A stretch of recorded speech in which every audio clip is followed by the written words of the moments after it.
Whose Body by Dorothy L. Sayers. Chapter 1. "Oh, damn," said Lord Peter Wimsey at Piccadilly Circus. "Hi, driver." The taxi-man, irritated at receiving this appeal while negotiating the intricacies of turning into Lower Regent Street across the route of a 19 bus, a 38B and a bicycle, bent an unwilling ear. "I've left the catalogue behind," said Lord Peter deprecatingly. "Uncommonly careless of me. Do you mind putting back to where we came from?" "To the Savile Club, sir?" "No, 110 Piccadilly, just beyond, thank you. Thought you was in a hurry," said the man, overcome with a sense of injury. "I'm afraid it's an awkward place to turn in," said Lord Peter, answering the thought rather than the words. His long, amiable face looked as if it had generated spontaneously from his top hat, as white maggots breed from gorgonzola. The taxi, under the severe eye of a policeman, revolved by slow jerks, with a noise like the grinding of teeth. The block of new, perfect and expensive flats in which Lord Peter dwelt upon the second floor stood directly opposite the Green Park, in a spot for many years occupied by the skeleton of a frustrate commercial enterprise. As Lord Peter let himself in, he heard his man's voice in the library, uplifted in that throttled stridency peculiar to well-trained persons using the telephone. "I believe that's his lordship just coming in again. If your grace would kindly hold the line a moment." "What is it, Bunter?" "Her grace has just called up from Denver, my lord. I was just saying your lordship had gone to the sale when I heard your lordship's latchkey." "Thanks," said Lord Peter. "And you might find me my catalogue, would you? I think I must have left it in my bedroom or on the desk." He sat down to the telephone with an air of leisurely courtesy, as though it were an acquaintance dropped in for a chat. "Hullo, mother, that you?" "Oh, there you are, dear," replied the voice of the Dowager Duchess. "I was afraid I'd just missed you." "Well, you had, as a matter of fact. I'd just started off to Brocklebury's sale to pick up a book or two, but I had to come back for the catalogue. What's up?" "Such a quaint thing," said the Duchess. "I thought I'd tell you. You know little Mr. Thipps." "Thipps?" said Lord Peter. "Thipps? Oh yes, the little architect man who's doing the church roof." "Yes. What about him?" "Mrs. Throgmorton's just been in quite a state of mind. Sorry, mother, I can't hear." "Mrs. who?" Throgmorton, the vicar's wife." "Oh, Throgmorton, yes. Mr. Thipps rang them up this morning. It was his day to come down, you know." "Yes?" "He rang them up to say he couldn't. He was so upset, poor little man. He'd found a dead body in his bath." "Sorry, mother, I can't hear. Found what? Where?" "A dead body, dear, in his bath." "What? No, we haven't finished. Please don't cut us off." "Hello. Hello. Is that you, mother? Hello, mother. Oh yes, sorry, the girl was trying to cut us off." "What sort of body?" "A dead man, dear, with nothing on but a pair of pince-nez." Mrs. Throgmorton positively blushed when she was telling me. I'm afraid people do get a little narrow-minded in country vicarages. "Well, it sounds a bit unusual. Was it anybody he knew?" "No, dear, I don't think so, but of course he couldn't give her many details. She said he sounded quite distracted. He's such a respectable little man, and having the police in the house and so on really worried him. Poor little Thipps. Uncommonly awkward for him. Let's see, he lives in Battersea, doesn't he?" "Yes, dear, 59 Queen Caroline Mansions opposite the park. That big block just round the corner from the hospital. I thought perhaps you'd like to run round and see him and ask if there's anything we can do. I always thought him a nice little man." "Oh, quite," said Lord Peter, grinning at the telephone. The Duchess was always of the greatest assistance to his hobby of criminal investigation, though she never alluded to it, and maintained a polite fiction of its non-existence. "What time did it happen, mother?" "I think he found it early this morning, but of course he didn't think of telling the Throgmortons just at first. She came up to me just before lunch.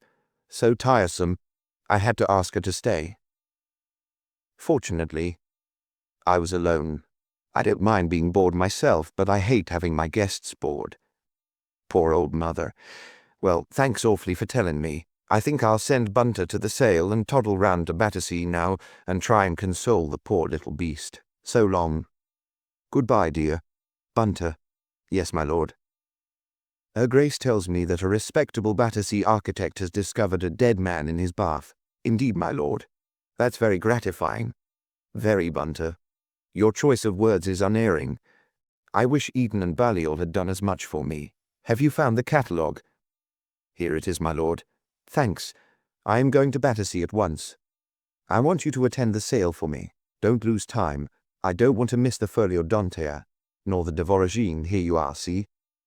Golden Legend, Winkin de Ward, 1493, got that? And, I say, make a special effort for the Caxton folio of the Four Sons of Aemon. It's the 1489 folio and unique. Look, I've marked the lots I want and put my outside offer against each. Do your best for me. I shall be back to dinner. Very good, my lord. Take my cab and tell him to hurry. He may for you, he doesn't like me very much. Can I? Said Lord Peter, looking at himself in the 18th century mirror over the mantelpiece. Can I have the heart to fluster the flustered thips further? That's very difficult to say quickly. By appearing in a top hat and frock coat? I think not. 10 to 1 he will overlook my trousers and mistake me for the undertaker. A grey suit, I fancy, neat but not gaudy, with a hat to tone, suits my other self better. Exit the amateur of first editions. New motive introduced by solo bassoon. Enter Sherlock Holmes, disguised as a walking gentleman. There goes Bunter. Invaluable fellow. Never offers to do his job when you've told him to do something else. Hope he doesn't miss the Four Sons of Aemon. Still, there is another copy of that in the Vatican. It might become available. You never know. If the Church of Rome went to pot or Switzerland invaded Italy, whereas a strange corpse doesn't turn up in a suburban bathroom more than once in a lifetime at least. I should think not. At any rate, the number of times it's happened, with a pince nez, might be counted on the fingers of one hand, I imagine. Dear me, it's a dreadful mistake to ride two hobbies at once. He had drifted across the passage into his bedroom, and was changing with a rapidity one might not have expected from a man of his mannerisms. He selected a dark green tie to match his socks, and tied it accurately without hesitation or the slightest compression of his lips. Substituted a pair of brown shoes for his black ones, slipped a monocle into a breast pocket, and took up a beautiful Malacca walking stick with a heavy silver knob. That's all, I think, he murmured to himself. Stay, I may as well have you. You may come in useful, one never knows. He added a flat silver matchbox to his equipment, glanced at his watch, and seeing that it was already 2:45, ran briskly downstairs and, hailing a taxi, was carried to Battersea Park. Mr. Alfred Thipps was a small, nervous man, whose flaxen hair was beginning to abandon the unequal struggle with destiny. One might say that his only really marked feature was a large bruise over the left eyebrow, which gave him a faintly dissipated air incongruous with the rest of his appearance. Almost in the same breath with his first greeting, he made a self-conscious apology for it, murmuring something about having run against the dining-room door in the dark. He was touched almost to tears by Lord Peter's thoughtfulness and condescension in calling. "I'm sure it's most kind of your lordship," he repeated for the 10th time, rapidly blinking his weak little eyelids. "I appreciate it very deeply, indeed, and so would Mother. Only she's so deaf, I don't like to trouble you with making her understand. It's been very hard all day," he added, "with the policeman in the house and all this commotion. It's what Mother and me have never been used to, always living very retired. And it's most distressing to a man of regular habits, my lord, and really, I'm almost thankful Mother doesn't understand, for I'm sure it would worry her terribly if she was to know about it. She was upset at first, but she's made up some idea of her own about it now, and I'm sure it's all for the best." The old lady, who sat knitting by the fire, nodded grimly in response to a look from her son. "I always said as you ought to complain about that bath, Alfred," she said suddenly, in the high, piping voice peculiar to the deaf, "and it's to be, 'Oped the landlord'll see about it now. Not but what I think you might have managed without having the police in, but there. You always were one to make a fuss about a little thing from chicken pox up." "There now," said Mr. Thipps apologetically. "You see how it is. Not but what it's just as well she's settled on that, because she understands we've locked up the bathroom and don't try to go in there. But it's been a terrible shock to me, sir, my lord, I should say, but there. My nerves are all to pieces. Such a thing has never happened to me in all my born days. Such a state I was in this morning, I didn't know if I was on my head or my heels. I really didn't, and my heart not being too strong, I hardly knew how to get out of that horrid room and telephone for the police. It's affected me, sir. It's affected me. It really has. I couldn't touch a bit of breakfast, nor lunch neither. And what with telephoning and putting off clients and interviewing people all morning, I've hardly known what to do with myself. I'm sure it must have been uncommonly distressing, said Lord Peter sympathetically. Especially coming like that before breakfast. Hate anything tiresome happening before breakfast. Takes a man at such a confounded disadvantage, what? That's just it. That's just it, said Mr. Phipps eagerly. When I saw that dreadful thing lying there in my bath, mother naked too, except for a pair of eyeglasses, I assure you, my lord, it regularly turned my stomach, if you'll excuse the expression. I'm not very strong, sir, and I get that sinking feeling sometimes in the morning, and what with one thing and another, I had to send the girl for a stiff brandy, or I don't know what mightn't have happened. I felt so queer, though I'm anything but partial to spirits as a rule. Still, I make it a rule never to be without brandy in the house in case of emergency, you know. Very wise of you, said Lord Peter cheerfully. You're a very far-seeing man, Mr. Phipps. Wonderful what a little nip'll do in case of need, and the less you're used to it, the more good it does you. Hope your girl is a sensible young woman, what? Nuisance to have women fainting and shrieking all over the place. Oh, Gladys is a good girl, said Mr. Phipps. Very reasonable indeed. She was shocked, of course, that's very understandable. I was shocked myself, and it wouldn't be proper in a young woman not to be shocked under the circumstances. But she is really a helpful, energetic girl in a crisis, if you understand me. I consider myself very fortunate these days to have got a good, decent girl to do for me and mother, even though she is a bit careless and forgetful about little things, but that's only natural. She was very sorry indeed about having left the bathroom window open, she really was. And though I was angry at first, seeing what's come of it, it wasn't anything to speak of, not in the ordinary way, as you might say. Girls will forget things, you know, my lord. And really she was so distressed I didn't like to say too much to her. All I said was, "It might have been burglars," I said. "Remember that, next time you leave a window open all night." "This time it was a dead man," I said. "And that's unpleasant enough, but next time it might be burglars," I said, "and all of us murdered in our beds." But the police inspector, Inspector Sugg they called him, from the yard, he was very sharp with her, poor girl. Quite frightened her, and made her think he suspected her of something, though what good a body could be to her, poor girl, I can't imagine. And so I told the inspector. He was quite rude to me, my lord. I may say I didn't like his manner at all. "If you've got anything definite to accuse Gladys or me of, Inspector," I said to him, "bring it forward. That's what you have to do," I said. "But I've yet to learn that you're paid to be rude to a gentleman in his own house." "Really," said Mr. Phipps, growing quite pink on the top of his head, "he regularly roused me, my lord, and I'm mild man as a rule." "Sugg all over," said Lord Peter. "I know him. When he don't know what else to say, he's rude. Stands to reason you and the girl wouldn't go collecting bodies. Who'd want to saddle himself with a body? Difficulties usually to get rid of 'em. Have you got rid of this one yet, by the way?" "It's still in the bathroom," said Mr. Phipps. "Inspector Sugg said nothing was to be touched till his men came in to move it. I'm expecting them at any time, if it would interest your lordship to have a look at it." "Thanks awfully," said Lord Peter. "I'd like to very much, if I'm not putting you out." "Not at all," said Mr. Phipps. His manner as he led the way along the passage convinced Lord Peter of both things.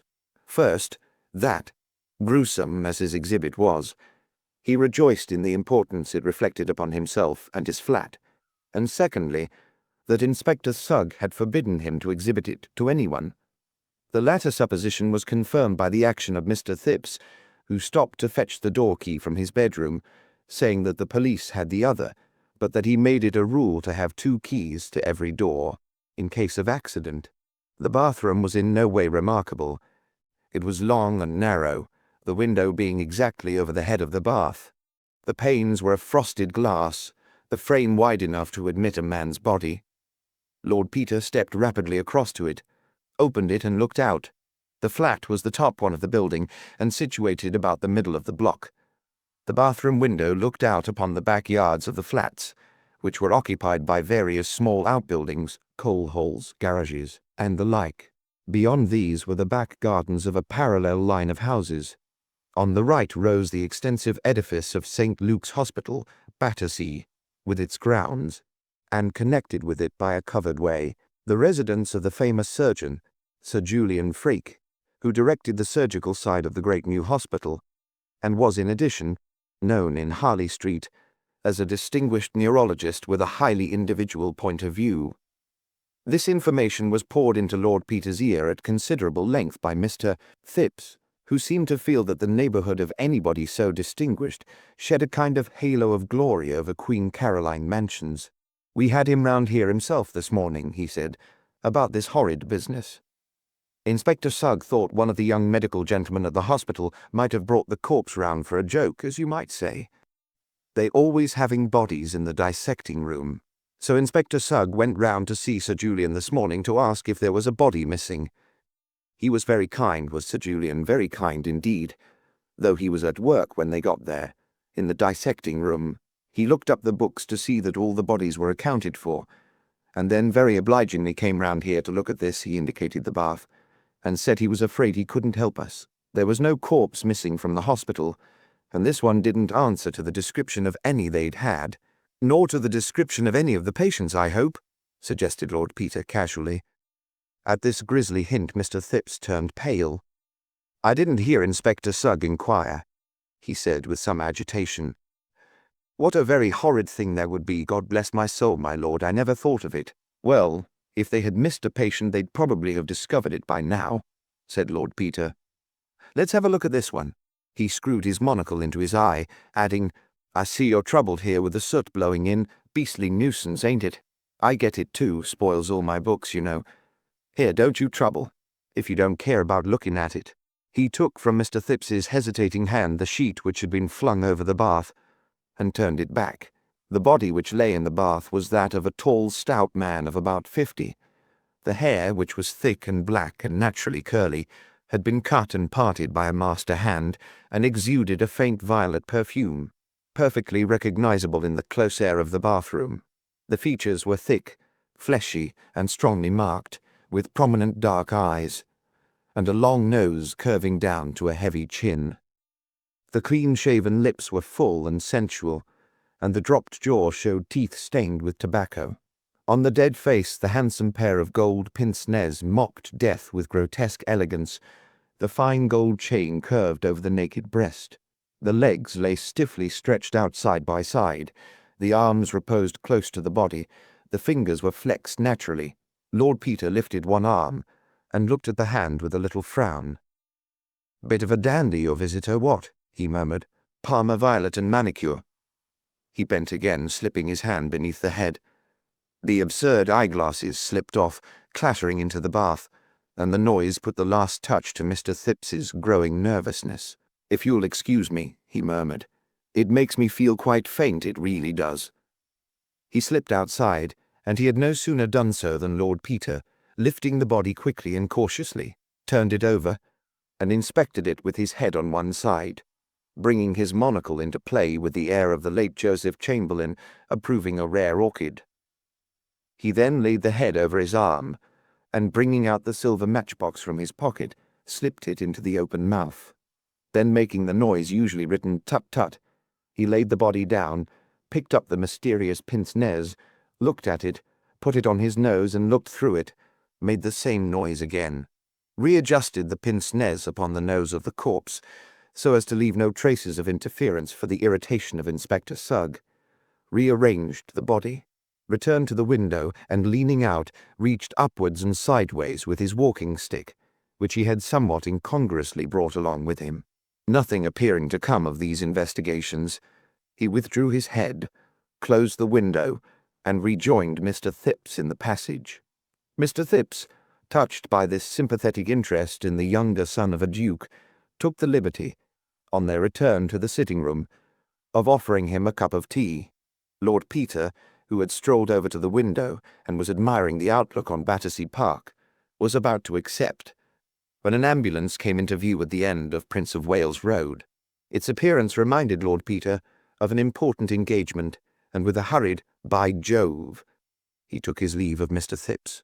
"My mother sent kind regards and all that," he said, shaking hands fervently. "Hopes you'll soon be down at Denver again. Goodbye, Mrs. Thipps," he bawled kindly into the ear of the old lady. "Oh no, my dear sir, please don't trouble to come down. He was none too soon."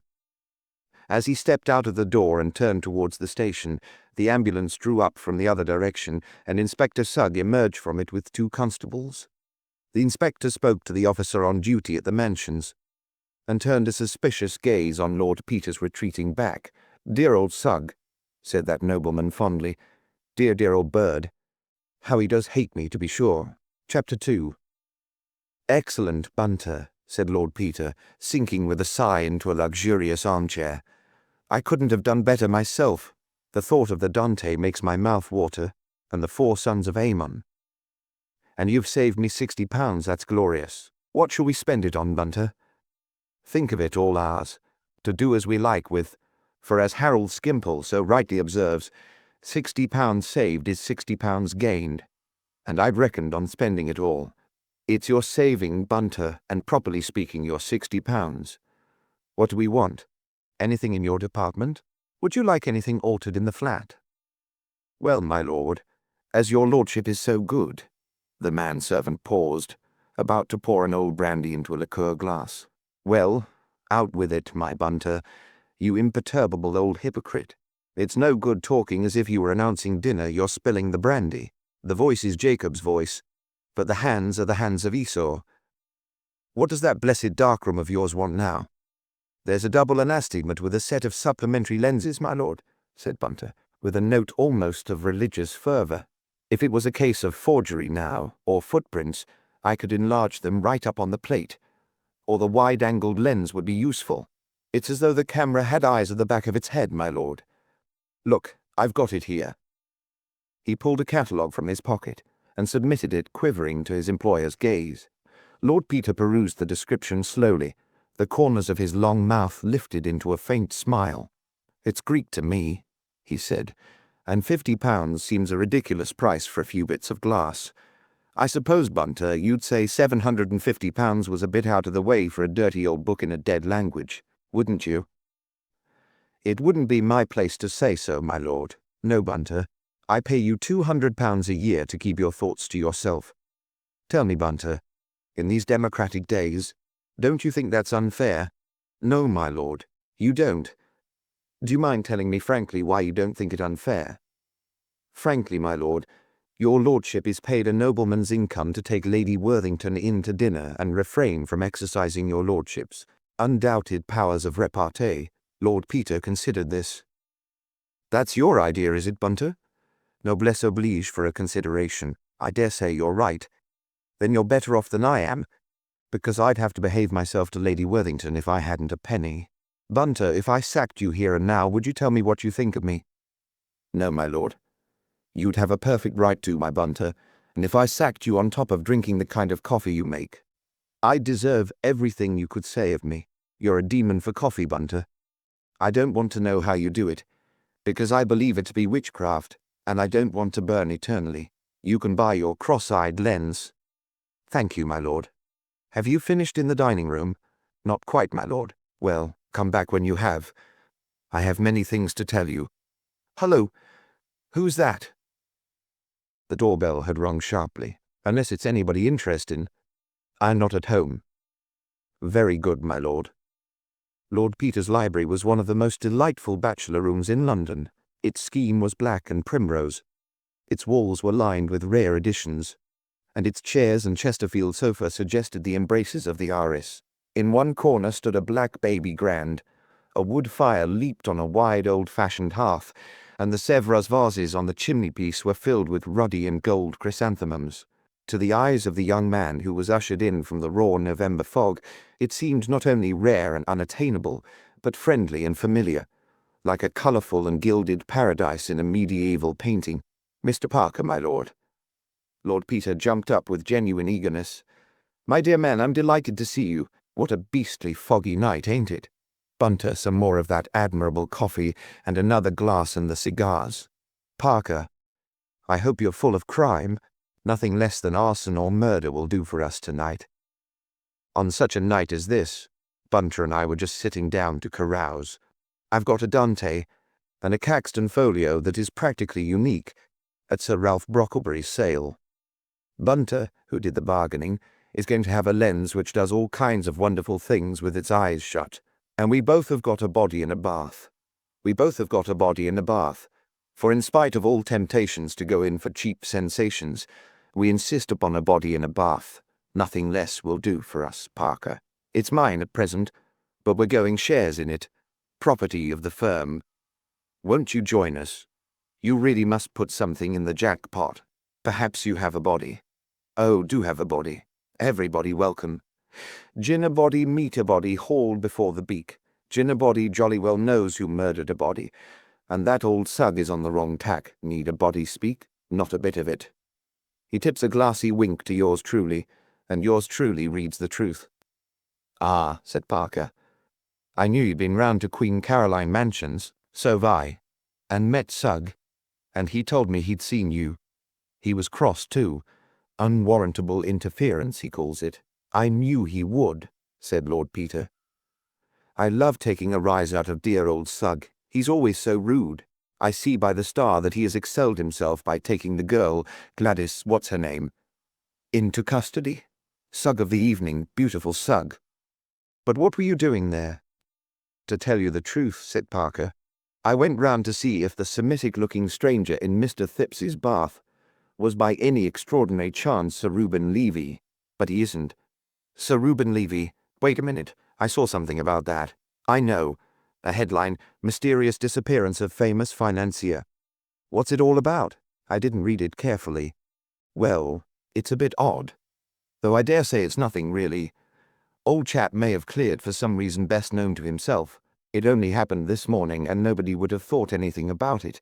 Only it happened to be the day on which he had arranged to attend a most important financial meeting and do some deal involving millions. I haven't got all the details, but I know he's got enemies who'd just as soon the deal didn't come off. So when I got wind of this fellow in the bath, I buzzed round to have a look at him. It didn't seem likely, of course, but unlikelier things do happen in our profession. The funny thing is, old Sug had got bitten with the idea it is him, and is wildly telegraphing to Lady Levy to come and identify him. But as a matter of fact, the man in the bath is no more Sir Reuben Levy than Adolph Beck, poor devil, was John Smith. Oddly enough, though, he would be really extraordinarily like Sir Reuben if he had a beard. And as Lady Levy is abroad with the family, somebody may say it's him, and Sug will build up a lovely theory, like the Tower of Babel, and destined so to perish. Sug's a beautiful braying ass, said Lord Peter. He's like a detective in a novel.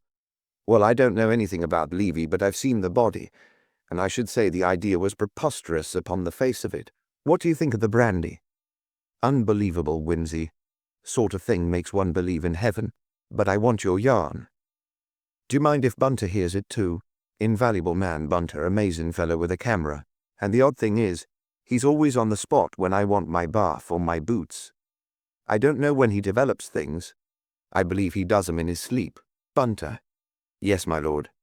Stop fiddling about in there, and get yourself the proper things to drink and join the merry throng. Certainly, my lord. Mr. Parker has a new trick, the vanishing financier. Absolutely no deception. Hey presto, pass. And where is he?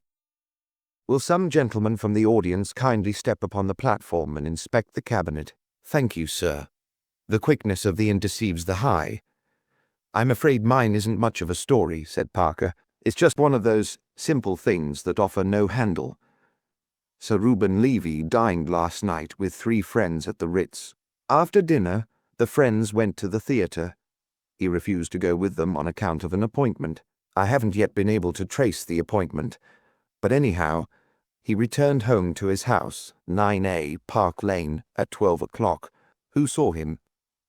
The cook, who had just gone up to bed, saw him on the doorstep and heard him let himself in.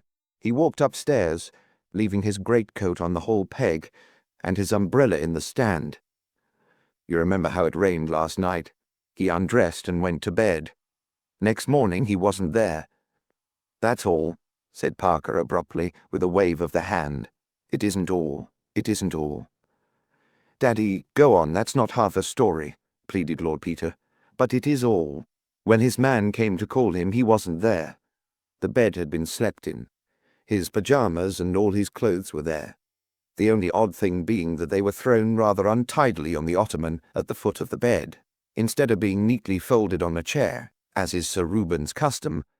Looking as though he had been rather agitated or unwell, no clean clothes were missing, no suit, no boots, nothing. The boots he had worn were in his dressing room as usual. He had washed and cleaned his teeth and done all the usual things. The housemaid was down cleaning the hall at 6:30, and can swear that nobody came in or out after that. So one is forced to suppose that a respectable middle-aged Hebrew financier either went mad between 12 and 6 a.m. and walked quietly out of the house in his birthday suit on a November night, or else was spirited away like the lady in the Inglesby legends, body and bones, leaving only a heap of crumpled clothes behind him. Was the front door bolted? That's the sort of question you would ask, straight off. It took me an hour to think of it. No, contrary to custom, there was only the Yale lock on the door. On the other hand, some of the maids had been given leave to go to the theatre, and Sir Reuben may quite conceivably have left the door open under the impression they had not come in. Such a thing has happened before. And that's really all. Really all. Except for one very trifling circumstance. I love trifling circumstances, said Lord Peter, with childish delight. So many men have been hanged by trifling circumstances. What was it? Sir Reuben and Lady Levy, who are a most devoted couple, always share the same room. Lady Levy, as I said before, is in Menton at the moment for her health. In her absence, Sir Reuben sleeps in the double bed as usual, and invariably on his own side, the outside of the bed. Last night he put the two pillars together and slept in the middle, or, if anything, rather closer to the wall than otherwise. The housemaid, who is a most intelligent girl, noticed this when she went up to make the bed, and, with really admirable detective instinct, refused to touch the bed or let anybody else touch it. Though it wasn't till later that they actually sent for the police. Was nobody in the house but Sir Reuben and the servants? No. Lady Levy was away with her daughter and her maid. The valet, cook, parlour-maid, housemaid and kitchen-maid were the only people in the house, and naturally wasted an hour or two squawking and gossiping. I got there about 10. What have you been doing since? Trying to get on the track of Sir Reuben's appointment last night, since, with the exception of the cook, his appointer was the last person who saw him before his disappearance. There may be some quite simple explanation, though I'm dashed if I can think of one for the moment. Hang it all, a man doesn't come in and go to bed and walk away again, mid-nodings on in the middle of the night. He may have been disguised. I thought of that, in fact, it seems the only possible explanation. But it's deuced odd, Wimsey, an important city man, on the eve of an important transaction, without a word of warning to anybody, slips off in the middle of the night, disguised down to his skin, leaving behind his watch, purse, checkbook, and most mysterious and important of all, his spectacles, without which he can't see a step, as he is extremely short-sighted. That is important, interrupted Wimsey. You are sure he didn't take a second pair? His man vouches for it that he had only 2 pairs, one of which was found on his dressing table, and the other in the drawer where it is always kept. Lord Peter whistled.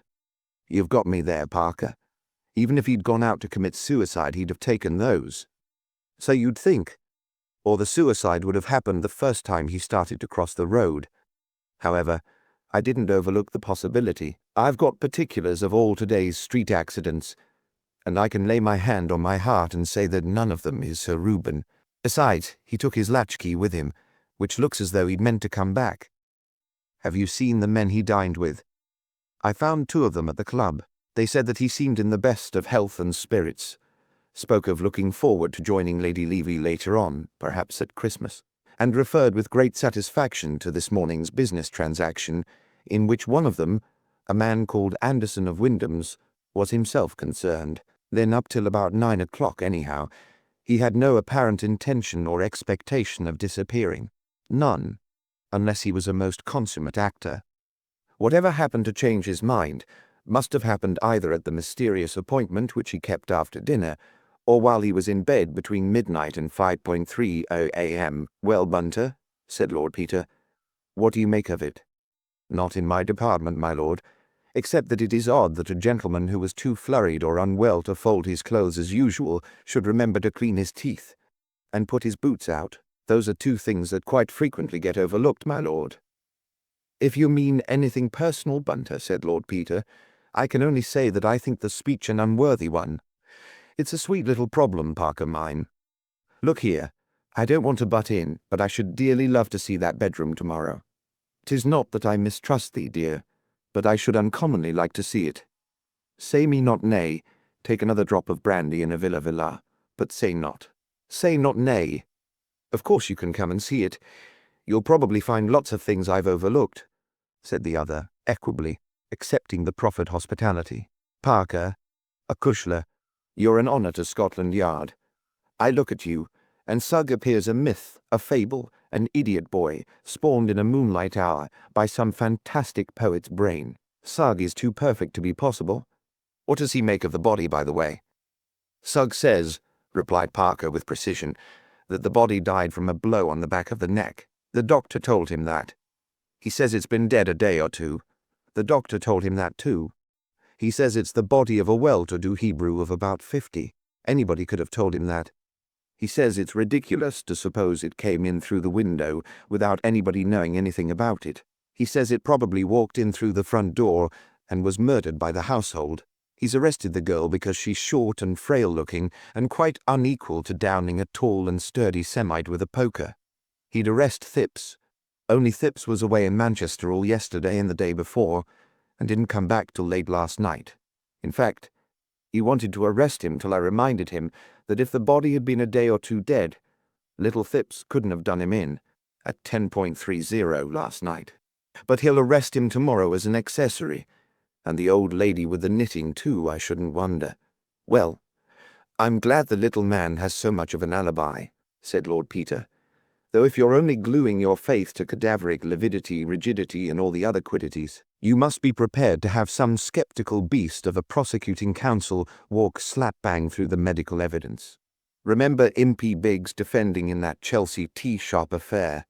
6 bloomin' medicos contradicting each other in the box. An old Impey elocuting abnormal cases from Gleister and Dixon Man, till the eyes of the jury reeled in their heads. Are you prepared to swear, Dr. Thingumtight, that the onset of rigor mortis indicates the hour of death without the possibility of error? So far as my experience goes in the majority of cases, says the doctor, all stiff. Ah, says Biggs, but this is a court of justice, doctor, not a parliamentary election. We can't get on without a minority report. The law, Dr. Thingumtight, respects the rights of the minority, alive or dead. Some ass laughs, and old Biggs sticks his chest out and gets impressive. Gentlemen, this is no laughing matter. My client, an upright and honourable gentleman, is being tried for his life. Gentlemen, and it is the business of the prosecution to show his guilt, if they can, without a shadow of doubt. Now, Dr. Thingumtight, I ask you again, can you solemnly swear, without the least shadow of doubt, possible shadow of doubt, that this unhappy woman met her death neither sooner nor later than Thursday evening? A probable opinion? Gentlemen, we are not Jesuits, we are straightforward Englishmen. You cannot ask a British-born jury to convict any man on the authority of a probable opinion. Hum of applause. Biggs's man was guilty all the same, said Parker. Of course he was, but he was acquitted all the same, and what you've just said is libel. Wimsey walked over to the bookshelf and took down a volume of medical jurisprudence. Rigor mortis can only be stated in a very general way. Many factors determine the result. Cautious brute. On the average, however, stiffening will have begun, neck and jaw, 5 to 6 hours after death. In all likelihood have passed off in the bulk of cases by the end of 36 hours. Under certain circumstances, however, it may appear unusually early, or be retarded unusually long. Helpful, ain't it, Parker? Brown Sequard states, 31 minutes after death. In certain cases, not until lapse of 16 hours after death, present as long as 21 days thereafter. Lord, modifying factors, age, muscular state or febrile diseases, or where temperature of environment is high, and so on, and so on. Any bloomin' thing, never mind. You can run the argument for what it's worth to Sugg. He won't know any better. He tossed the book away. Come back to facts. What did you make of the body? Well, said the detective, not very much. I was puzzled, frankly. I should say he had been a rich man, but self-made, and that his good fortune had come to him fairly recently. Ah, you noticed the calluses on the hands. I thought you wouldn't miss that. Both his feet were badly blistered. He had been wearing tight shoes, walking a long way in them too, said Lord Peter, to get such blisters as that. Didn't that strike you as odd, in a person evidently well off? Well, I don't know. The blisters were 2 or 3 days old. He might have got stuck in the suburbs one night, perhaps, last train gone and no taxi, and had to walk home. Possibly. There were some little red marks all over his back, and one leg I couldn't quite account for. I saw them. What did you make of them? I'll tell you afterwards. Go on. He was very long-sighted, oddly long-sighted for a man in the prime of life. The glasses were like a very old man's. By the way, they had a very beautiful and remarkable chain of flat links chased with a pattern. It struck me he might be traced through it. I've just put an advertisement in the Times about it, said Lord Peter. Go on. He had had the glasses some time. They'd been mended twice. Beautiful, Parker, beautiful. Did you realize the importance of that? Not specially, I'm afraid. Why? Never mind, go on. He was probably a sullen, ill-tempered man. His nails were filed down to the quick as though he habitually bit them, and his fingers were bitten as well. He smoked quantities of cigarettes without a holder. He was particular about his personal appearance. Did you examine the room at all? I didn't get a chance. I couldn't find much in the way of footprints. Sugg and company had tramped all over the place, to say nothing of little Phipps and the maid, but I noticed a very indefinite patch just behind the head of the bath, as though something damp might have stood there. You could hardly call it a print. It rained hard all last night, of course. Yes. Did you notice that the soot on the window-sill was vaguely marked? I did, said Wimsey, and I examined it hard with this little fellow, but I could make nothing of it, except that something or other had rested on the sill. He drew out his monocle and handed it to Parker. My word, that's a powerful lens. It is, said Wimsey, and jolly useful when you want to take a good squint at something and look like a bally fool all the time. Only it don't do to wear it permanently. If people see you full-face, they say, dear me, how weak the sight of that eye must be. Still, it's useful. Sugg and I explored the ground at the back of the building, went on Parker. But there wasn't a trace. That's interesting. Did you try the roof? No. We'll go over it tomorrow. The gutter's only a couple of feet off the top of the window. I measured it with my stick. The gentleman scout's vade-mecum, I call it. It's marked off in inches. Uncommonly handy companion at times. There's a sword inside, and a compass in the head. Got it made specially. Anything more? Afraid not. Let's hear your version, Wimsey. Well, I think you've got most of the points. There are just 1 or 2 little contradictions. For instance, here's a man wears expensive gold-rimmed pince-nez, and has had them long enough to be mended twice, yet his teeth are not merely discoloured, but badly decayed, and look as if he'd never cleaned them in his life. There are 4 molars missing on one side, and 3 on the other, and 1 front tooth broken right across. He's a man careful of his personal appearance, as witness his hair and his hands. What do you say to that? Oh, these self-made men of low origin don't think much about teeth, and are terrified of dentists. True, but one of the molars has a broken edge so rough that it had made a sore place on the tongue. Nothing's more painful. Do you mean to tell me a man would put up with that if he could afford to get the tooth filed? Well, people are queer. I've known servants endure agonies rather than step over a dentist's doormat. How did you see that, Wimsey? Had a look inside, electric torch, said Lord Peter. Handy little gadget. Looks like a matchbox. Well, I dare say it's all right, but I just draw your attention to it. Second point. Gentleman with hair smelling of Parma violet and manicured hands and all the rest of it never washes the inside of his ears. Full of wax. Nasty. You've got me there, Wimsey. I never noticed it. Still, old bad habits die hard. Righto. Put it down at that. Third point. Gentleman with the manicure and the brilliantine and all the rest of it suffers from fleas. By Jove, you're right. Flea bites had never occurred to me. No doubt about it, old son. The marks were faint and old, but unmistakable. Of course, now you mention it. Still, that might happen to anybody. I loosed a whopper in the best hotel in Lincoln the week before last. I hope it bit the next occupier. Oh, all these things might happen to anybody separately. Fourth point. Gentleman who uses Parma violet for his hair, etc., etc., washes his body in strong carbolic soap, so strong that the smell hangs about 24 hours later. Carbolic to get rid of the fleas. I will say for you, Parker, you've an answer for everything. Fifth point. Carefully got-up gentleman, with manicured, though masticated fingernails, has filthy black toenails which look as if they hadn't been cut for years, all of a piece with habits as indicated. Yes, I know, but such habits. Now, sixth and last point.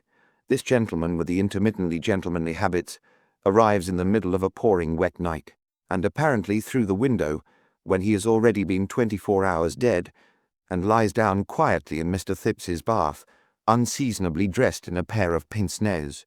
Not a hair on his head is ruffled. The hair has been cut so recently that there are quite a number of little short hairs stuck on his neck and the sides of the bath, and he has shaved so recently that there is a line of dried soap on his cheek. Wimsey, wait a minute, and dried soap in his mouth. Bunter got up and appeared suddenly at the detective's elbow, the respectful manservant all over. A little more brandy, sir, he murmured. Wimsey, said Parker, you are making me feel cold all over. He emptied his glass, stared at it as though he was surprised to find it empty, set it down, got up, walked across to the bookcase, turned round, stood with his back against it and said, Look here, Wimsey. You've been reading detective stories. You're talking nonsense. No, I ain't, said Lord Peter sleepily. Uncommon good incident for a detective story, though, what? Bunter will write one, and you shall illustrate it with photographs. Soap in his rubbish, said Parker. It was something else, some discoloration. No, said Lord Peter. There were hairs as well. Bristly ones. He had a beard. He took his watch from his pocket and drew out a couple of longish, stiff hairs, which he had imprisoned between the inner and the outer case. Parker turned them over once or twice in his fingers, looked at them close to the light, examined them with a lens, handed them to the impassible Bunter, and said, Do you mean to tell me, Wimsey, that any man alive would— He laughed harshly. Shave off his beard with his mouth open, and then go and get killed with his mouth full of hairs? You're mad. I don't tell you so, said Wimsey. You policemen are all alike.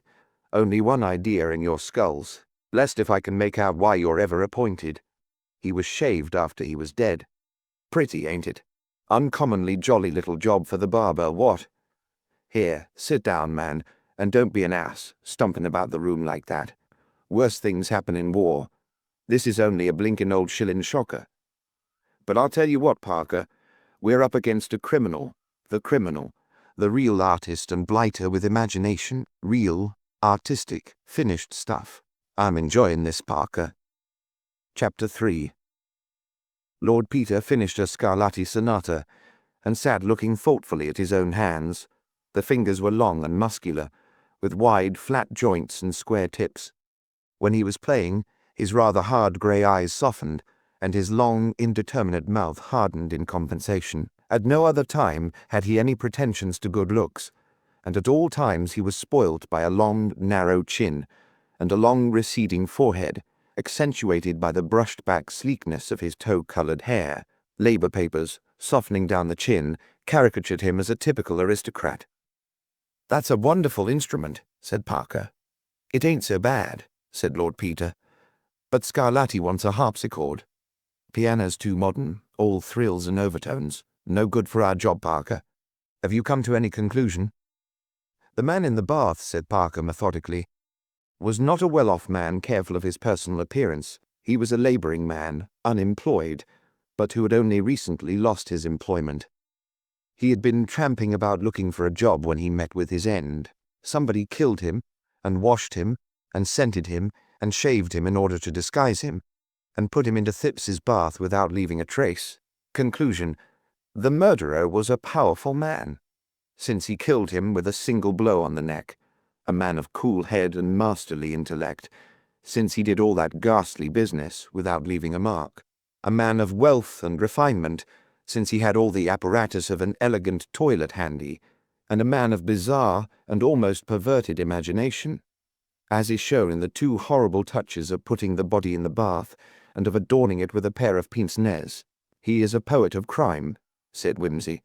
By the way, your difficulty about the pince-nez is cleared up.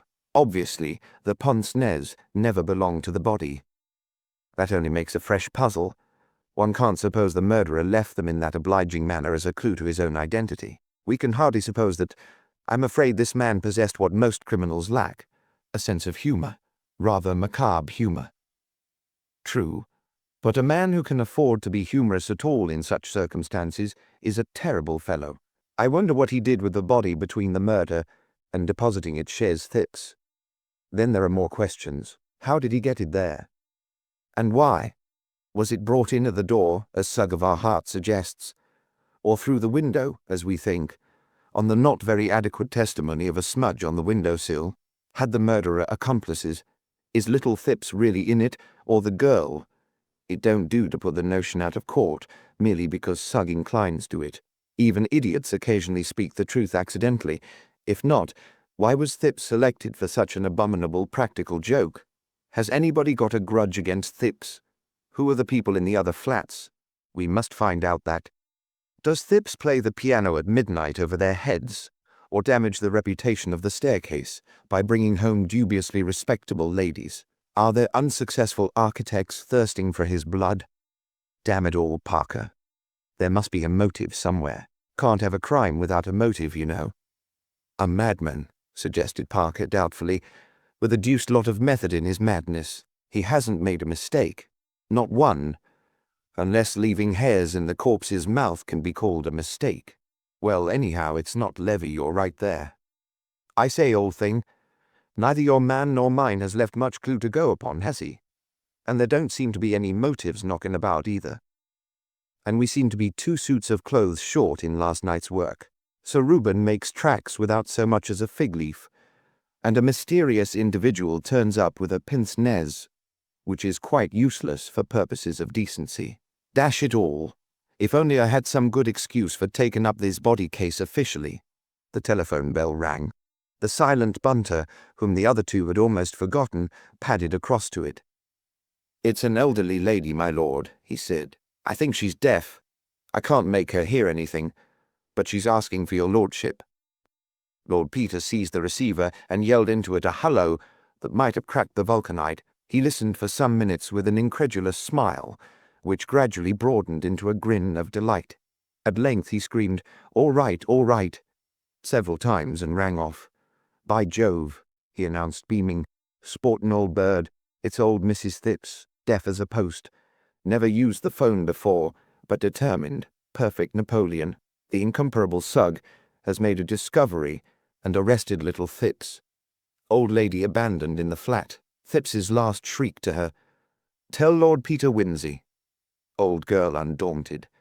Wrestles with telephone book. Wakes up the people at the exchange. Won't take no for an answer, not being able to hear it. Gets through, says, "Will I do what I can?" Says she would feel safe in the hands of a real gentleman. Oh, Parker, Parker. I could kiss her, I really could, as Thipps says. I'll write to her instead. No, hang it, Parker, we'll go round. Bunter, get your infernal machine and the magnesium. I say, we'll all go into partnership, pool the 2 cases and work 'em out together. You shall see my body tonight, Parker, and I'll look for your wandering Jew tomorrow. I feel so happy I shall explode. Oh, Sug, Sug, how art thou suggified? Bunter, my shoes. I say, Parker, I suppose yours are rubber-soled. Not? Tut, tut, you mustn't go out like that. We'll lend you a pair.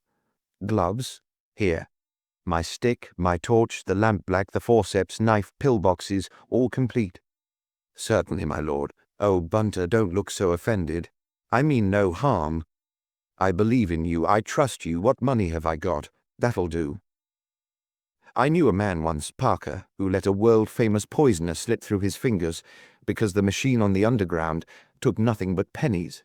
There was a queue at the booking office and the man at the barrier stopped him, and while they were arguing about accepting a £5 note, which was all he had for a twopenny ride to Baker Street, the criminal had sprung into a circle train and was next heard of in Constantinople, disguised as an elderly Church of England clergyman touring with his niece.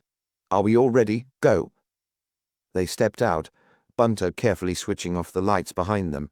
As they emerged into the gloom and gleam of Piccadilly, Wimsey stopped short with a little exclamation. Wait a second, he said.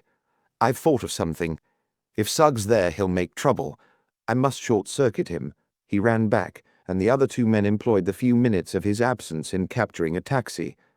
Inspector Sugg and a subordinate Cerberus were on guard at 59 Queen Caroline Mansions, and showed no disposition to admit unofficial inquirers. Parker, indeed, they could not easily turn away, but Lord Peter found himself confronted with a surly manner and what Lord Beaconsfield described as a masterly inactivity. It was in vain that Lord Peter pleaded that he had been retained by Mrs. Phipps on behalf of her son. Retained, said Inspector Sugg with a snort. She'll be retained if she doesn't look out. Shouldn't wonder if she wasn't in it herself. Only she's so deaf she's no good for anything at all. Look here, Inspector, said Lord Peter, what's the use of being so bally obstructive? You'd much better let me in. You know I'll get there in the end. Dash it all. It's not as if I was taking the bread out of your children's mouths. Nobody paid me for finding Lord Attenborough's emeralds for you. It's my duty to keep out the public, said Inspector Sugg morosely. And it's going to stay out. I never said anything about your keeping out of the public, said Lord Peter easily, sitting down on the staircase to thrash the matter out comfortably, though I've no doubt pussyfoot's a good thing on principle, if not exaggerated. The golden mean, Sugg, as Aristotle says, keeps you from being a golden ass. Ever been a golden ass, Sugg? I have. It would take a whole rose garden to cure me, Sugg. You are my garden of beautiful roses, my own rose, my one rose, that's you. I'm not going to stay any longer talking to you, said the harassed Sugg. It's bad enough, Hollow, drat that telephone. Here, Cawthorne, go and see what it is, if that old catamaran will let you into the room. Shutting herself up there and screaming, said the inspector. It's enough to make a man give up crime and take to hedging and ditching. The constable came back. It's from the yard, sir, he said, coughing apologetically. The chief says every facility is to be given to Lord Peter Wimsey, sir. He stood apart non-committally, glazing his eyes. 5 aces, said Lord Peter cheerfully. The chief's a dear friend of my mother's. No go, Sugg. It's no good bucking. You've got a full house. I'm going to make it a bit fuller. He walked in with his followers. The body had been removed a few hours previously, and when the bathroom and the whole flat had been explored by the naked eye and the camera of the competent Bunter, it became evident that the real problem of the household was old Mrs. Phipps. Her son and servant had both been removed, and it appeared that they had no friends in town, beyond a few business acquaintances of Phipps's, whose very addresses the old lady did not know. The other flats in the building were occupied respectively by a family of 7, at present departed to winter abroad, an elderly Indian colonel of ferocious manners, who lived alone with an Indian man-servant, and a highly respectable family on the 3rd floor, whom the disturbance over their heads had outraged to the last degree. The husband, indeed, when appealed to by Lord Peter, showed a little human weakness, but Mrs. Appledore, appearing suddenly in a warm dressing gown, extricated him from the difficulties into which he was carelessly wandering. I am sorry, she said. I'm afraid we can't interfere in any way. This is a very unpleasant business, mister. I'm afraid I didn't catch your name, and we have always found it better not to be mixed up with the police.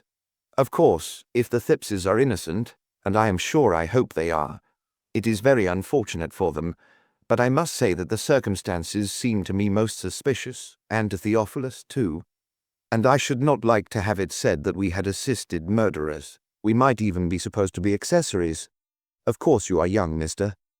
"This is Lord Peter Wimsey, my dear," said Theophilus mildly. She was unimpressed. "Ah, yes," she said. "I believe you are distantly related to my late cousin, the Bishop of Carisbrooke. Poor man.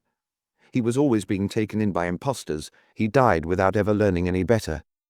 "I imagine you take after him, Lord Peter." "I doubt it," said Lord Peter. "So far as I know, he is only a connection, though it's a wise child that knows its own father. I congratulate you, dear lady, on taking after the other side of the family. You'll forgive my butting in upon you like this in the middle of the night, though, as you say, it's all in the family. And I'm sure I'm very much obliged to you, and for permitting me to admire that awfully fetching thing you've got on. Now, don't you worry, Mr. Appledore. I'm thinking the best thing I can do is to trundle the old lady down to my mother and take her out of your way. Otherwise you might be finding your Christian feelings getting the better of you some fine day, and there's nothing like Christian feelings for upsetting a man's domestic comfort. Good night, sir. Good night, dear lady. It's simply ripping of you to let me drop in like this." "Well," said Mrs. Appledore, as the door closed behind him. "And I thank the goodness and the grace that on my birth have smiled," said Lord Peter, "and taught me to be beastily impertinent when I choose. Cat, 2 a.m. Saw Lord Peter Wimsey arrive in a friend's car at the Dower House, Denver Castle, in company with a deaf and aged lady and an antique portmanteau. It's very nice to see you, dear," said the Dowager Duchess placidly. She was a small, plump woman, with perfectly white hair and exquisite hands. In feature, she was as unlike her second son as she was like him in character. Her black eyes twinkled cheerfully, and her manners and movements were marked with a neat and rapid decision. She wore a charming wrap from Liberty's, and sat watching Lord Peter eat cold beef and cheese, as though his arrival in such incongruous circumstances and company were the most ordinary event possible, which with him, indeed, it was. "Have you got the old lady to bed?" asked Lord Peter. "Oh, yes, dear.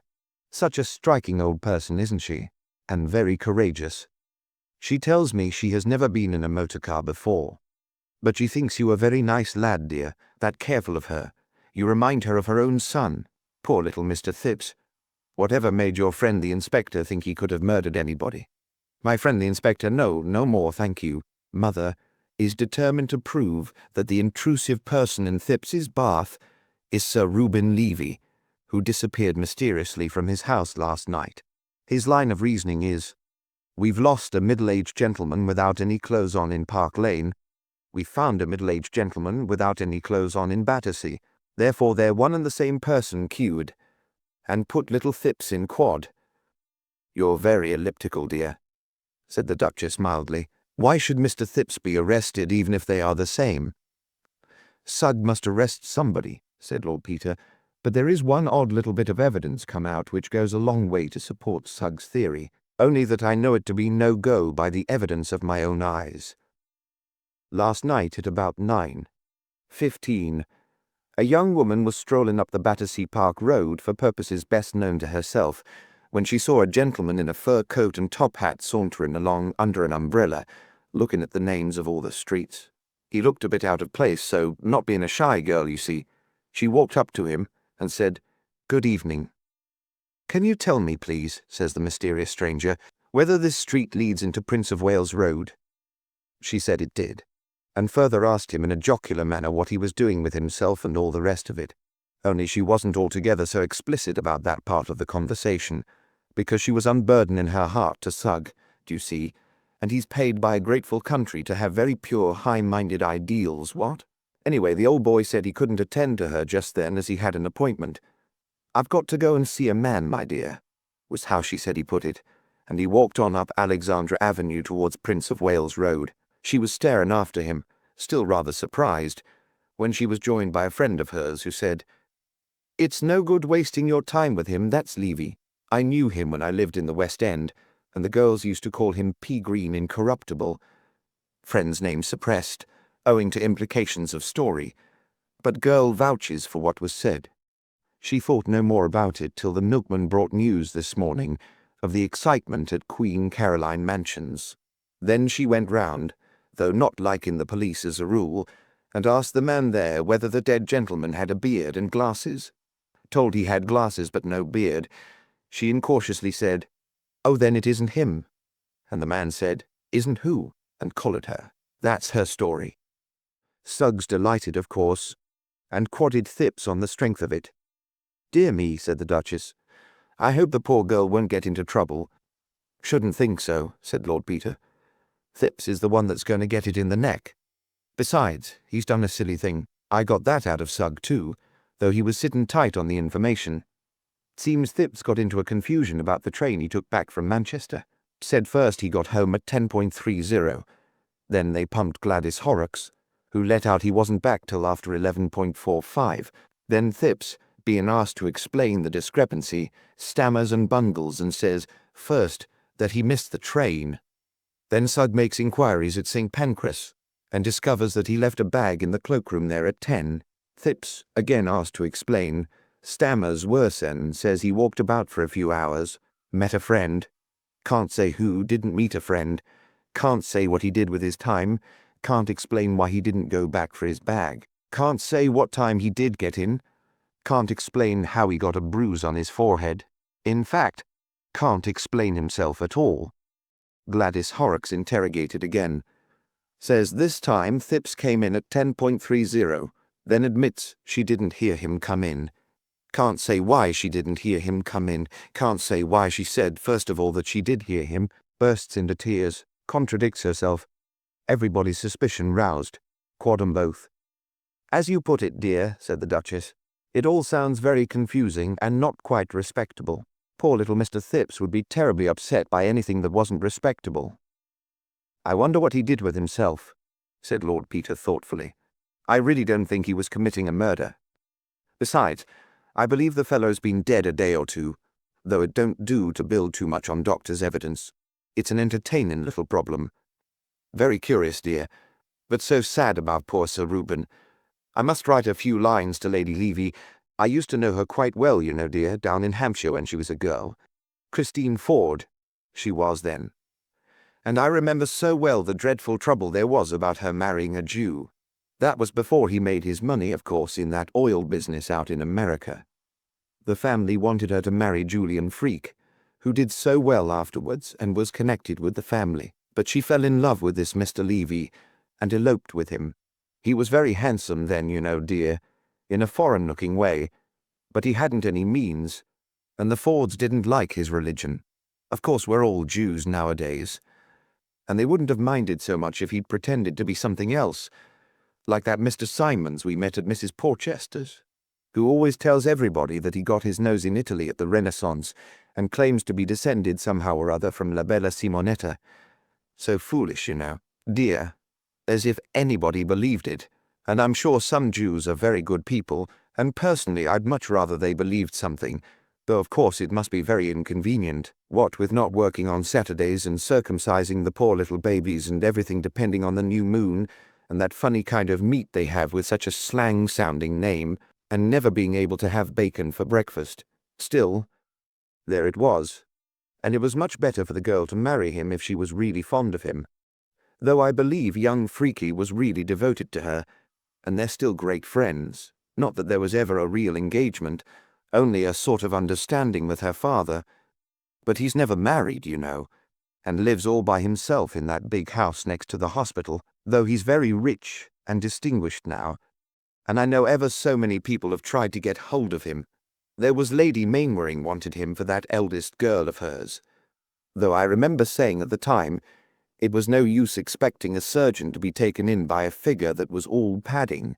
They have so many opportunities of judging, you know, dear. Lady Levy seems to have had the knack of making people devoted to her," said Peter. "Look at the pea-green, incorruptible Levy. That's quite true, dear. She was a most delightful girl, and they say her daughter is just like her. I rather lost sight of them when she married. And you know your father didn't care much about business people, but I know everybody always said they were a model couple. In fact, it was a proverb that Sir Reuben was as well loved at home as he was hated abroad. I don't mean in foreign countries, you know, dear, just the proverbial way of putting things, like a saint abroad and a devil at home, only the other way on. reminding one of the Pilgrim's Progress. Yes, said Peter. I dare say the old man made 1 or 2 enemies. Dozens, dear, such a dreadful place, the city, isn't it? Everybody Ishmaels together. Though I don't suppose Sir Reuben would like to be called that, would he? Doesn't it mean illegitimate? Or not a proper Jew, anyway? I always did get confused with those Old Testament characters. Lord Peter laughed and yawned. I think I'll turn in for an hour or 2, he said. I must be back in town at 8. Parker's coming to breakfast. The Duchess looked at the clock, which marked 5 minutes to 3. I'll send up your breakfast at 6:30, dear, she said. I hope you'll find everything all right. I told them just to slip a hot water bottle in. Those linen sheets are so chilly, you can put it out if it's in your way. Chapter 4. So there it is, Parker, said Lord Peter, pushing his coffee cup aside and lighting his after-breakfast pipe. You may find it leads you to something, though it don't seem to get me any further with my bathroom problem. Did you do anything more of that after I left? No, but I've been on the roof this morning. The deuce you have. What an energetic devil you are. I say, Parker, I think this XEO operative scheme is an uncommonly good one. It's much easier to work on someone else's job than one's own. Gives one that delightful feeling of interfering and bossing about, combined with the glorious sensation that another fellow is taking all one's own work off one's hands. You scratch my back and I'll scratch yours. What? Did you find anything? Not very much. I looked for any footmarks, of course, but naturally with all this rain there wasn't a sign. Of course, if this were a detective story, there'd have been a convenient shower exactly an hour before the crime, and a beautiful set of marks which could only have come there between 2 and 3 in the morning. But this being real life in a London November, you might as well expect footprints in Niagara. I searched the roofs right along, and came to the jolly conclusion that any person in any blessed flat in the blessed row might have done it.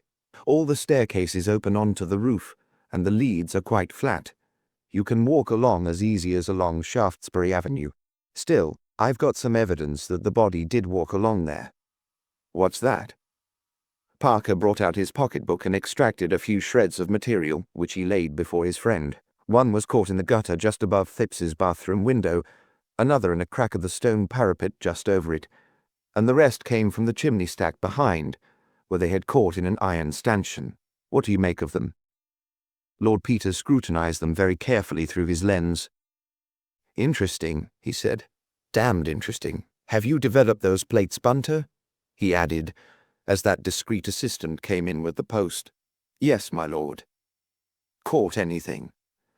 I don't know whether to call it anything or not, my lord, said Bunter dubiously. I'll bring the prints in. Do, said Wimsey. Hallo, here's our advertisement about the gold chain in the Times. Very nice it looks. Write, phone or call Piccadilly. Perhaps it would have been safer to put a box number. Though I always think that the franker you are with people, the more you're likely to deceive 'em. So unused is the modern world to the open hand and the guileless heart, what? But you don't think the fellow who left that chain on the body is going to give himself away by coming here and inquiring about it? I don't. Fathead, said Lord Peter, with the easy politeness of the real aristocracy. That's why I've tried to get hold of the jeweller who originally sold the chain. See? He pointed to the paragraph. It's not an old chain, hardly worn at all. Oh, thanks, Bunter. Now, see here, Parker. These are the finger marks you noticed yesterday on the window sash and on the far edge of the bath. I'd overlooked them. I give you full credit for the discovery.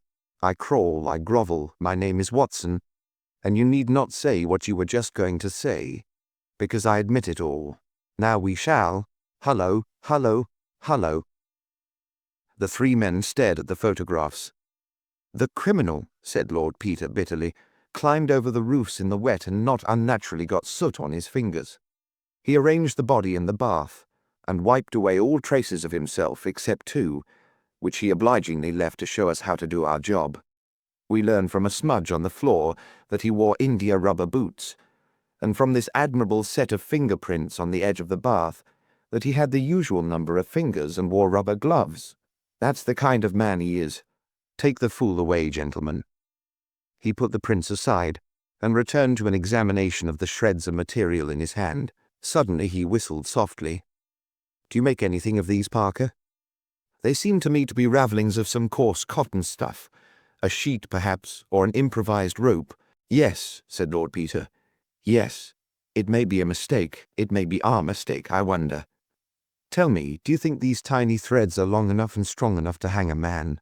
He was silent, his long eyes narrowing into slits behind the smoke of his pipe. What do you suggest doing this morning? Asked Parker. Well, said Lord Peter, it seems to me it's about time I took a hand in your job. Let's go round to Park Lane and see what lark Sir Reuben Levy was up to in bed last night. And now, Mrs. Pemming, if you would be so kind as to give me a blanket, said Mr. Bunter, coming down into the kitchen, and permit of me hanging a sheet across the lower part of this window and drawing the screen across here so as to shut off any reflections, if you understand me. We'll get to work. Sir Reuben Levy's cook, with her eye upon Mr. Bunter's gentlemanly and well-tailored appearance, hastened to produce what was necessary. Her visitor placed on the table a basket containing a water bottle, a silver-backed hairbrush, a pair of boots, a small roll of linoleum, and the letters of a self-made merchant to his son, bound in polished morocco. He drew an umbrella from beneath his arm and added it to the collection. He then advanced a ponderous photographic machine and set it up in the neighborhood of the kitchen range. Then, spreading a newspaper over the fair, scrubbed surface of the table, he began to roll up his sleeves and insinuate himself into a pair of surgical gloves. Sir Reuben Levy's valet, entering at the moment and finding him thus engaged, put aside the kitchen maid, who was staring from a front row position, and inspected the apparatus critically. Mr. Bunter nodded brightly to him and uncorked a small bottle of grey powder. "Odd sort of fish, your employer, isn't he?" said the valet carelessly. "Very singular indeed," said Mr. Bunter. "Now, my dear," he added, ingratiatingly to the kitchen maid, "I wonder if you'd just pour a little of this grey powder over the edge of the bottle while I'm holding it, and the same with this boot, here, at the top. Thank you, miss. What is your name?" "Price? Oh, but you've got another name besides Price, haven't you? Mabel, eh? That's a name I'm uncommonly partial to. That's very nicely done. You've a steady hand, Miss Mabel. See that? That's the finger marks, 3 there, and 2 here, and smudged over in both places. No, don't you touch 'em, my dear, or you'll rub the bloom off. We'll stand 'em up here till they're ready to have their portraits taken. Now then, let's take the hairbrush next. Perhaps, Mrs. Pemming, you'd like to lift him up very carefully by the bristles." "By the bristles, Mr. Bunter. If you please, Mrs. Pemming, and lay him here. Now, Miss Mabel, another little exhibition of your skill, if you please. No, we'll try lamp black this time. Perfect. Couldn't have done it better myself. Ah, there's a beautiful set. No smudges this time. That'll interest his lordship. Now the little book. No, I'll pick that up myself. With these gloves, you see, and by the edges. I'm a careful criminal, Mrs. Pemming. I don't want to leave any traces. Dust the cover all over, Miss Mabel. Now this side, that's the way to do it. Lots of prints and no smudges, all according to plan. Oh, please, Mr. Graves, you mustn't touch it. It's as much as my place is worth to have it touched." "You have to do much of this sort of thing?" inquired Mr. Graves, from a superior standpoint. "Any amount," replied Mr. Bunter, with a groan calculated to appeal to Mr. Graves's heart and unlock his confidence. "If you'd kindly hold one end of this bit of linoleum, Mrs. Pemming, I'll hold up this end while Miss Mabel operates. Yes, Mr. Graves, it's a hard life. Valeting by day and developing by night. Morning tea at any time from 6:30 to 11, and criminal investigation at all hours. It's wonderful, the ideas these rich men with nothing to do get into their heads." "I wonder you stand it," said Mr. Graves. "Now there's none of that here. A quiet, orderly, domestic life, Mr. Bunter, has much to be said for it. Meals at regular hours, decent, respectable families to dinner, none of your painted women, and no valeting at night. There's much to be said for it. I don't hold with Hebrews as a rule, Mr. Bunter, and of course I understand that you may find it to your advantage to be in a titled family, but there's less thought of that these days, and I will say, for a self-made man, no one could call Sir Reuben vulgar, and my lady at any rate is county. Miss Ford she was, one of the Hampshire Fords, and both of them always most considerate." I agree with you, Mr. Graves. His lordship and me have never held with being narrow-minded. Why, yes, my dear. Of course it's a footmark. This is the washstand linoleum. A good Jew can be a good man, that's what I've always said. And regular hours and considerate habits have a great deal to recommend them. Very simple in his tastes now, Sir Reuben, isn't he? For such a rich man, I mean. Very simple indeed, said the cook. The meals he and her ladyship have when they're by themselves with Miss Rachel, well, there now. If it wasn't for the dinners, which is always good when there's company, I'd be wasting my talents and education here, if you understand me, Mr. Bunter. Mr. Bunter added the handle of the umbrella to his collection and began to pin a sheet across the window, aided by the housemaid. Admirable, said he. Now, if I might have this blanket on the table and another on a towel horse or something of that kind by way of a background. You're very kind, Mrs. Pemming. Ah, I wish his lordship never wanted valeting at night. Many's the time I've sat up till 3 and 4, and up again to call him early to go off Sherlocking at the other end of the country, and the mud he gets on his clothes and his boots. I'm sure it's a shame, Mr. Bunter, said Mrs. Pemming warmly. Lo, I calls it. In my opinion, police work ain't no fit occupation for a gentleman, let alone a lordship. Everything made so difficult, too, said Mr. Bunter, nobly sacrificing his employer's character and his own feelings in a good cause. Boots chucked into a corner, clothes hung up on the floor, as they say. That's often the case with these men, as are born with a silver spoon in their mouths, said Mr. Graves. Now, Sir Reuben, he's never lost his good old-fashioned habits. Clothes folded up neat, boots put out in his dressing-room, so as a man could get them in the morning, everything made easy. He forgot them the night before last, though. The clothes, not the boots. Always thoughtful for others, is Sir Reuben. Ah, I hope nothing's happened to him. Indeed, no, poor gentleman, chimed in the cook. And as for what they're saying, that he'd have gone out surreptitious-like to do something he didn't ought, well, I'd never believe it of him, Mr. Bunter. Not if I was to take my dying oath upon it. Ah, said Mr. Bunter, adjusting his arc lamps and connecting them with the nearest electric light.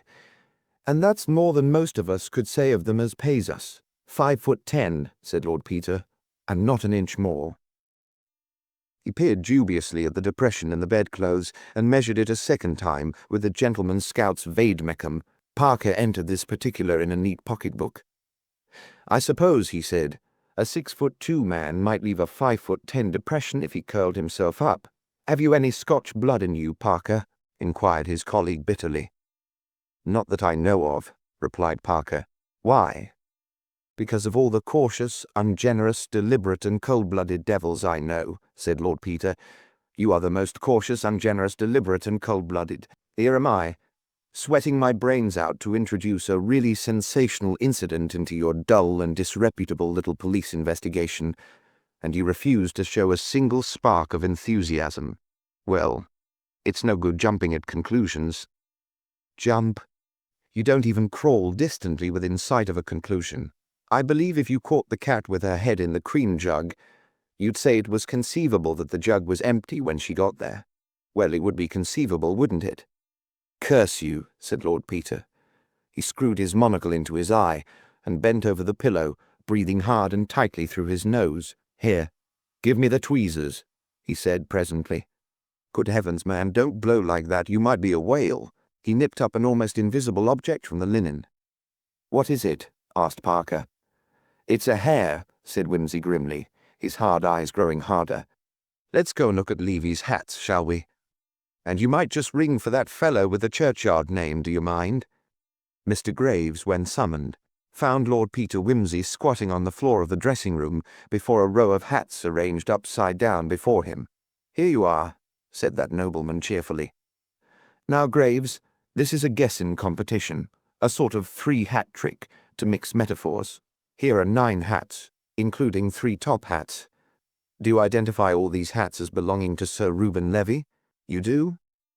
Very good. Now I have 3 guesses as to which hat he wore the night he disappeared. And if I guess right, I win. If I don't, you win. See? Ready? Go. I suppose you know the answer yourself, by the way. Do I understand your lordship to be asking which hat Sir Reuben wore when he went out on Monday night, your lordship?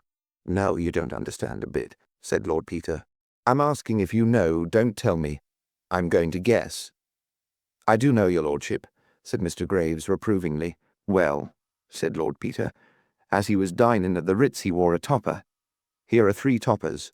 In 3 guesses I'd be bound to hit the right one, wouldn't I? That don't seem very sportin'. I'll take 1 guess. It was this one. He indicated the hat next the window. Am I right, Graves? Have I got the prize? That is the hat in question, my lord, said Mr. Graves without excitement. Thanks, said Lord Peter. That's all I wanted to know. Ask Bunter to step up, would you? Mr. Bunter stepped up with an aggrieved air, and his usually smooth hair ruffled by the focusing cloth. Oh, there you are, Bunter, said Lord Peter. Look here. Here I am, my lord, said Mr. Bunter with respectful reproach. But if you'll excuse me saying so, downstairs is where I ought to be. With all those young women about, they'll be fingering the evidence, my lord. I cry your mercy, said Lord Peter. But I've quarrelled hopelessly with Mr. Parker, and distracted the estimable Graves. And I want you to tell me what fingerprints you have found. I shan't be happy till I get it. So don't be harsh with me, Bunter. Well, my lord, your lordship understands I haven't photographed them yet. But I won't deny that their appearance is interesting, my lord. The little book off the night table, my lord, has only the marks of 1 set of fingers. There's a little scar on the right thumb which makes them easy recognized. The hairbrush, too, my lord, has only the same set of marks. The umbrella, the tooth-glass and the boots all have 2 sets. The hand with the scarred thumb, which I take to be Sir Reuben's, my lord, and a set of smudges superimposed upon them, if I may put it that way, my lord, which may or may not be the same hand in rubber gloves. I could tell you better when I've got the photographs made. To measure them, my lord. The linoleum in front of the washstand is very gratifying indeed, my lord, if you will excuse my mentioning it. Besides the marks of Sir Reuben's boots, which your lordship pointed out, there's the print of a man's naked foot, a much smaller one, my lord, not much more than a 10-inch sock, I should say, if you asked me. Lord Peter's face became irradiated with almost a dim religious light. A mistake, he breathed. A mistake, a little one, but he can't afford it. When was the linoleum washed last, Bunter? Monday morning, my lord. The housemaid did it and remembered to mention it. Only remark she's made yet, and it's to the point. The other domestics, his features expressed disdain. What did I say, Parker? 5'10" and not an inch longer. And he didn't dare to use the hairbrush. Beautiful. But he had to risk the top hat. Gentlemen can't walk home in the rain late at night without a hat, you know, Parker. Look, what do you make of it? 2 sets of fingerprints on everything but the book and the brush. 2 sets of feet on the linoleum, and 2 kinds of hair in the hat. He lifted the top hat to the light, and extracted the evidence with tweezers. Think of it, Parker, to remember the hairbrush and forget the hat. To remember his fingers all the time. And to make that one careless step on the telltale linoleum. Here they are, you see, black hair and tan hair, black hair in the bowler and the Panama, and black and tan in last night's topper. And then, just to make certain that we're on the right track, just one little auburn hair on the pillow, on this pillow, Parker, which isn't quite in the right place. It almost brings tears to my eyes. Do you mean to say, said the detective slowly. I mean to say, said Lord Peter, that it was not Sir Reuben Levy whom the cook saw last night on the doorstep. I say that it was another man, perhaps a couple of inches shorter, who came here in Levy's clothes and let himself in with Levy's latchkey. Oh, he was a bold, cunning devil, Parker. He had on Levy's boots, and every stitch of Levy's clothing down to the skin. He had rubber gloves on his hands, which he never took off, and he did everything he could to make us think that Levy slept here last night. He took his chances, and won. He walked upstairs, he undressed, he even washed and cleaned his teeth, though he didn't use the hairbrush for fear of leaving red hairs in it. He had to guess what Levy did with boots and clothes. One guess was wrong and the other right, as it happened. The bed must look as if it had been slept in. So he gets in, and lies there in his victim's very pajamas. Then, in the morning sometime, probably in the deadest hour between 2 and 3, he gets up, dresses himself in his own clothes that he has brought with him in a bag, and creeps downstairs. If anybody wakes, he is lost, but he is a bold man, and he takes his chance. He knows that people do not wake as a rule, and they don't wake. He opens the street door which he left on the latch when he came in. He listens for the stray passer-by or the policeman on his beat. He slips out. He pulls the door quietly to with the latchkey. He walks briskly away in rubber-soled shoes. He's the kind of criminal who isn't complete without rubber-soled shoes. In a few minutes he is at Hyde Park Corner. After that he paused and added, he did all that, and unless he had nothing at stake, he had everything at stake. Either Sir Reuben Levy has been spirited away for some silly practical joke, or the man with the auburn hair has the guilt of murder upon his soul. Dear me, ejaculated the detective, you're very dramatic about it. Lord Peter passed his hand rather wearily over his hair. My true friend, he murmured in a voice surcharged with emotion. You recall me to the nursery rhymes of my youth, the sacred duty of flippancy. There was an old man of Whitehaven who danced a quadrille with a raven, but they said, it's absurd to encourage that bird, so they smashed that old man of Whitehaven. That's the correct attitude, Parker. Here's a poor old buffer spirited away. Such a joke. And I don't believe he'd hurt a fly himself. That makes it funnier. Do you know, Parker, I don't care frightfully about this case after all. Which, this or yours? Both. I say, Parker, shall we go quietly home and have lunch and go to the Colosseum? You can if you like, replied the detective.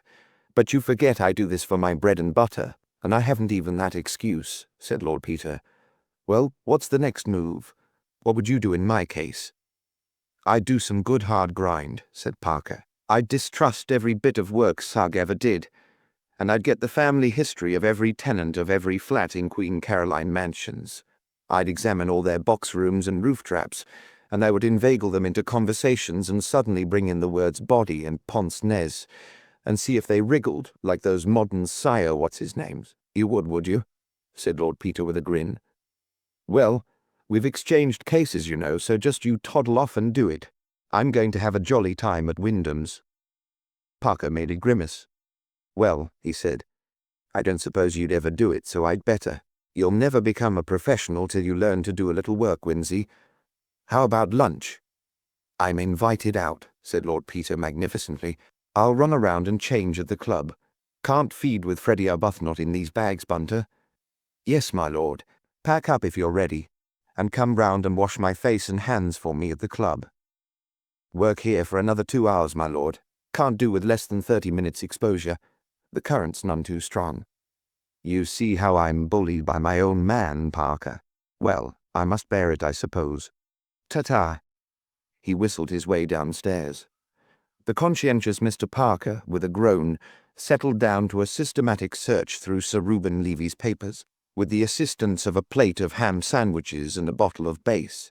Lord Peter and the Honourable Freddie Arbuthnot, looking together like an advertisement for gents' trouserings, strolled into the dining-room at Wyndham's. Haven't seen you for an age, said the Honourable Freddie. What have you been doing with yourself? Oh, fooling about, said Lord Peter languidly. Thick or clear, sir? Inquired the waiter of the Honourable Freddie. Which'll you have, Wimsey? Said that gentleman, transferring the burden of selection to his guest. They're both equally poisonous. Well, clear's less trouble to lick out of the spoon, said Lord Peter. Clear, said the Honourable Freddie. Consommé polonais, agreed the waiter. Very nice, sir.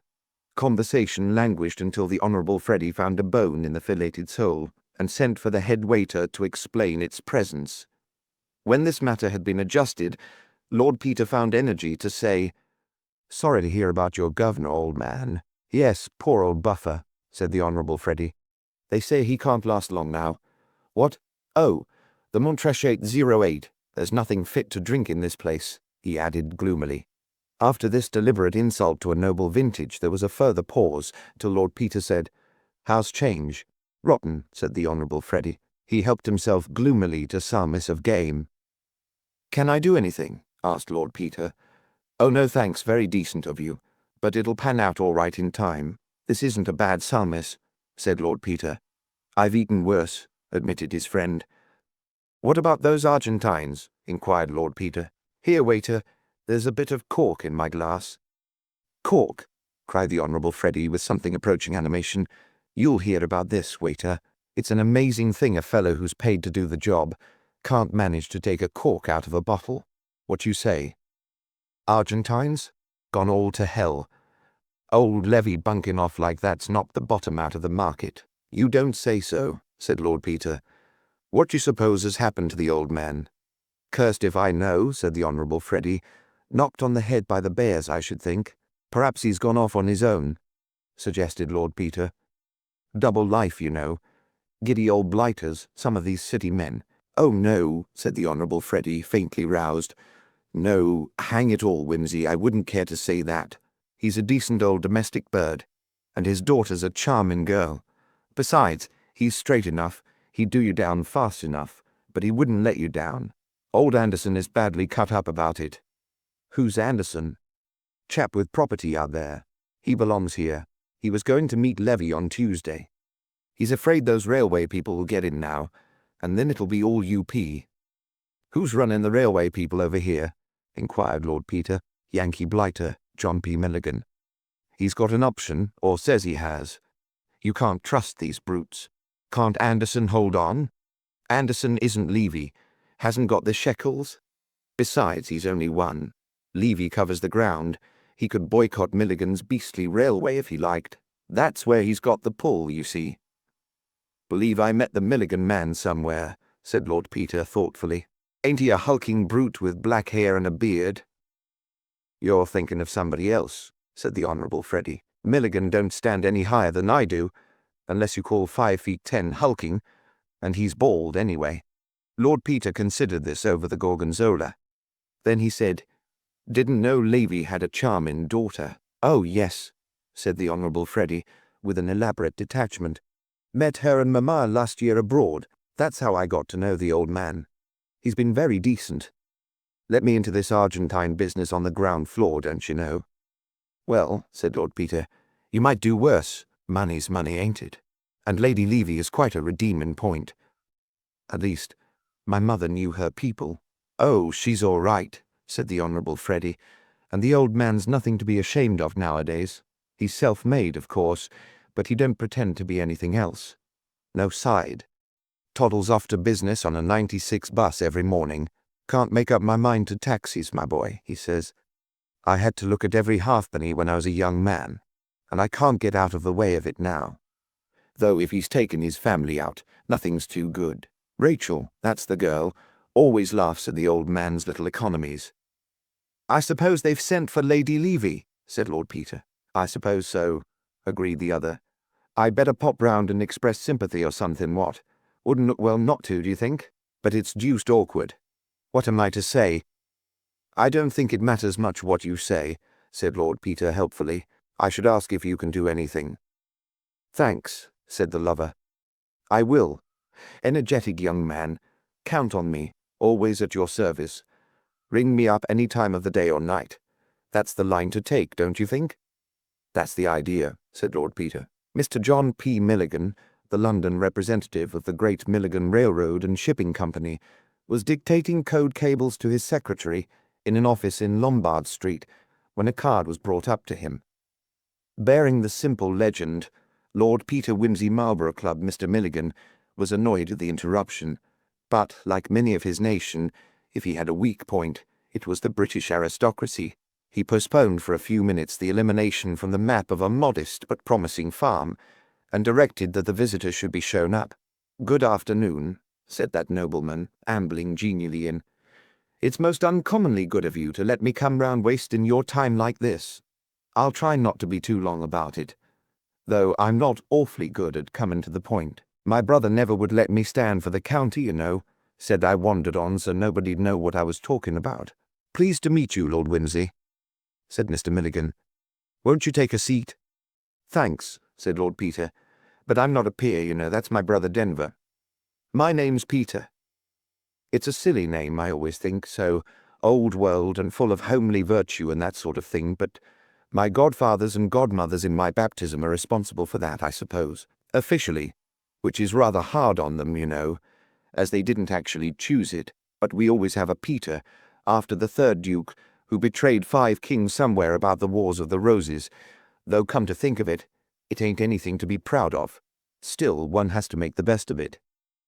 Mr. Milligan, thus ingeniously placed at that disadvantage which attends ignorance, manoeuvred for position, and offered his interrupter a Corona. "Thanks awfully," said Lord Peter, "though you really mustn't tempt me to stay here burbling all afternoon. By Jove, Mr. Milligan, if you offer people such comfortable chairs and cigars like these, I wonder they don't come and live in your office." He added mentally, "I wish to goodness I could get those long-toed boots off you. How's a man to know the size of your feet? And a head like a potato, it's enough to make one swear." "Say now, Lord Peter," said Mr. Milligan, "can I do anything for you?" "Well, do you know," said Lord Peter, "I'm wondering if you would. It's damned cheek to ask you, but fact is, it's my mother, you know.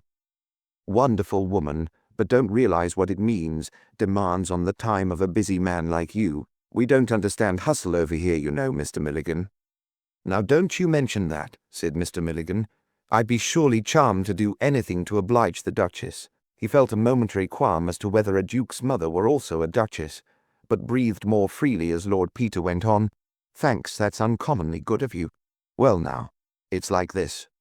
My mother, most energetic, self-sacrificing woman, don't you see, is thinking of getting up a sort of a charity bazaar down at Denver this winter, in aid of the church roof, you know. Very sad case, Mr. Milligan. Fine old antique, early English windows and decorated angel roof, and all that, all tumbling to pieces, rain pouring in and so on. Vicar catching rheumatism at early service, owing to the draught blowing in over the altar. You know the sort of thing. They've got a man down starting on it. Little beggar called Thitz. Lives with an aged mother in Battersea. Vulgar little beast, but quite good on angel roofs and things, I'm told." At this point, Lord Peter watched his interlocutor narrowly, but finding that this rigmarole produced in him no reaction more startling than polite interest tinged with faint bewilderment, he abandoned this line of investigation and proceeded, "I say, I beg your pardon frightfully. I'm afraid I'm being beastly long-winded. Fact is, my mother is getting up this bazaar, and she thought it'd be an awfully interesting sideshow to have some lectures, sort of little talks, you know, by eminent businessmen of all nations. How I did it kind of touch, you know, a drop of oil with a kerosene king, cash conscience and cocoa and so on. It would interest people down there no end. You see, all my mother's friends will be there, and we've none of us any money. Not what you'd call money, I mean. I expect our incomes wouldn't pay your telephone calls, would they? But we like awfully to hear about the people who can make money. Gives us a sort of uplifted feeling, don't you know? Well, anyway, I mean, my mother'd be frightfully pleased and grateful to you, Mr. Milligan, if you'd come down and give us a few words as a representative American. It needn't take more than 10 minutes or so, you know, because the local people can't understand much beyond shooting and hunting, and my mother's crowd can't keep their minds on anything more than 10 minutes together. But we'd really appreciate it very much if you'd come and stay a day or two and just give us a little breezy word on the almighty dollar." "Why, yes," said Mr. Milligan. "I'd like to, Lord Peter. It's kind of the Duchess to suggest it. It's a very sad thing when these fine old antiques begin to wear out. I'll come with great pleasure. And perhaps you'd be kind enough to accept a little donation to the Restoration Fund." This unexpected development nearly brought Lord Peter up all standing. To pump, by means of an ingenious lie, a hospitable gentleman whom you are inclined to suspect of a peculiarly malicious murder, and to accept from him in the course of the proceedings a large cheque for a charitable object, has something about it unpalatable to any but the hardened Secret Service agent. Lord Peter temporized. "That's awfully decent of you," he said. "I'm sure they'd be no end grateful, but you'd better not give it to me, you know. I might spend it or lose it. I'm not very reliable, I'm afraid. The vicar's the right person, the Reverend Constantine Throgmorton, St. John before the Latin Gate Vicarage, Duke's Denver, if you like to send it there." "I will," said Mr. Milligan. "Will you write it out now for £1,000, Scoot, in case it slips my mind later?" The secretary, a sandy-haired young man with a long chin and no eyebrows, silently did as he was requested. Lord Peter looked from the bald head of Mr. Milligan to the red head of the secretary, hardened his heart and tried again. "Well, I'm no end grateful to you, Mr. Milligan, and so'll my mother be when I tell her. I'll let you know the date of the bazaar. It's not quite settled yet, and I've got to see some other businessmen, don't you know. I thought of asking someone from one of the big newspaper combines to represent British advertising talent. What? And a friend of mine promises me a leading German financier. Very interesting if there ain't too much feeling against it down in the country. And I'll have to find somebody or other to do the Hebrew point of view. I thought of asking Levy, only he's floated off in this inconvenient way. Yes, said Mr. Milligan. That's a very curious thing, though I don't mind saying, Lord Peter, that it's a convenience to me. He had a cinch on my railroad combine, but I'd nothing against him personally, and if he turns up after I've brought off a little deal I've got on, I'll be happy to give him the right hand of welcome. A vision passed through Lord Peter's mind of Sir Reuben kept somewhere in custody till a financial crisis was over. This was exceedingly possible, and far more agreeable than his earlier conjecture. It also agreed better with the impression he was forming of Mr. Milligan. Well, it's a rum go, said Lord Peter, but I dare say he had his reasons. Much better not inquire into people's reasons, you know what? Especially as a police friend of mine who's connected with the case says the old Johnny dyed his hair before he went. Out of the tail of his eye, Lord Peter saw the red-headed secretary add up 5 columns of figures simultaneously and jot down the answer. Dyed his hair, did he? Said Mr. Milligan. Dyed it red, said Lord Peter. The secretary looked up. Odd thing is, continued Wimsey, they can't lay hands on the bottle. Something fishy there, don't you think, what? The secretary's interest seemed to have evaporated. He inserted a fresh sheet into his loose-leaf ledger and carried forward a row of digits from the preceding page. I dare say there's nothing in it, said Lord Peter, rising to go. Well, it's uncommonly good of you to be bothered with me like this, Mr. Milligan.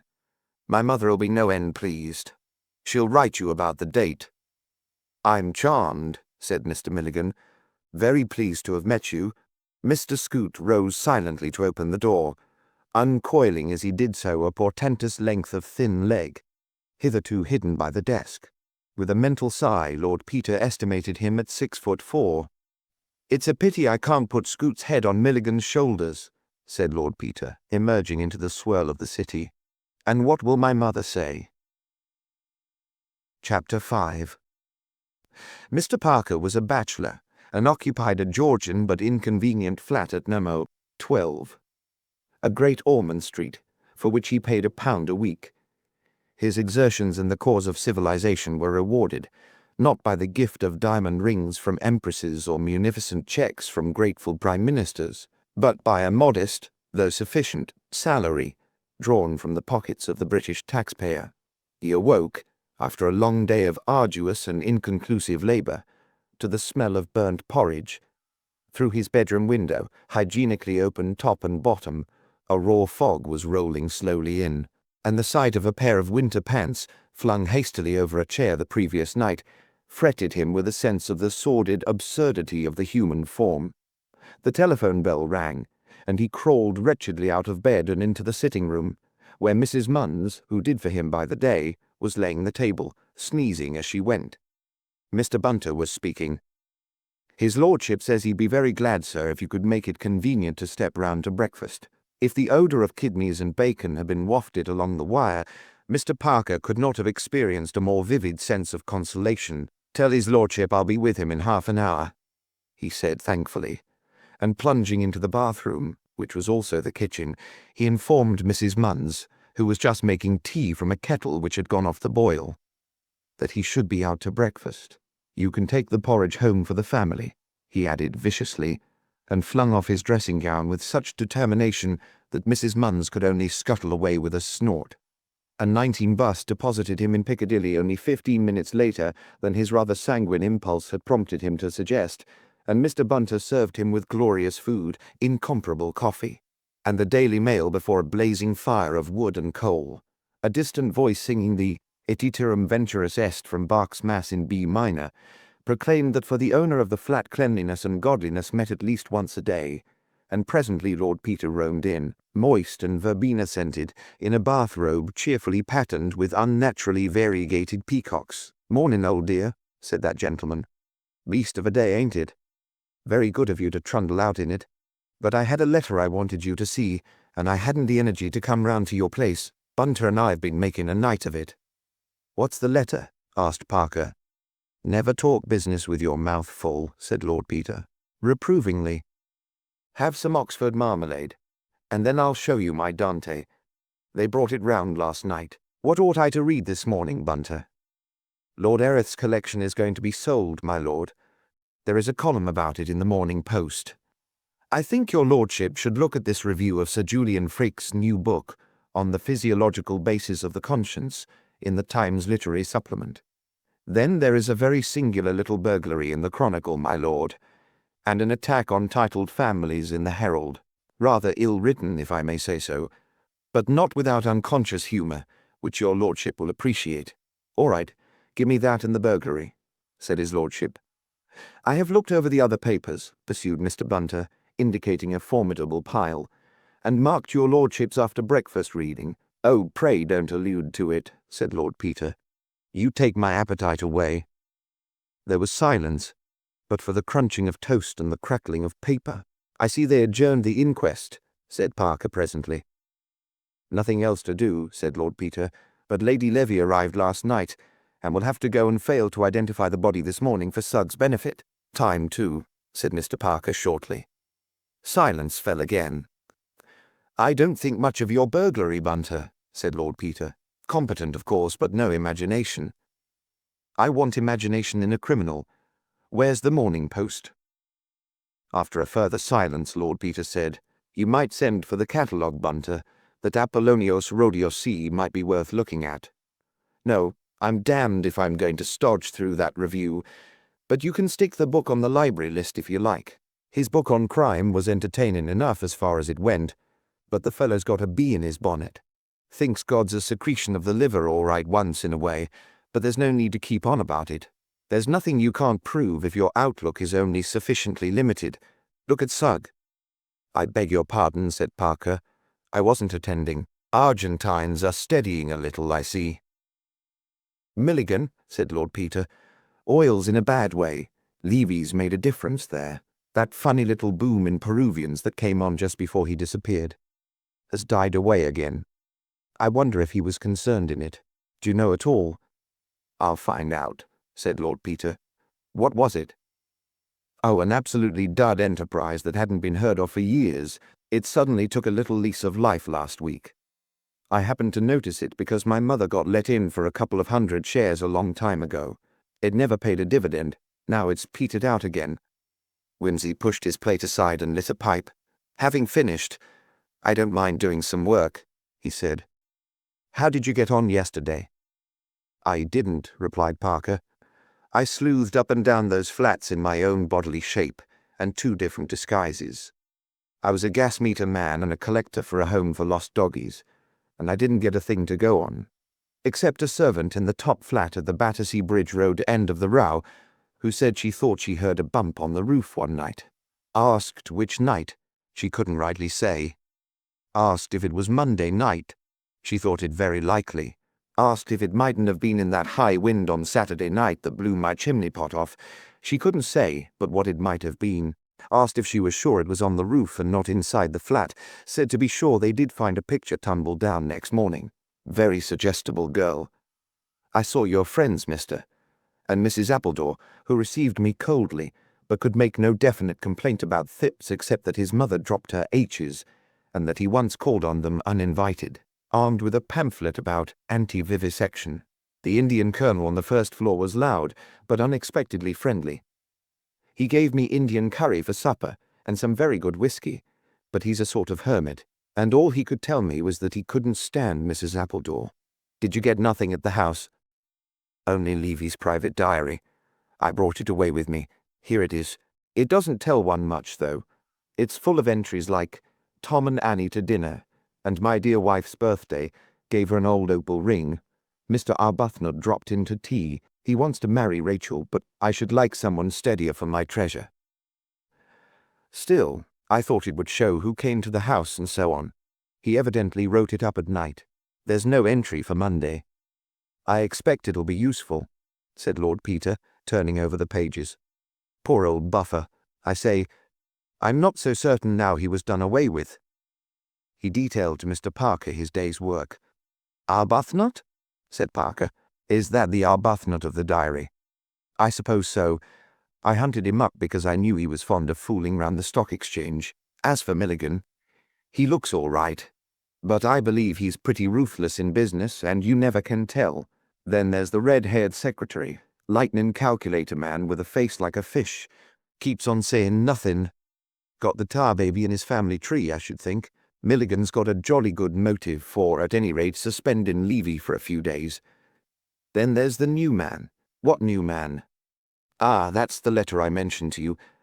Where did I put it? Here we are. Good parchment paper, printed address of solicitor's office in Salisbury, and postmark to correspond. Very precisely written with a fine nib by an elderly businessman of old-fashioned habits. Parker took the letter and read, Crimplesham and Wicks, solicitors, Milford Hill, Salisbury, 17 November, 192. Sir, with reference to your advertisement today in the personal column of the Times, I am disposed to believe that the eyeglasses and chain in question may be those I lost on the LB and SC Electric Railway while visiting London last Monday. I left Victoria by the 5.45 train and did not notice my loss till I arrived at Balham. This indication and the optician's specification of the glasses, which I enclose, should suffice at once as an identification and a guarantee of my bona fides. If the glasses should prove to be mine, I should be greatly obliged to you if you would kindly forward them to me by registered post, as the chain was a present from my daughter and is one of my dearest possessions.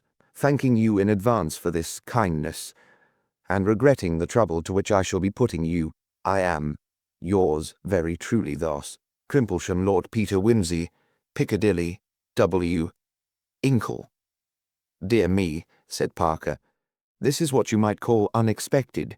Either it is some extraordinary misunderstanding, said Lord Peter, or Mr. Crimplesham is a very bold and cunning villain, or possibly, of course, they are the wrong glasses. We may as well get a ruling on that point at once. I suppose the glasses are at the Yard. I wish you'd just ring 'em up and ask 'em to send round an optician's description of them at once, and you might ask at the same time whether it's a very common prescription. Right you are, said Parker, and took the receiver off its hook. And now, said his friend when the message was delivered, just come into the library for a minute. On the library table, Lord Peter had spread out a series of bromide prints, some dry, some damp, and some but half-washed.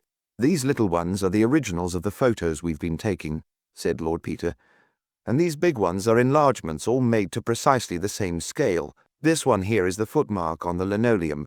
We'll put that by itself at present. Now these fingerprints can be divided into 5 lots. I've numbered 'em on the print, see, and made a list A. The fingerprints of Levy himself, off his little bedside book and his hairbrush, this and this. You can't mistake the little scar on the thumb. B. The smudges made by the gloved fingers of the man who slept in Levy's room on Monday night. They show clearly on the water bottle and on the boots, superimposed on Levy's. They are very distinct on the boots, surprisingly so for gloved hands, and I deduced that the gloves were rubber ones and had recently been in water. Here's another interesting point. Levy walked in the rain on Monday night, as we know, and these dark marks are mud splashes. You see they lie over Levy's fingerprints in every case. Now see, on this left boot, we find the stranger's thumb mark over the mud on the leather above the heel. That's a funny place to find a thumb mark on a boot, isn't it? That is, if Levy took off his own boots. But it's the place where you'd expect to see it if somebody forcibly removed his boots for him.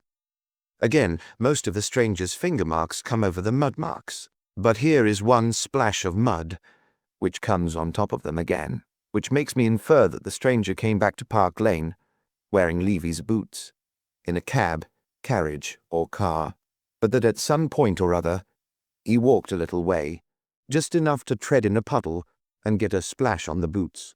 What do you say? Very pretty, said Parker. A bit intricate, though, and the marks are not all that I could wish a fingerprint to be. Well, I won't lay too much stress on it, but it fits in with our previous ideas. Now let's turn to C. The prints obligingly left by my own particular villain on the further edge of Thips's bath, where you spotted them, and I ought to be scourged for not having spotted them. The left hand, you notice, the base of the palm and the fingers, but not the tips, looking as though he had steadied himself on the edge of the bath while leaning down to adjust something at the bottom. The pince-nez, perhaps. Gloved, you see, but showing no ridge or seam of any kind. I say rubber. You say rubber. That's that. Now see here, D&E come off a visiting card of mine. There's this thing at the corner marked F, but that you can disregard. In the original document, it's a sticky mark, left by the thumb of the youth who took it from me, after first removing a piece of chewing gum from his teeth with his finger to tell me that Mr. Milligan might or might not be disengaged. D and E are the thumb marks of Mr. Milligan and his red-haired secretary. I'm not clear which is which, but I saw the youth with the chewing gum hand the card to the secretary, and when I got into the inner shrine I saw John P. Milligan standing with it in his hand. So it's one or the other, and for the moment it's immaterial to our purpose which is which. I boned the card from the table when I left. Well now, Parker, here's what's been keeping Bunter and me up till the small hours. I've measured and measured every way backwards and forwards till my head's spinning, and I've stared till I'm nearly blind. But I'm hanged if I can make my mind up. Question 1. Is C identical with B? Question 2. Is D or E identical with B? There's nothing to go on but the size and shape, of course, and the marks are so faint. What do you think? Parker shook his head doubtfully. I think E might almost be put out of the question, he said. It seems such an excessively long and narrow thumb. But I think there is a decided resemblance between the span of B on the water bottle and C on the bath, and I don't see any reason why D shouldn't be the same as B, only there's so little to judge from. Your untutored judgment and my measurements have brought us both to the same conclusion, if you can call it a conclusion, said Lord Peter bitterly. Another thing, said Parker. Why on earth should we try to connect B with C? The fact that you and I happen to be friends doesn't make it necessary to conclude that the two cases we happen to be interested in have any organic connection with one another. Why should they? The only person who thinks they have is Sugg, and he's nothing to go by. It would be different if there were any truth in the suggestion that the man in the bath was Levy, but we know for a certainty he wasn't. It's ridiculous to suppose that the same man was employed in committing two totally distinct crimes on the same night, one in Battersea and the other in Park Lane. I know, said Wimsey, though of course we mustn't forget that Levy was in Battersea at the time, and now we know he didn't return home at 12 as was supposed. We've no reason to think he ever left Battersea at all. True. But there are other places in Battersea besides Thipps's bathroom, and he wasn't in Thipps's bathroom. In fact, come to think of it, that's the one place in the universe where we know definitely that he wasn't. So what's Thipps's bath got to do with it? I don't know, said Lord Peter. Well, perhaps we shall get something better to go on today. He leaned back in his chair and smoked thoughtfully for some time over the papers which Bunter had marked for him. They've got you out in the limelight, he said. Thank heaven. Sugg hates me too much to give me any publicity. What a dull agony column. Darling Pipsy, come back soon to your distracted Popsy, and the usual young man in need of financial assistance, and the usual injunction to remember thy Creator in the days of thy youth. Hollo, there's the bell. Oh, it's our answer from Scotland Yard. The note from Scotland Yard enclosed an optician's specification identical with that sent by Mr. Crimplesham, and added that it was an unusual one, owing to the peculiar strength of the lenses and the marked difference between the sight of the two eyes. That's good enough, said Parker. Yes, said Wimsey. Then possibility no. 3 is knocked on the head. There remain possibility number 1, accident or misunderstanding, and number 2, deliberate villainy, of a remarkably bold and calculating kind, of a kind, in fact, characteristic of the author or authors of our two problems. Following the methods inculcated at that university of which I have the honor to be a member, we will now examine severally the various suggestions afforded by possibility number 2. This possibility may be again subdivided into 2 or more hypotheses. On hypothesis 1, strongly advocated by my distinguished colleague Professor Snupshed, the criminal, whom we may designate as X, is not identical with Crimplesham, but is using the name of Crimplesham as his shield or aegis. This hypothesis may be further subdivided into 2 alternatives. Alternative A, Crimplesham is an innocent and unconscious accomplice, and X is in his employment. X writes in Crimplesham's name on Crimplesham's office paper and obtains that the object in question, i.e., the eyeglasses, be dispatched to Crimplesham's address. He's in a position to intercept the parcel before it reaches Crimplesham. The presumption is that X is Crimplesham's charwoman, office boy, clerk, secretary, or porter. This offers a wide field of investigation. The method of inquiry will be to interview Crimplesham and discover whether he sent the letter, and if not, who has access to his correspondence. Alternative B, Crimplesham is under X's influence or in his power, and has been induced to write the letter by A, bribery, B, misrepresentation, or C, threats. X may in that case be a persuasive relation or friend, or else a creditor, blackmailer, or assassin. Crimplesham, on the other hand, is obviously venal or a fool. The method of inquiry in this case, I would tentatively suggest, is again to interview Crimplesham, put the facts of the case strongly before him, and assure him in the most intimidating terms that he is liable to a prolonged term of penal servitude as an accessory after the fact in the crime of murder. Ahem. Trusting, gentlemen, that you have followed me thus far, we will pass to the consideration of hypothesis No. 2, to which I personally incline, and according to which X is identical with Crimplesham. In this case, Crimplesham, who is, in the words of an English classic, a man of infinite resource and sagacity, correctly deduces that, of all people, the last whom we shall expect to find answering our advertisement is the criminal himself. Accordingly, he plays a bold game of bluff. He invents an occasion on which the glasses may very easily have been lost or stolen, and applies for them. If confronted, nobody will be more astonished than he to learn where they were found. He will produce witnesses to prove that he left Victoria at 5:45 and emerged from the train at Balham at the scheduled time, and sat up all Monday night playing chess with a respectable gentleman well known in Balham. In this case, the method of inquiry will be to pump the respectable gentleman in Balham, and if he should happen to be a single gentleman with a deaf housekeeper, it may be no easy matter to impugn the alibi, since, outside detective romances, few ticket collectors and bus conductors keep an exact remembrance of all the passengers passing between Balham and London on any and every evening of the week. Finally, gentlemen, I will frankly point out the weak point of all these hypotheses, namely, that none of them offers any explanation as to why the incriminating article was left so conspicuously on the body in the first instance. Mr. Parker had listened with commendable patience to this academic exposition. Might not X, he suggested, be an enemy of Crimplesham's who designed to throw suspicion upon him? He might. In that case he should be easy to discover, since he obviously lives in close proximity to Crimplesham and his glasses, and Crimplesham, in fear of his life, will then be a valuable ally for the prosecution. How about the first possibility of all, misunderstanding or accident? Well, for purposes of discussion, nothing, because it really doesn't afford any data for discussion. In any case, said Parker, the obvious course appears to be to go to Salisbury. That seems indicated, said Lord Peter. Very well, said the detective. Is it to be you or me or both of us? It is to be me, said Lord Peter, and that for two reasons. First, because, if by possibility number 2, hypothesis 1, alternative A, Crimplesham is an innocent catspaw, the person who put in the advertisement is the proper person to hand over the property.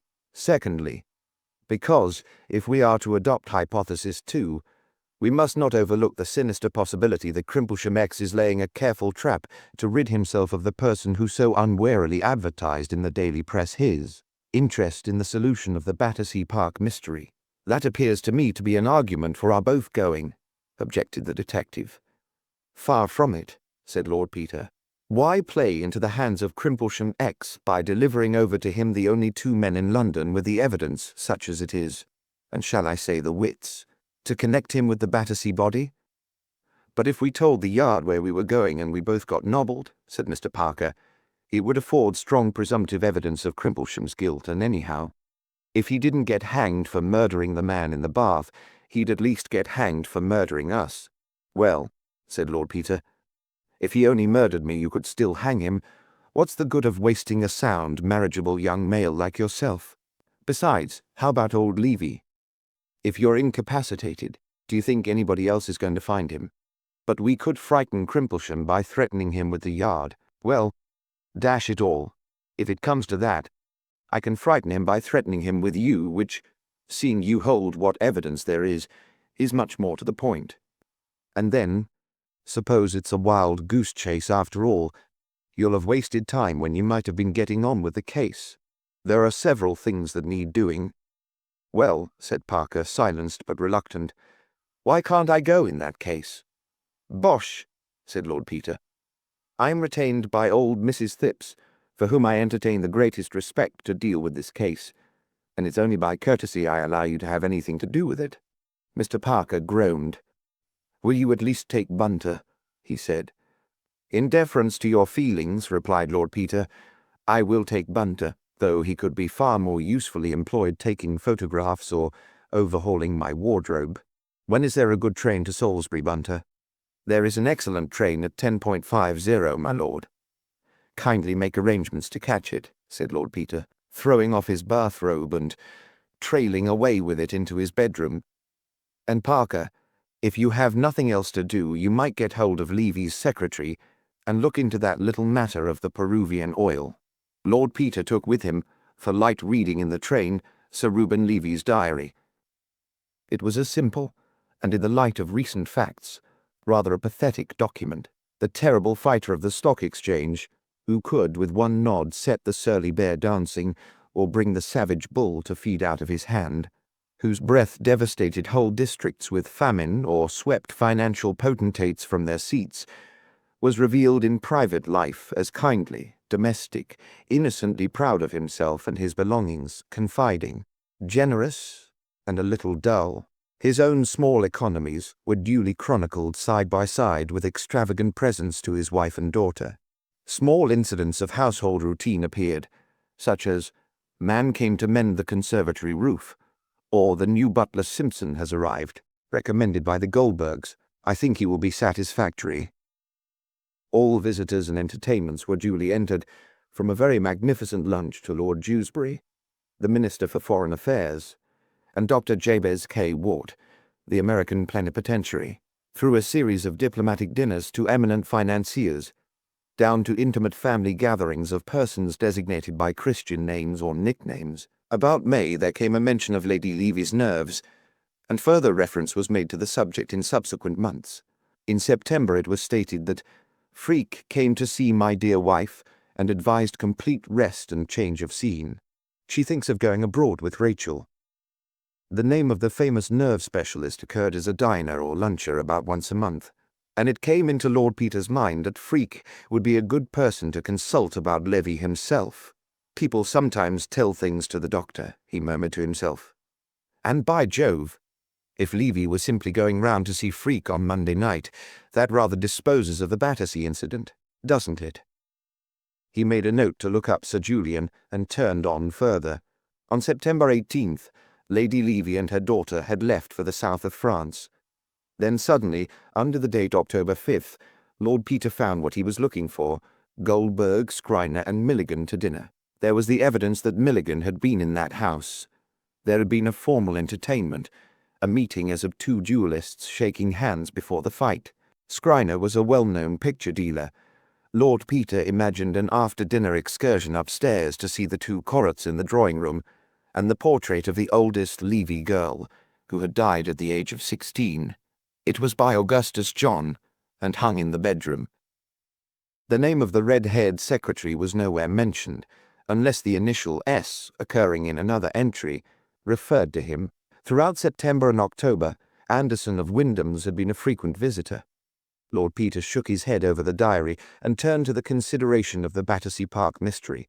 Whereas in the Levy affair, it was easy enough to supply a motive for the crime, if crime it were, and the difficulty was to discover the method of its carrying out and the whereabouts of the victim. In the other case, the chief obstacle to inquiry was the entire absence of any imaginable motive. It was odd that, although the papers had carried news of the affair from one end of the country to the other, and a description of the body had been sent to every police station in the country, Nobody had as yet come forward to identify the mysterious occupant of Mr. Thipps's bath. It was true that the description, which mentioned the clean-shaven chin, elegantly cut hair, and the pince-nez, was rather misleading, but on the other hand, the police had managed to discover the number of molars missing, and the height, complexion, and other data were correctly enough stated, as also the date at which death had presumably occurred. It seemed, however, as though the man had melted out of society without leaving a gap, or so much as a ripple. Assigning a motive for the murder of a person without relations or antecedents or even clothes is like trying to visualize the fourth dimension. Admirable exercise for the imagination, but arduous and inconclusive. Even if the day's interview should disclose black spots in the past or present of Mr. Crimplesham, how were they to be brought into connection with a person apparently without a past, and whose present was confined to the narrow limits of a bath and a police mortuary? "Bunter," said Lord Peter, "I beg that in the future you will restrain me from starting 2 hairs at once. These cases are getting to be a strain on my constitution. One hair has nowhere to run from, and the other has nowhere to run to. It's a kind of mental DT, Bunter. When this is over I shall turn pussyfoot, forswear the police news, and take to an emollient diet of the works of the late Charles Garvice." It was its comparative proximity to Milford Hill that induced Lord Peter to lunch at the Minster Hotel, rather than at the White Hart or some other more picturesquely situated hostel. It was not a lunch calculated to cheer his mind, as in all cathedral cities. The atmosphere of the Close pervades every nook and corner of Salisbury, and no food in that city but seems faintly flavoured with prayer books. As he sat sadly consuming that impassive pale substance known to the English as cheese unqualified, for there are cheeses which go openly by their names as Stilton, Camembert, Gruyere, Wensleydale, or Gorgonzola, but cheese is cheese and everywhere the same.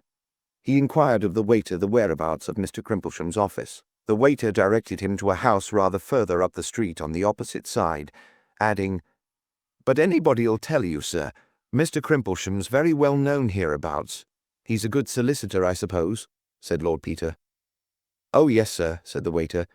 "You couldn't do better than trust to Mr. Crimplesham, sir.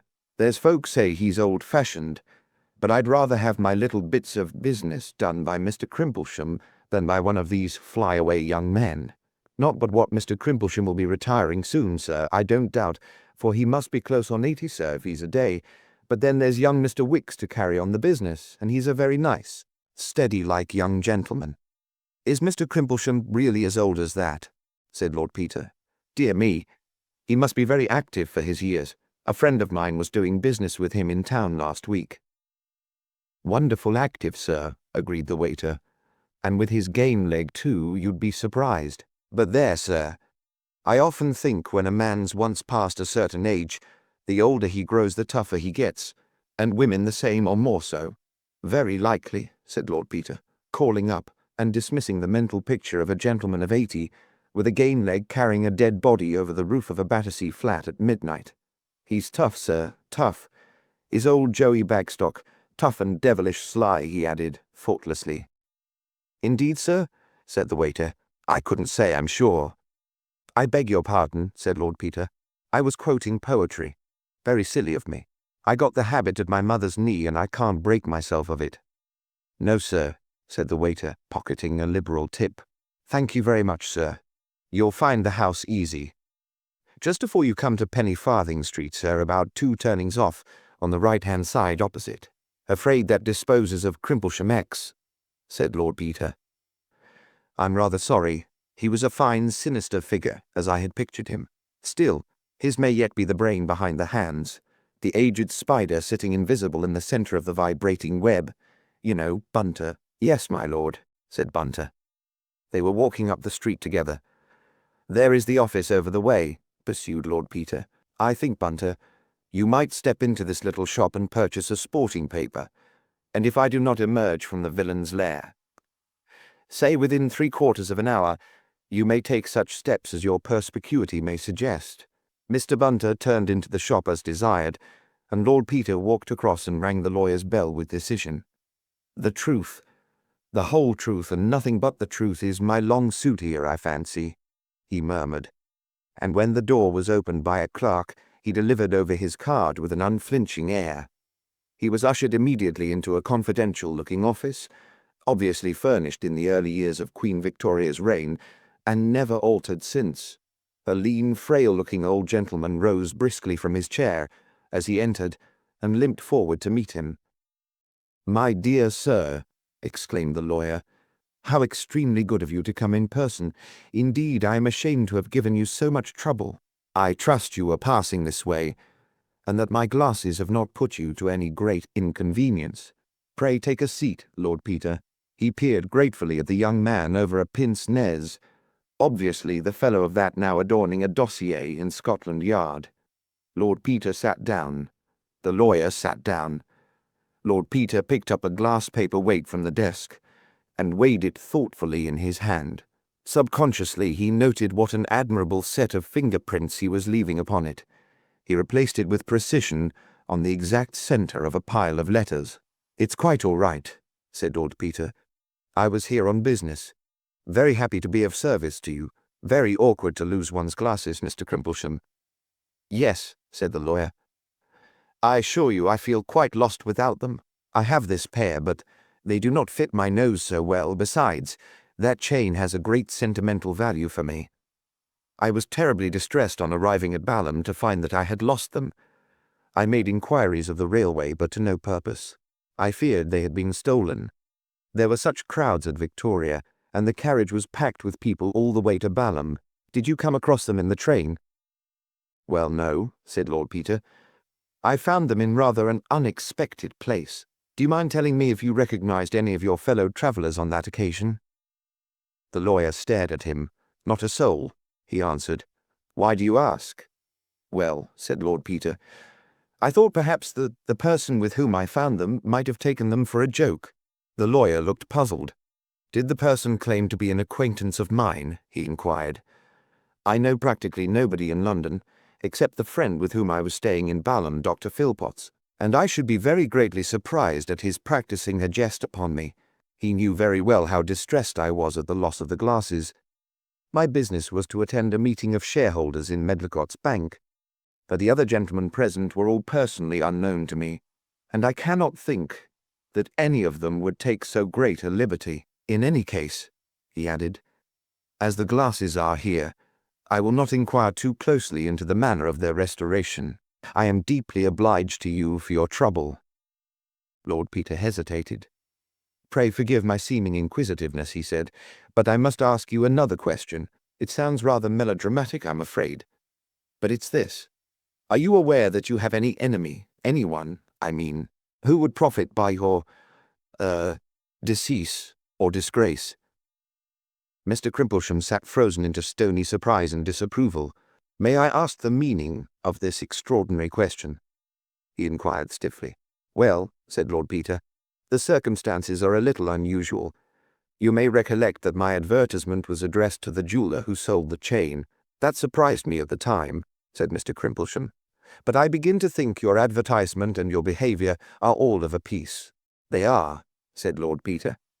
"As a matter of fact, I did not expect the owner of the glasses to answer my advertisement. Mr. Crimplesham, you have no doubt read what the papers have to say about the Battersea Park mystery. Your glasses are the pair that was found on the body, and they are now in the possession of the police at Scotland Yard, as you may see by this." He placed the specification of the glasses and the official note before Crimplesham. "Good God!" exclaimed the lawyer. He glanced at the paper, and then looked narrowly at Lord Peter. "Are you yourself connected with the police?" he inquired. "Not officially," said Lord Peter. "I am investigating the matter privately, in the interests of one of the parties." Mr. Crimplesham rose to his feet. "My good man," he said, "this is a very impudent attempt, but blackmail is an indictable offence, and I advise you to leave my office before you commit yourself." He rang the bell. "I was afraid you'd take it like that," said Lord Peter. "It looks as though this ought to have been my friend Detective Parker's job, after all." He laid Parker's card on the table beside the specification and added, "If you should wish to see me again, Mr. Crimplesham, before tomorrow morning you will find me at the Minster Hotel." Mr. Crimplesham disdained to reply further than to direct the clerk who entered to show this person out. In the entrance, Lord Peter brushed against a tall young man who was just coming in, and who stared at him with surprised recognition. His face, however, aroused no memories in Lord Peter's mind, and that baffled nobleman, calling out Bunter from the newspaper shop, departed to his hotel to get a trunk call through to Parker.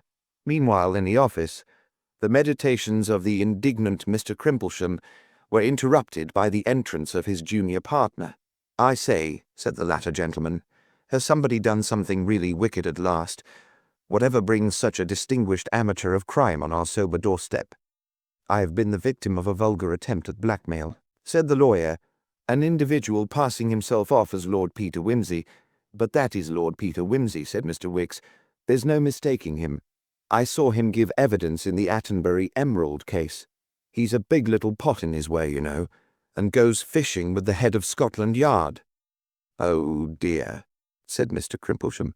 Fate arranged that the nerves of Mr. Crimplesham should be tried that afternoon. When, escorted by Mr. Wicks, he arrived at the Minster Hotel, he was informed by the porter that Lord Peter Wimsey had strolled out, mentioning that he thought of attending evensong. "But his man is here, sir," he added, "if you'd like to leave a message." Mr. Wicks thought that on the whole it would be well to leave a message. Mr. Bunter, on inquiry, was found to be sitting by the telephone, waiting for a trunk call. As Mr. Wicks addressed him, the bell rang, and Mr. Bunter, politely excusing himself, took down the receiver. "Hello," he said. "Is that Mr. Parker?" "Oh, thanks. Exchange. Sorry, can you put me through to Scotland Yard? Excuse me, gentlemen, keeping you waiting. Exchange. All right, Scotland Yard, hello. Is that Scotland Yard? Is Detective Parker round there? Can I speak to him? I shall have done in a moment, gentlemen. Hello. Is that you, Mr. Parker? Lord Peter would be much obliged if you could find it convenient to step down to Salisbury, sir. Oh, no, sir. He's in excellent health, sir. Just stepped round to hear evensong. Sir, oh no, I think tomorrow morning would do excellently, sir. Thank you, sir. Chapter 6. It was, in fact, inconvenient for Mr. Parker to leave London. He had had to go and see Lady Levy towards the end of the morning, and subsequently his plans for the day had been thrown out of gear, and his movements delayed by the discovery that the adjourned inquest of Mr. Thipps's unknown visitor was to be held that afternoon, since nothing very definite seemed forthcoming from Inspector Sugg's inquiries. Jury and witnesses had been convened accordingly for 3 o'clock.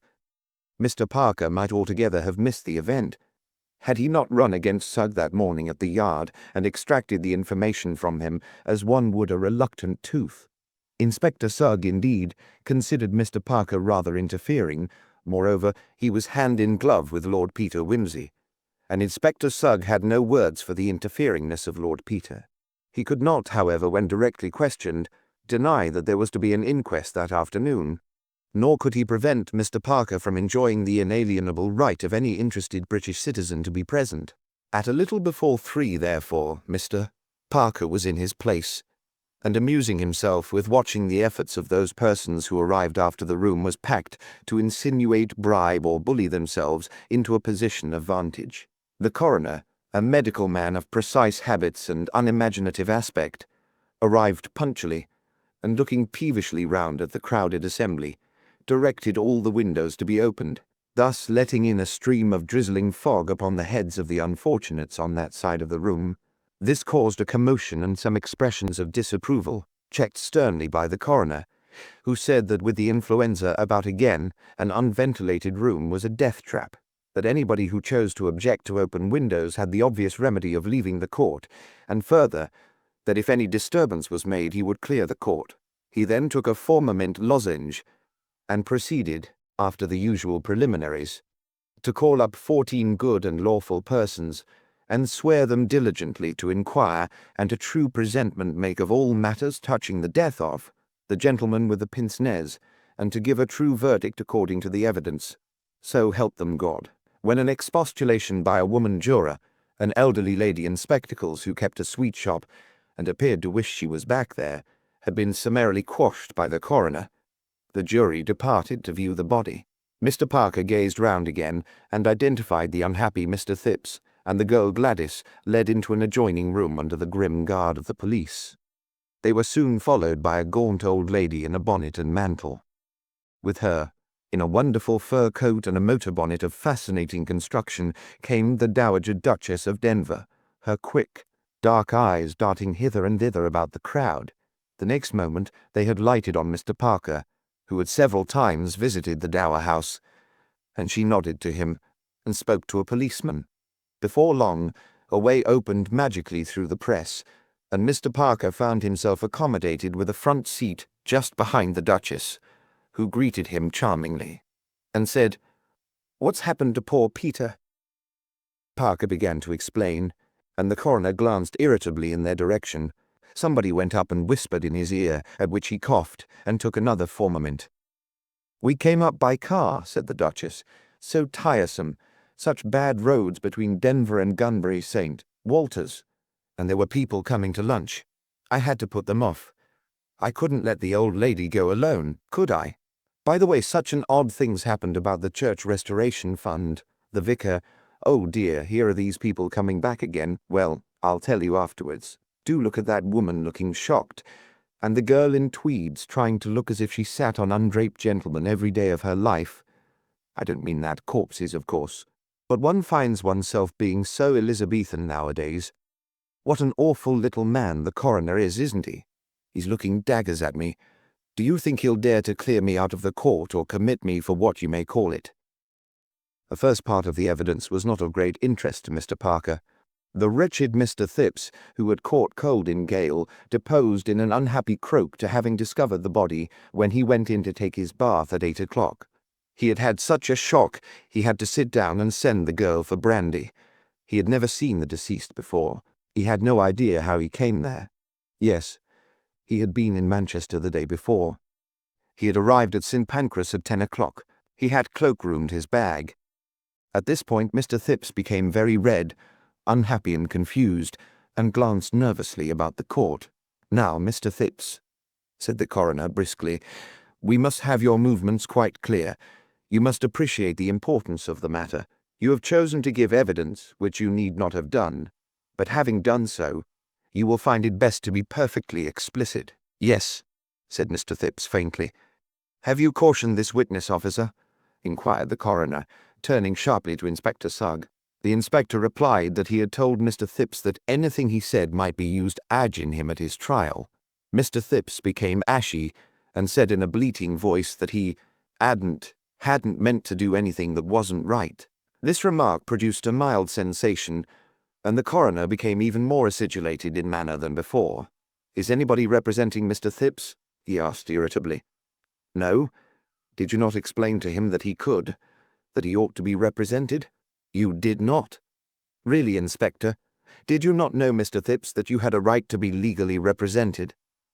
Mr. Thipps clung to a chair-back for support and said no in a voice barely audible. "It is incredible," said the coroner, "that so-called educated people should be so ignorant of the legal procedure of their own country. This places us in a very awkward position. I doubt, Inspector, whether I should permit the prisoner, Mr. Thipps, to give evidence at all. It is a delicate position." The perspiration stood on Mrs. Thipps's forehead. "Save us from our friends," whispered the Duchess to Parker.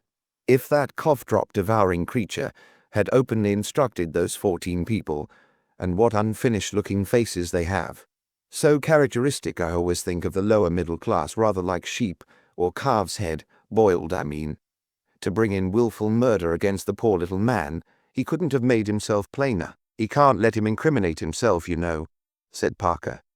"Stuff," said the Duchess. "How could the man incriminate himself when he never did anything in his life? You men never think of anything but your red tape." Meanwhile, Mr. Thipps, wiping his brow with a handkerchief, had summoned up courage. He stood up with a kind of weak dignity, like a small white rabbit brought to bay. "I would rather tell you," he said, "though it's really very unpleasant for a man in my position, but I really couldn't have it thought for a moment that I'd committed this dreadful crime. I assure you, gentlemen, I couldn't bear that. No. I'd rather tell you the truth, though I'm afraid it places me in rather a... well, I'll tell you. "You fully understand the gravity of making such a statement, Mr. Phipps?" said the coroner. "Quite," said Mr. Phipps. "It's all right. Might I have a drink of water?" "Take your time," said the coroner, at the same time robbing his remark of all conviction by an impatient glance at his watch. "Thank you, sir," said Mr. Phipps. "Well then, it's true I got to St. Pancras at 10, but there was a man in the carriage with me. He'd got in at Leicester. I didn't recognize him at first, but he turned out to be an old school fellow of mine." "What was this gentleman's name?" inquired the coroner, his pencil poised. Mr. Phipps shrank together visibly. "I'm afraid I can't tell you that," he said. "You see, that is, you will see. It would get him into trouble, and I couldn't do that. No, I really couldn't do that, not if my life depended on it. No," he added, as the ominous pertinence of the last phrase smote upon him. "I'm sure I couldn't do that." "Well, well," said the coroner. The Duchess leaned over to Parker again. "I'm beginning quite to admire the little man," she said. Mr. Phipps resumed. "When we got to St. Pancras, I was going home, but my friend said no. We hadn't met for a long time, and we ought to make a night of it, was his expression. I fear I was weak, and let him over-persuade me to accompany him to one of his haunts. I use the word advisedly," said Mr. Phipps, "and I assure you, sir, that if I had known beforehand where we were going, I never would have set foot in the place.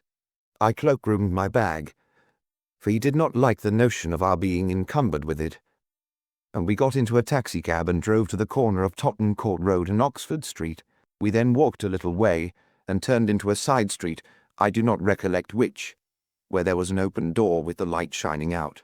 There was a man at a counter, and my friend bought some tickets, and I heard the man at the counter say something to him about your friend, meaning me, and my friend said, 'Oh yes, he's been here before, haven't you, Alf?'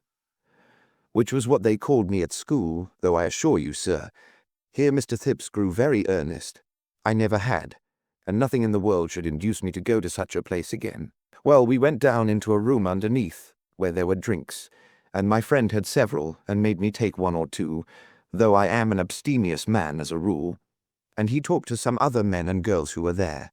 A very vulgar set of people I thought them, though I wouldn't say but what some of the young ladies were nice-looking enough. One of them sat on my friend's knee and called him a slow old thing, and told him to come on. So we went into another room, where there were a lot of people dancing all these up-to-date dances.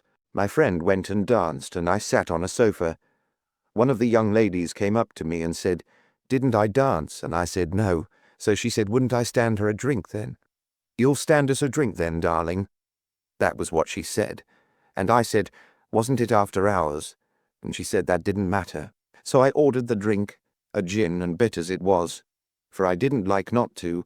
The young lady seemed to expect it of me, and I felt it wouldn't be gentlemanly to refuse when she asked. But it went against my conscience, such a young girl as she was. And she put her arm round my neck afterwards and kissed me just like as if she was paying for the drink. And it really went to my said Mr. Phipps, a little ambiguously but with uncommon emphasis. Here somebody at the back said, 'Cheero,' and a sound was heard as of the noisy smacking of lips. 'Remove the person who made that improper noise,' said the coroner with great indignation. 'Go on, please, Mr. Phipps.' 'Well,' said Mr.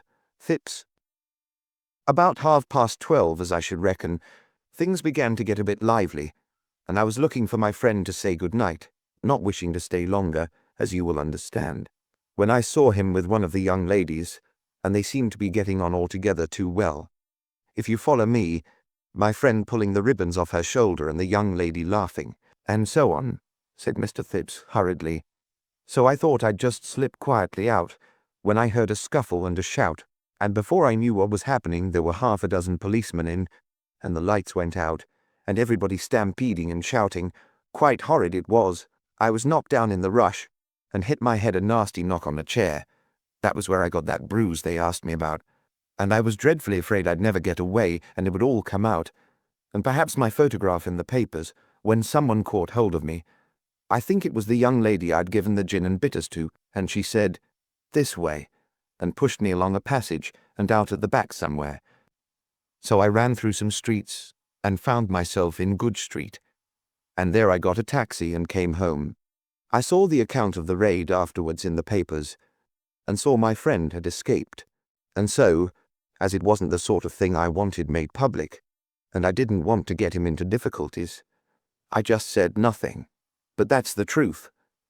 "Well, Mr. Thipps," said the coroner, "we shall be able to substantiate a certain amount of this story. Your friend's name—" "No," said Mr. Thipps stoutly, "not on any account." "Very good," said the coroner. "Now, can you tell us what time you did get in?" "About 1:30, I should think. Though really I was so upset." "Quite so. Did you go straight to bed?" "Yes, I took my sandwich and glass of milk first. I thought it might settle my inside, so to speak," added the witness apologetically, "not being accustomed to alcohol so late at night and on an empty stomach, as you may say." "Quite so.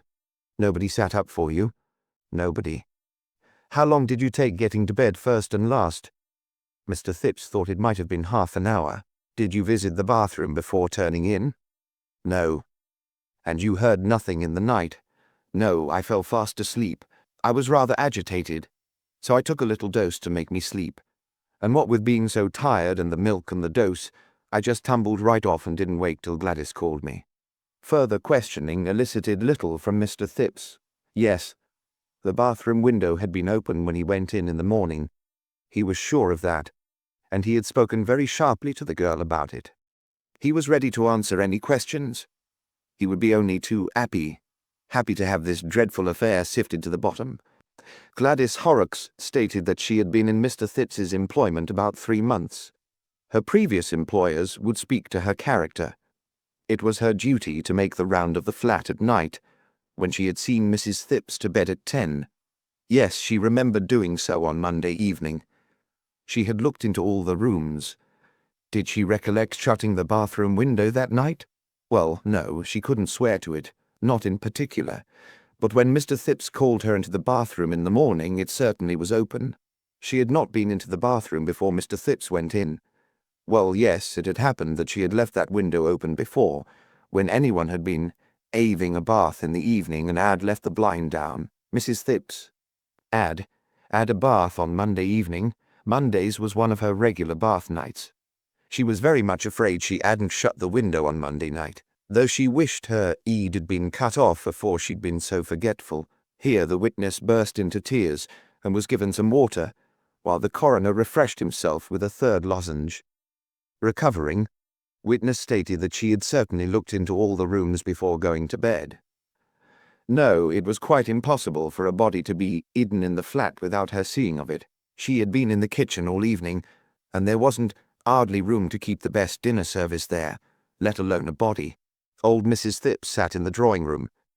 Yes, she was sure she'd been into the dining room. How? Because she put Mr. Thipps's milk and sandwiches there ready for him. There had been nothing in there that she could swear to. Nor yet in her own bedroom, nor in the hall.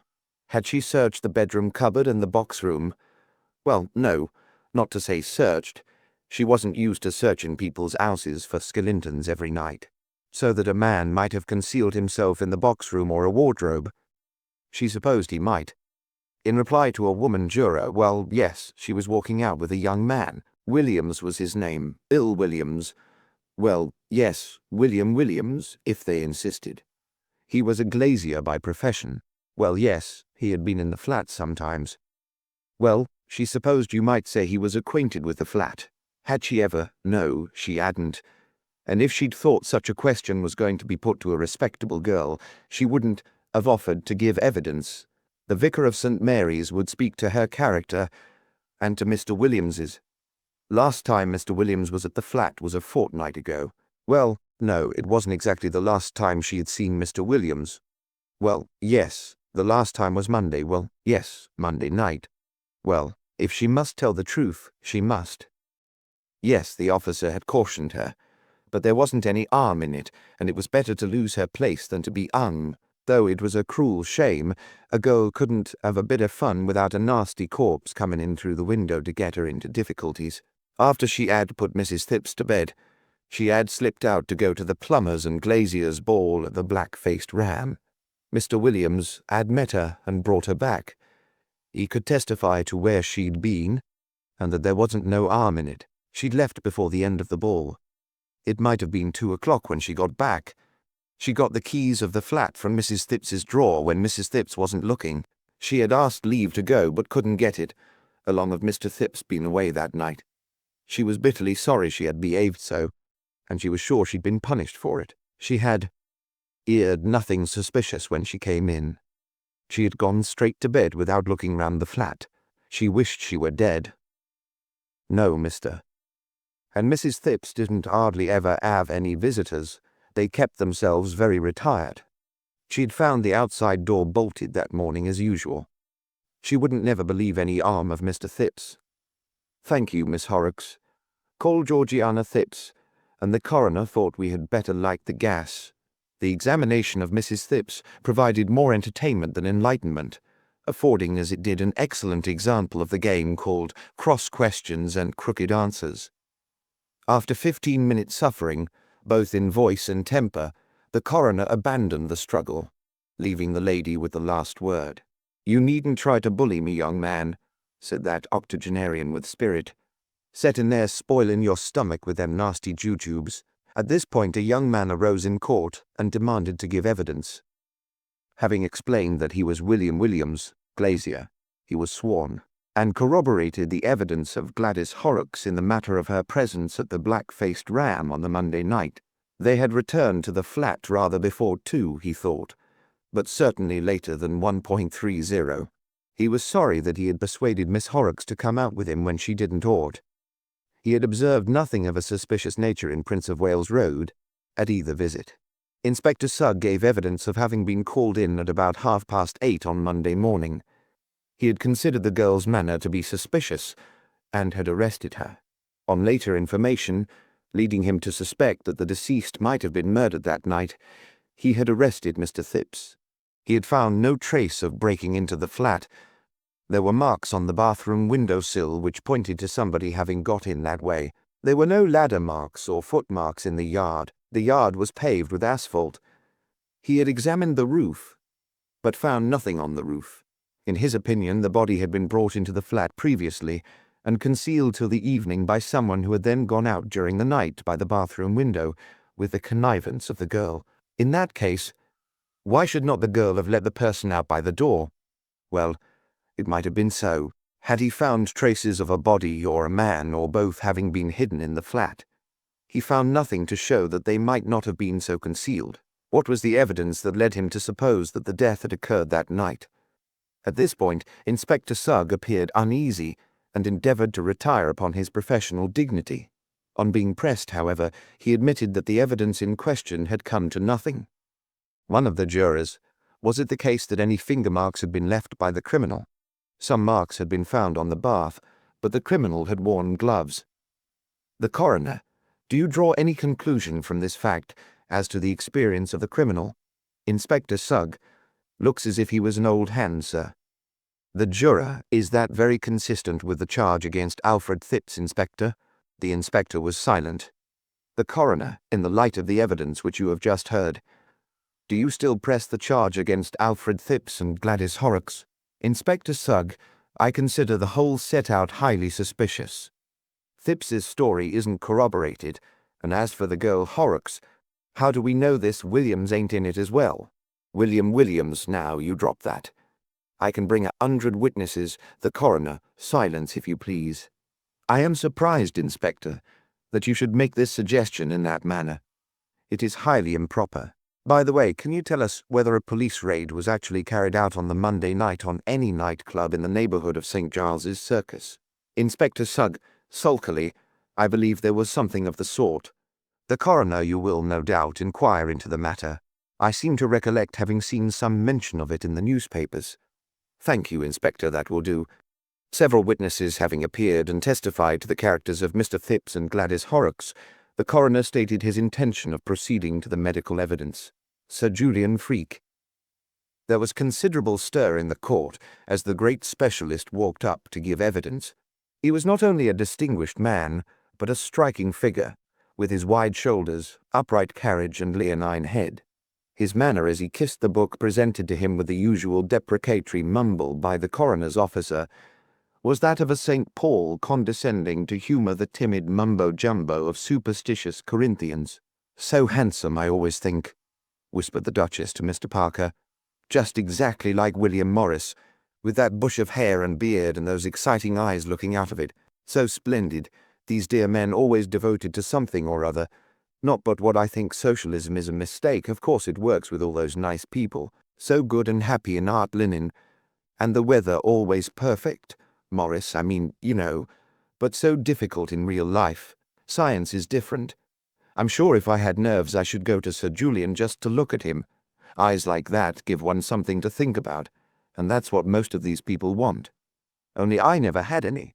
Nerves, I mean. Don't you think so?" "You are Sir Julian Freke," said the coroner, "and live at St. Luke's House, Prince of Wales Road, Battersea, where you exercise a general direction over the surgical side of St. Luke's Hospital." Sir Julian assented briefly to this definition of his personality. "You were the first medical man to see the deceased." "I was." "And you have since conducted an examination in collaboration with Dr. Grimbold of Scotland Yard?" "I have." "You are in agreement as to the cause of death?" "Generally speaking, yes." "Will you communicate your impressions to the jury? I was engaged in research work in the dissecting room at St. Luke's Hospital at about 9 o'clock on Monday morning, when I was informed that Inspector Sugg wished to see me. He told me that the dead body of a man had been discovered under mysterious circumstances at 59 Queen Caroline Mansions. He asked me whether it could be supposed to be a joke perpetrated by any of the medical students at the hospital. I was able to assure him, by an examination of the hospital's books, that there was no subject missing from the dissecting room. Who would be in charge of such bodies? William Watts, the dissecting room attendant. Is William Watts present? Inquired the coroner of the officer. William Watts was present, and could be called if the coroner thought it necessary. I suppose no dead body would be delivered to the hospital without your knowledge, Sir Julian? Certainly not. Thank you. Will you proceed with your statement? Inspector Sugg then asked me whether I would send a medical man round to view the body. I said that I would go myself. Why did you do that? I confess to my share of ordinary human curiosity, Mr. Coroner. Laughter from a medical student at the back of the room. On arriving at the flat, I found the deceased lying on his back in the bath. I examined him, and came to the conclusion that death had been caused by a blow on the back of the neck, dislocating the 4th and 5th cervical vertebrae, bruising the spinal cord and producing internal hemorrhage and partial paralysis of the brain. I judged the deceased to have been dead at least 12 hours, possibly more. I observed no other sign of violence of any kind upon the body. Deceased was a strong, well-nourished man of about 50 to 55 years of age. In your opinion, could the blow have been self-inflicted? Certainly not. It had been made with a heavy, blunt instrument from behind, with great force and considerable judgment. It is quite impossible that it was self-inflicted. Could it have been the result of an accident? That is possible, of course. If, for example, the deceased had been looking out of the window and the sash had shut violently down upon him. No, in that case there would have been signs of strangulation and a bruise upon the throat as well, but deceased might have been killed through a heavy weight accidentally falling upon him. He might. Was death instantaneous, in your opinion? It is difficult to say. Such a blow might very well cause death instantaneously, or the patient might linger in a partially paralyzed condition for some time. In the present case, I should be disposed to think that deceased might have lingered for some hours. I base my decision upon the condition of the brain revealed at the autopsy.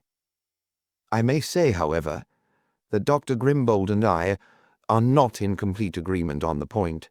I understand that a suggestion has been made as to the identification of the deceased. You are not in a position to identify him? Certainly not. I never saw him before. The suggestion to which you refer is a preposterous one, and ought never to have been made. I was not aware until this morning that it had been made. Had it been made to me earlier, I should have known how to deal with it. And I should like to express my strong disapproval of the unnecessary shock and distress inflicted upon a lady with whom I have the honor to be acquainted. The coroner. It was not my fault, Sir Julian. I had nothing to do with it. I agree with you that it was unfortunate you were not consulted, The reporters scribbled busily, and the court asked each other what was meant, while the jury tried to look as if they knew already. In the matter of the eyeglasses found upon the body, Sir Julian, do these give any indication to a medical man? They are somewhat unusual lenses. An oculist would be able to speak more definitely. But I will say for myself that I should have expected them to belong to an older man than the deceased. Speaking as a physician who has had many opportunities of observing the human body, did you gather anything from the appearance of the deceased as to his personal habits? I should say that he was a man in easy circumstances, but who had only recently come into money. His teeth are in a bad state, and his hands show signs of recent manual labor. An Australian colonist, for instance, who had made money. Something of that sort, of course, I could not say positively. Of course not. Thank you, Sir Julian. Dr. Grimbold called, corroborated his distinguished colleague in every particular, except that, in his opinion, death had not occurred for several days after the blow. It was with the greatest hesitancy that he ventured to differ from Sir Julian Freak, and he might be wrong. It was difficult to tell in any case, and when he saw the body, deceased had been dead at least 24 hours in his opinion. Inspector Sugg recalled. Would he tell the jury what steps had been taken to identify the deceased? A description had been sent to every police station and had been inserted in all the newspapers. In view of the suggestion made by Sir Julian Freak, had inquiries been made at all the seaports? They had. And with no results? With no results at all. No one had come forward to identify the body. Plenty of people had come forward, but nobody had succeeded in identifying it. Had any effort been made to follow up the clue afforded by the eyeglasses? Inspector Sugg submitted that, having regard to the interests of justice, he would beg to be excused from answering that question. Might the jury see the eyeglasses? The eyeglasses were handed to the jury. William Watts called, confirmed the evidence of Sir Julian Freaky with regard to dissecting room subjects. He explained the system by which they were entered. They usually were supplied by the workhouses and free hospitals. They were under his sole charge. The young gentleman could not possibly get the keys. Had Sir Julian Freaky, or any of the house surgeons, the keys? No, not even Sir Julian Freak. The keys had remained in his possession on Monday night. They had. And in any case the inquiry was irrelevant, as there was no body missing, nor ever had been. That was the case. The coroner then addressed the jury, reminding them with some asperity that they were not there to gossip about who the deceased could or could not have been, but to give their opinion as to the cause of death. He reminded them that they should consider whether, according to the medical evidence, death could have been accidental or self-inflicted, or whether it was deliberate murder or homicide. If they considered the evidence on this point insufficient, they could return an open verdict. In any case, their verdict could not prejudice any person. If they brought it in murder, all the whole evidence would have to be gone through again before the magistrate. He then dismissed them, with the unspoken adjuration to be quick about it. Sir Julian Freak, after giving his evidence, had caught the eye of the Duchess, and now came over and greeted her. "I haven't seen you for an age," said that lady. "How are you?" "Hard at work," said the specialist. "Just got my new book out. This kind of thing wastes time. Have you seen Lady Levy yet?" "No, poor dear," said the Duchess. "I only came up this morning for this. Mrs. Thipps is staying with me. One of Peter's eccentricities, you know. Poor Christine. I must run round and see her. This is Mr. Parker," she added, "who is investigating that case." "Oh," said Sir Julian, and paused. "Do you know," he said in a low voice to Parker, "I am very glad to meet you. Have you seen Lady Levy yet? I saw her this morning. Did she ask you to go on with the inquiry?" "Yes," said Parker. "She thinks," he added, "that Sir Reuben may be detained in the hands of some financial rival, or that perhaps some scoundrels are holding him to ransom." "And is that your opinion?" asked Sir Julian. "I think it very likely," said Parker frankly. Sir Julian hesitated again. "I wish you would walk back with me when this is over," he said. "I should be delighted," said Parker. At this moment the jury returned and took their places, and there was a little rustle and hush. The coroner addressed the foreman and inquired if they were agreed upon their verdict. We are agreed, Mr. Coroner, that deceased died of the effects of a blow upon the spine, but how that injury was inflicted we consider that there is not sufficient evidence to show. Mr. Parker and Sir Julian Freke walked up the road together. I had absolutely no idea until I saw Lady Levy this morning, said the doctor, that there was any idea of connecting this matter with the disappearance of Sir Reuben. The suggestion was perfectly monstrous, and could only have grown up in the mind of that ridiculous police officer. If I had had any idea what was in his mind, I could have disabused him and avoided all this.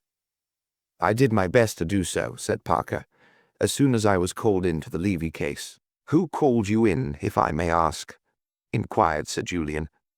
Well, the household first of all, and then Sir Reuben's uncle, Mr. Levy of Portman Square, wrote to me to go on with the investigation. And now Lady Levy has confirmed those instructions? Certainly, said Parker in some surprise. Sir Julian was silent for a little time. I'm afraid I was the first person to put the idea into Suggs' head, said Parker, rather penitently. When Sir Reuben disappeared, my first step almost was to hunt up all the street accidents and suicides and so on that had turned up during the day, and I went down to see this Battersea Park body as a matter of routine. Of course, I saw that the thing was ridiculous as soon as I got there, but Sugg froze on to the idea, and it's true, there was a good deal of resemblance between the dead man and the portraits I've seen of Sir Reuben. A strong superficial likeness, said Sir Julian.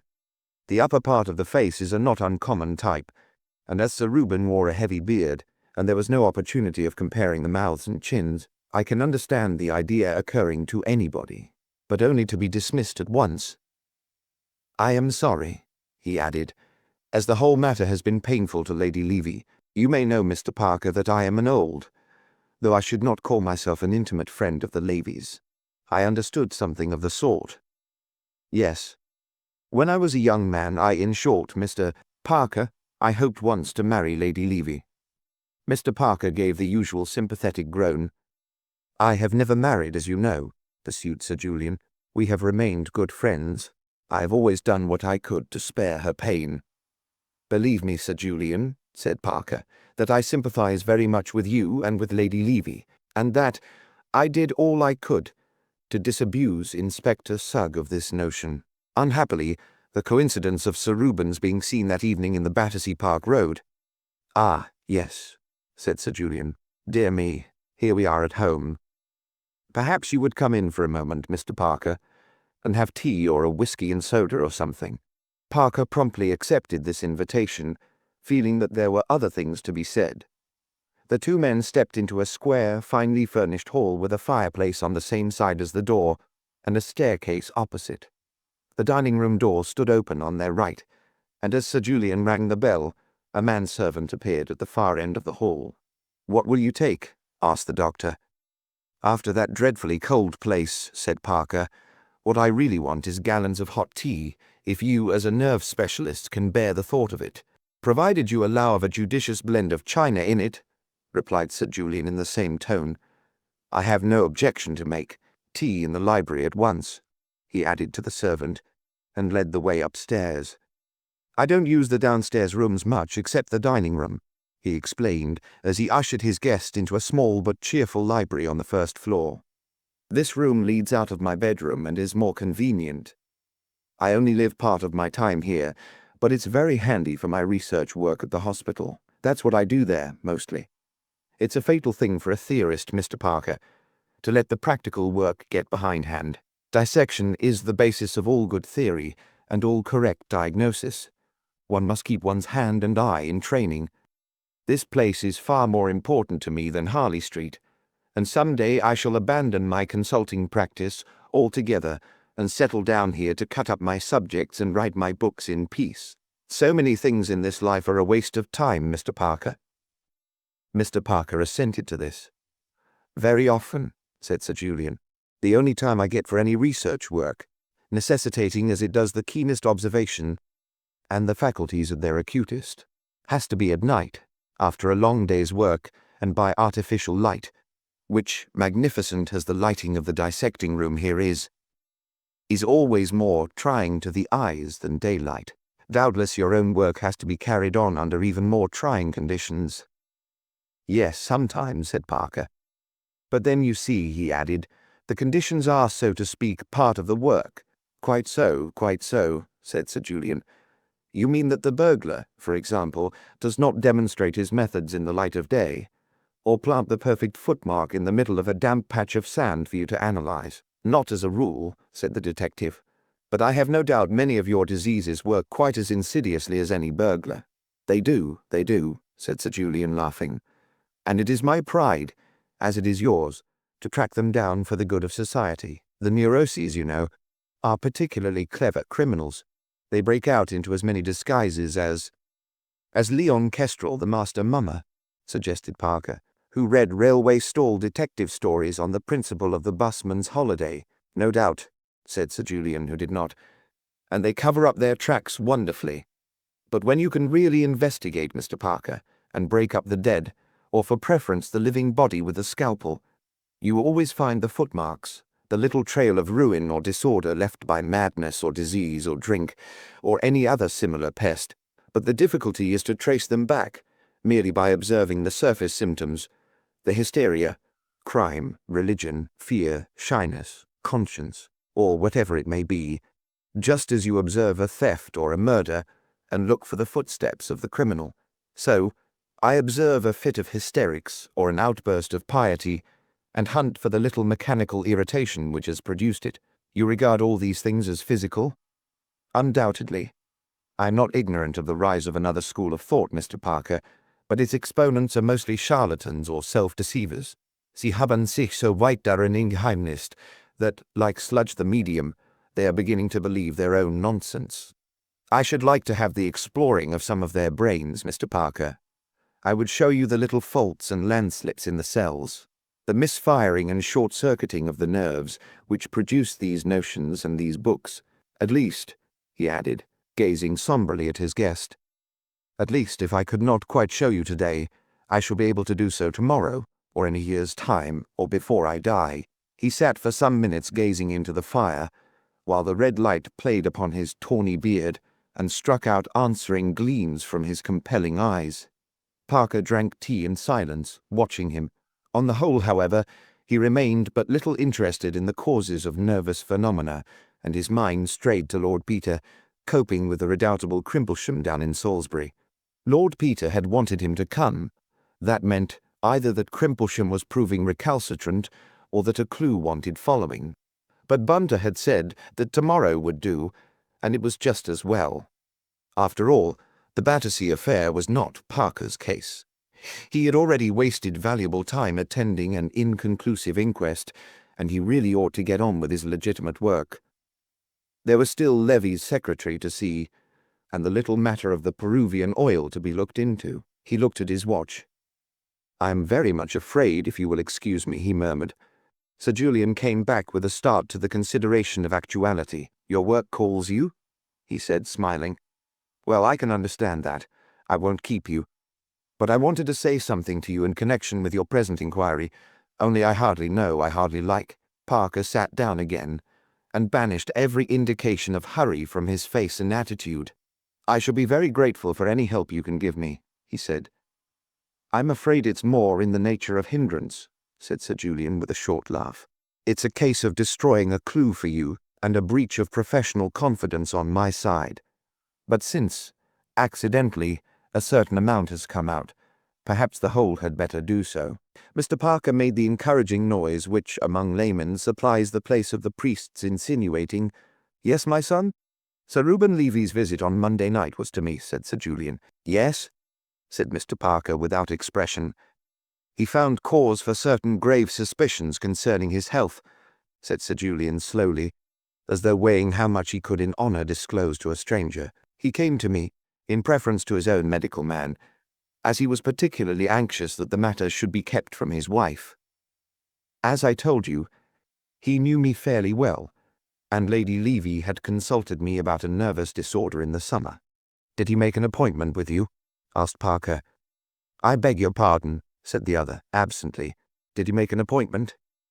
"An appointment? Oh, no. He turned up suddenly in the evening after dinner when I wasn't expecting him. I took him up here and examined him, and he left me somewhere about 10 o'clock, I should think.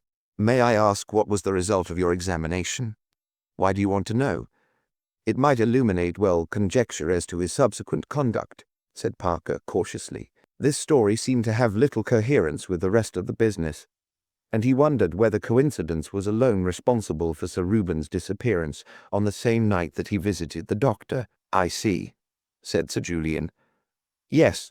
Well, I will tell you in confidence that I saw grave grounds of suspicion, but as yet no absolute certainty of mischief.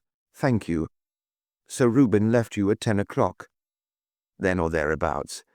I did not at first mention the matter, as it was so very much Sir Reuben's wish to keep his visit to me secret, and there was no question of accident in the street or anything of that kind, since he reached home safely at midnight.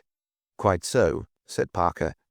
It would have been and is a breach of confidence, said Sir Julian, and I only tell you now because Sir Reuben was accidentally seen, and because I would rather tell you in private than have you ferreting round here and questioning my servants, Mr. Parker. You will excuse my frankness. Certainly, said Parker. I hold no brief for the pleasantness of my profession, Sir Julian. I am very much obliged to you for telling me this. I might otherwise have wasted valuable time following up a false trail. I am sure I need not ask you in your turn to respect this confidence, said the doctor. To publish the matter abroad could only harm Sir Reuben and pain his wife, besides placing me in no favourable light with my patients. I promise to keep the thing to myself, said Parker, except, of course, he added hastily, that I must inform my colleague. You have a colleague in the case? I have. What sort of person is he? You will be perfectly discreet, Sir Julian. Is he a police officer? You need not be afraid of your confidence getting into the records at Scotland Yard. I see that you know how to be discreet, Mr. Parker. We also have our professional etiquette, Sir Julian. On returning to Great Ormond Street, Mr. Parker found a wire awaiting him which said, "Do not trouble to come. All well. Returning tomorrow. Wimsey." Chapter 7.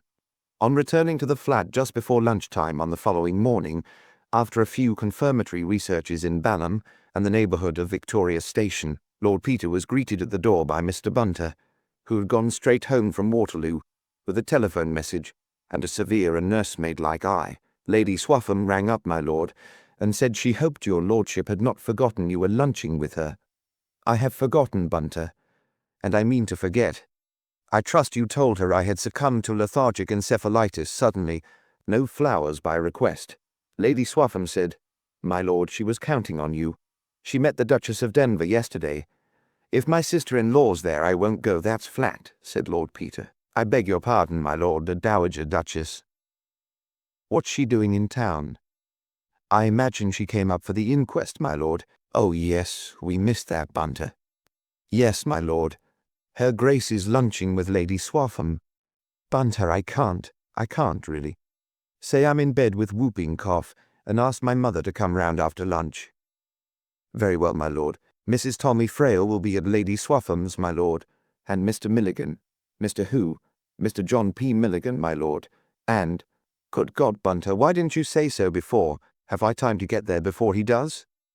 All right, I'm off. With the taxi I can just... Not in those trousers, my lord, said Mr. Bunter, blocking the way to the door with deferential firmness. Oh, Bunter, pleaded his lordship, do let me just this once. You don't know how important it is. Not on any account, my lord. It would be as much as my place is worth. The trousers are all right, Bunter. Not for Lady Swaffham's, my lord.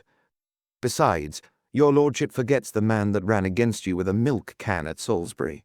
And Mr. Bunter laid an accusing finger on a slight stain of grease showing across the light cloth. I wish to God I'd never let you grow into a privileged family retainer, Bunter, said Lord Peter bitterly, dashing his walking stick into the umbrella stand. You've no conception of the mistakes my mother may be making. Mr. Bunter smiled grimly and led his victim away. When an immaculate Lord Peter was ushered, rather late for lunch, into Lady Swaffham's drawing-room, the Dowager Duchess of Denver was seated on a sofa, plunged in intimate conversation with Mr. John P. Milligan of Chicago. I'm very pleased to meet you, Duchess, had been that financier's opening remark. To thank you for your exceedingly kind invitation. I assure you it's a compliment I deeply appreciate." The Duchess beamed at him, while conducting a rapid rally of all her intellectual forces. "Do come and sit down and talk to me, Mr. Milligan," she said. "I do so love talking to you great businessmen. Let me see. Is it a railway king you are, or something about Puss in the Corner? At least, I don't mean that exactly, but that game one used to play with cards, all about wheat and oats. And there was a bull and a bear, too. Or was it a horse? No, a bear, because I remember one always had to try and get rid of it, and it used to get so dreadfully crumpled and torn, poor thing. Always being handed about, one got to recognize it. And then one had to buy a new pack. So foolish it must seem to you knowing the real thing, and dreadfully noisy. But really excellent for breaking the ice with rather stiff people who didn't know each other. I'm quite sorry it's gone out." Mr. Milligan sat down. "Well now," he said, "I guess it's as interesting for us businessmen to meet British aristocrats as it is for Britishers to meet American railway kings, Duchess, and I guess I'll make as many mistakes talking your kind of talk as you would make if you were trying to run a corner in wheat in Chicago. Fancy now, I called that fine lad of yours Lord Wimsey the other day, and he thought I'd mistaken him for his brother. That made me feel rather green." This was an unhoped-for lead. The Duchess walked warily. "Dear boy," she said, "I'm so glad you met him, Mr. Milligan. Both my sons are a great comfort to me, you know, though, of course, Gerald is more conventional. Just the right kind of person for the House of Lords, you know, and a splendid farmer. I can't see Peter down at Denver half so well, though he is always going to all the right things in town, and very amusing sometimes, poor boy." "I was very much gratified by Lord Peter's suggestion," pursued Mr. Milligan, "for which I understand you are responsible, and I'll surely be very pleased to come any day you like, though I think you're flattering me too much." "Ah, well," said the Duchess, "I don't know if you're the best judge of that, Mr. Milligan. Not that I know anything about business myself," she added. "I'm rather old-fashioned for these days, you know, and I can't pretend to do more than know a nice man when I see him. For the other things I rely on my son." The accent of this speech was so flattering that Mr. Milligan purred almost audibly and said, "Well, Duchess, I guess that's where a lady with a real beautiful, old-fashioned soul has the advantage of these modern young blatherskites. There aren't many men who wouldn't be nice to her, and even then, if they aren't rock-bottom, she can see through them. But that leaves me where I was," thought the Duchess. "I believe," she said aloud, "that I ought to be thanking you in the name of the Vicar of Duke's Denver for a very munificent cheque which reached him yesterday for the Church Restoration Fund. He was so delighted and astonished, poor dear man." "Oh, that's nothing," said Mr. Milligan. "We haven't any fine old crusted buildings like yours over on our side, so it's a privilege to be allowed to drop a little kerosene into the wormholes when we hear of one in the old country suffering from senile decay. So when your lad told me about Duke's Denver, I took the liberty to subscribe without waiting for the bazaar." "I'm sure it was very kind of you," said the Duchess. "You are coming to the bazaar, then?" she continued, gazing into his face appealingly. "Sure thing," said Mr. Milligan with great promptness. "Lord Peter said you'd let me know for sure about the date, but we can always make time for a little bit of good work anyway. Of course, I'm hoping to be able to avail myself of your kind invitation to stop, but if I'm rushed, I'll manage anyhow to pop over and speak my piece and pop back again." "I hope so very much," said the Duchess. "I must see what can be done about the date, of course. I can't promise." No, said Mr. Milligan heartily. "I know what these things are to fix up. And then there's not only me, there's all the real big men of European eminence your son mentioned, to be consulted." The Duchess turned pale at the thought that any one of these illustrious persons might sometime turn up in somebody's drawing-room, but by this time she had dug herself in comfortably, and was even beginning to find her range. "I can't say how grateful we are to you," she said. "It will be such a treat. Do tell me what you think of saying." "Well," began Mr. Milligan. Suddenly everybody was standing up, and a penitent voice was heard to say, "Really, most awfully sorry, you know. Hope you'll forgive me, Lady Swaffham." "What? Dear lady, could I possibly forget an invitation from you? Fact is, I had to go and see a man down in Salisbury. Absolutely true. 'Pon my word, and the fellow wouldn't let me get away. I'm simply grovelling before you, Lady Swaffham. Shall I go and eat my lunch in the corner?" Lady Swaffham gracefully forgave the culprit. "Your dear mother is here," she said. "How do, mother?" said Lord Peter uneasily. "How are you, dear?" replied the Duchess. "You really oughtn't to have turned up just yet. Mr. Milligan was just going to tell me what a thrilling speech he's preparing for the bazaar when you came and interrupted us." Conversation at lunch turned, not unnaturally, on the Battersea inquest, the Duchess giving a vivid impersonation of Mrs. Thipps being interrogated by the coroner. "Did you hear anything unusual in the night?" says the little man, leaning forward and screaming at her, and so crimson in the face and his ears sticking out so, just like a cherubim in that poem of Tennyson's. Or is a cherub blue?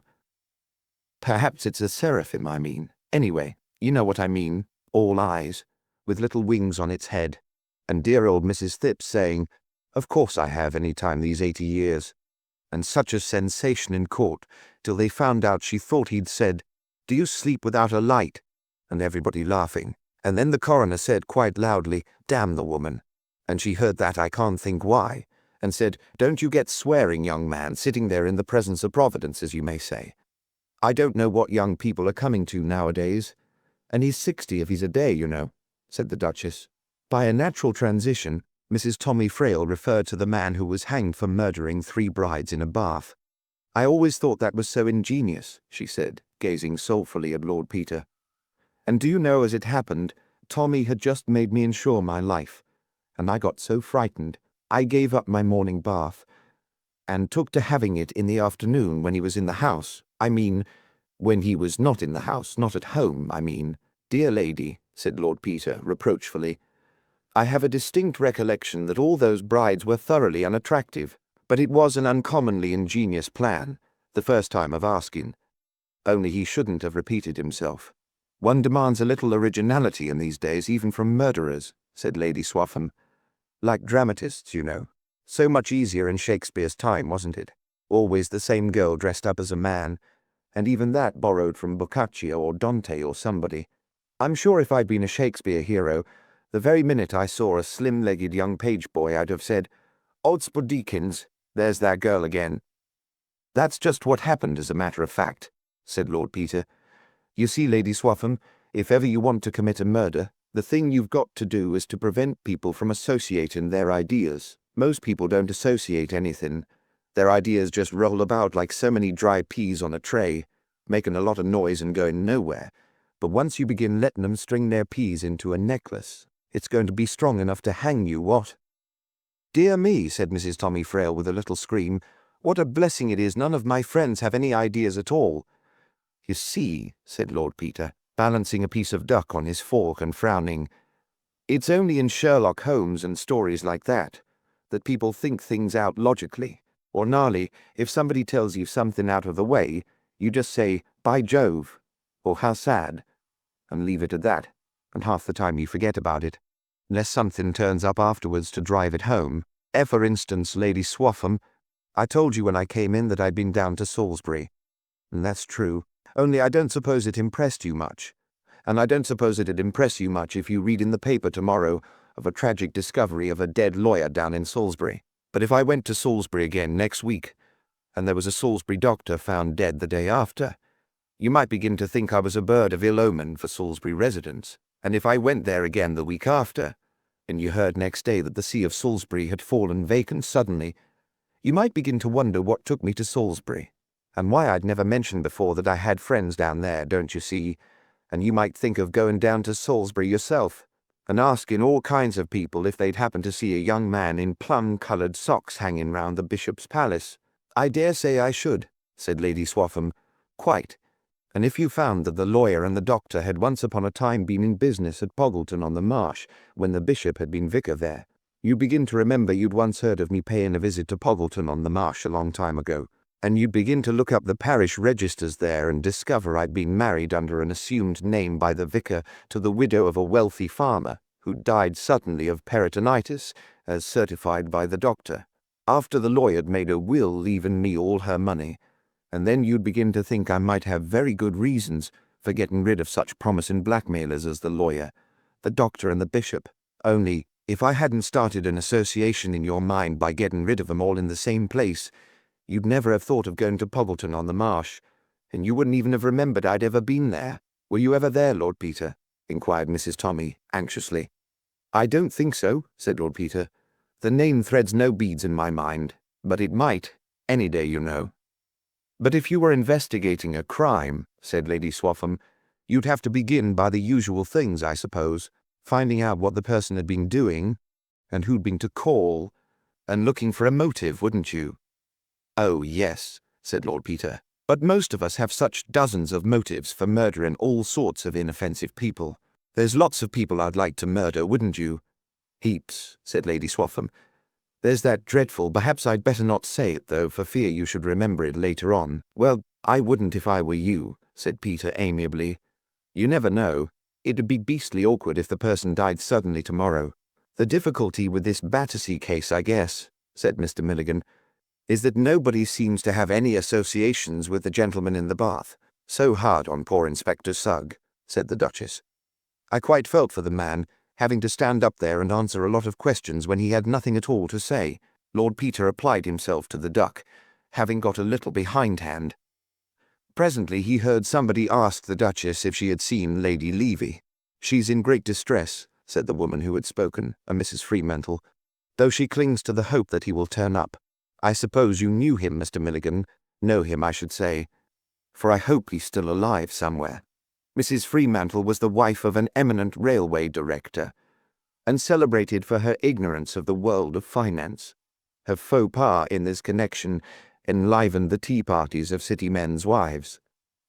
Well, I've dined with him, said Mr. Milligan good-naturedly. I think he and I've done our best to ruin each other, Mrs. Fremantle. If this were the States, he added, I'd be much inclined to suspect myself of having put Sir Reuben in a safe place. But we can't do business that way in your old country, no, ma'am. It must be exciting work doing business in America, said Lord Peter. It is, said Mr. Milligan. I guess my brothers are having a good time there now.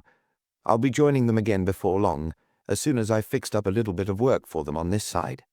Well, you mustn't go till after my bazaar, said the Duchess. Lord Peter spent the afternoon in a vain hunt for Mr. Parker. He ran him down eventually after dinner in Great Ormond Street. Parker was sitting in an elderly but affectionate armchair, with his feet on the mantelpiece, relaxing his mind with a modern commentary on the Epistle to the Galatians. He received Lord Peter with quiet pleasure, though without rapturous enthusiasm, and mixed him a whisky and soda. Peter took up the book his friend had laid down, and glanced over the pages. All these men work with a bias in their minds, one way or other, he said. They find what they are looking for. Oh, they do, agreed the detective. But one learns to discount that almost automatically, you know. When I was at college, I was all on the other side. Connie Beer and Robertson and Drews and those people, you know, till I found they were all so busy looking for a burglar whom nobody had ever seen, that they couldn't recognize the footprints of the household, so to speak. Then I spent 2 years learning to be cautious. Said Lord Peter. Theology must be good exercise for the brain, then, for you're easily the most cautious devil I know. But I say, do go on reading.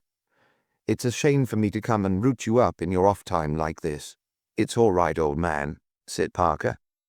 The two men sat silent for a little, and then Lord Peter said, Do you like your job? The detective considered the question and replied, Yes, I do. I know it to be useful, and I am fitted to it. I do it quite well, not with inspiration, perhaps, but sufficiently well to take a pride in it. It is full of variety, and it forces one to keep up to the mark and not get slack. And there's a future to it. Yes, I like it. Why? Oh, nothing, said Peter. It's a hobby to me, you see. I took it up when the bottom of things was rather knocked out for me, because it was so damned exciting, and the worst of it is, I enjoy it. Up to a point. If it was all on paper, I'd enjoy every bit of it. I love the beginning of a job, when one doesn't know any of the people, and it's just exciting and amusing. But if it comes to really running down a live person and getting him hanged, or even quadded, poor devil, there don't seem as if there was any excuse for me butting in, since I don't have to make my living by it, and I feel as if I oughtn't ever to find it amusing. But I do. Parker gave this speech his careful attention. I see what you mean, he said. There's old Milligan, for instance, said Lord Peter. On paper, nothing would be funnier than to catch old Milligan out. But he's rather a decent old bird to talk to. Mother likes him. He's taken a fancy to me. It's awfully entertaining going and pumping him with stuff about a bazaar for church expenses. But when he's so jolly pleased about it and that, I feel a worm. Suppose old Milligan has cut Levy's throat and plugged him into the Thames. It ain't my business. It's as much yours as anybody's, said Parker. It's no better to do it for money than to do it for nothing. Yes, it is, said Peter stubbornly. Having to live is the only excuse there is for doing that kind of thing. Well, but look here, said Parker. If Milligan has cut poor old Levy's throat for no reason except to make himself richer, I don't see why he should buy himself off by giving £1,000 to Duke's Denver church roof, or why he should be forgiven just because he's childishly vain or childishly snobbish. That's a nasty one, said Lord Peter. Well, if you like, even because he has taken a fancy to you. No, but, look here, Wimsey, do you think he has murdered Levy? Well, he may have. But do you think he has? I don't want to think so, because he has taken a fancy to you. Well, that biases me, of course. I dare say it's quite a legitimate bias. You don't think a callous murderer would be likely to take a fancy to you? Well, besides, I've taken rather a fancy to him. I dare say that's quite legitimate, too. You've observed him and made a subconscious deduction from your observations, and the result is, you don't think he did it. Well, why not? You're entitled to take that into account. But perhaps I'm wrong and he did do it. Then why let your vainglorious conceit in your own power of estimating character stand in the way of unmasking the singularly cold-blooded murder of an innocent and lovable man? I know, but I don't feel I'm playing the game somehow. Look here, Peter, said the other with some earnestness. Suppose you get this playing fields of Eton complex out of your system once and for all. There doesn't seem to be much doubt that something unpleasant has happened to Sir Reuben Levy. Call it murder, to strengthen the argument. If Sir Reuben has been murdered, is it a game? And is it fair to treat it as a game? That's what I'm ashamed of, really, said Lord Peter. It is a game to me, to begin with, and I go on cheerfully. And then I suddenly see that somebody is going to be hurt, and I want to get out of it. Yes, yes, I know, said the detective, but that's because you're thinking about your attitude. You want to be consistent. You want to look pretty. You want to swagger debonairly through a comedy of puppets, or else to stalk magnificently through a tragedy of human sorrows and things. But that's childish. If you've any duty to society in the way of finding out the truth about murders, you must do it in any attitude that comes handy. You want to be elegant and detached. That's all right if you find the truth out that way, but it hasn't any value in itself, you know. You want to look dignified and consistent. What's that got to do with it?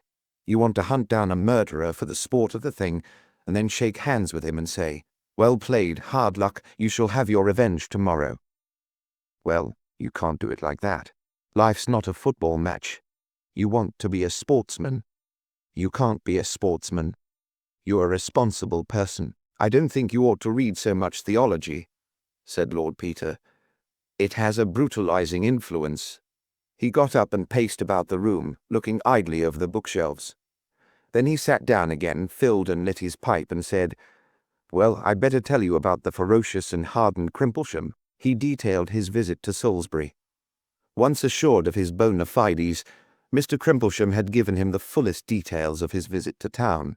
"And I've substantiated it all," groaned Lord Peter. "And unless he's corrupted half Balham, there's no doubt he spent the night there.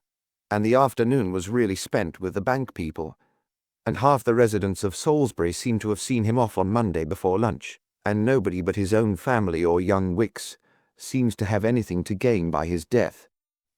And even if young Wicks wanted to make away with him, it's rather far-fetched to go and murder an unknown man in Thipps's place in order to stick Crimplesham's eyeglasses on his nose." "Where was young Wicks on Monday?" asked Parker. "At a dance given by the precentor," said Lord Peter wildly. "David. His name is David. Dancing before the Ark of the Lord, in the face of the whole cathedral close." There was a pause. "Tell me about the inquest," said Wimsey. Parker obliged with a summary of the evidence. "Do you believe the body could have been concealed in the flat after all?"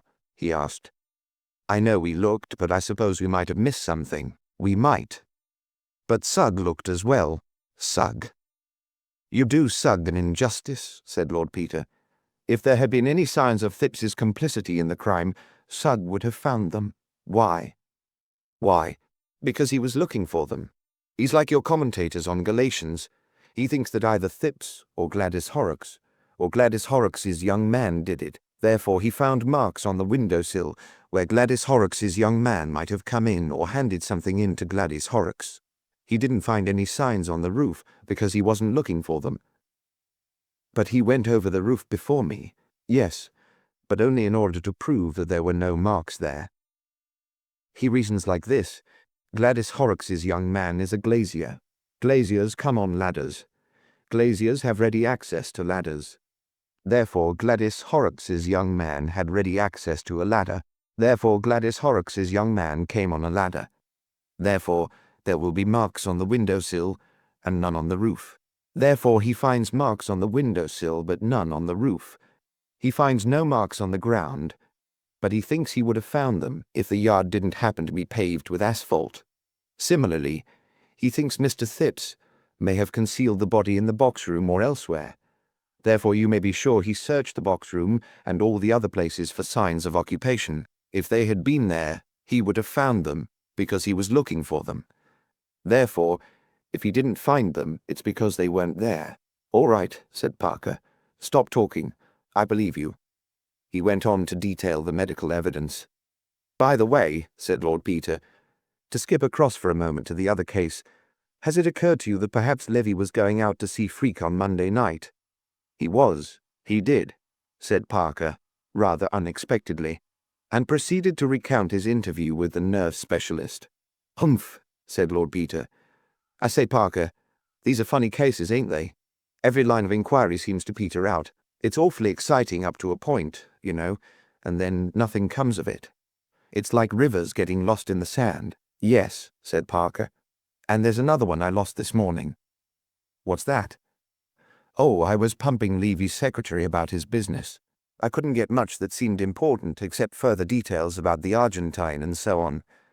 Then I thought I'd just ask round in the city about those Peruvian oil shares, but Levy hadn't even heard of them so far as I could make out. I routed out the brokers and found a lot of mystery and concealment, as one always does. You know, when somebody's been rigging the market, and at last I found one name at the back of it, but it wasn't Levy's." "No? Whose was it?" "Oddly enough, Freke's. It seems mysterious. He bought a lot of shares last week in a secret kind of way, a few of them in his own name, and then quietly sold them out on Tuesday at a small profit, a few hundreds. Not worth going to all that trouble about, you wouldn't think. Shouldn't have thought he ever went in for that kind of gamble." "He doesn't, as a rule. That's the funny part of it. Well, you never know," said Lord Peter. "People do these things just to prove to themselves or somebody else that they could make a fortune that way if they liked. I've done it myself in a small way." He knocked out his pipe and rose to go.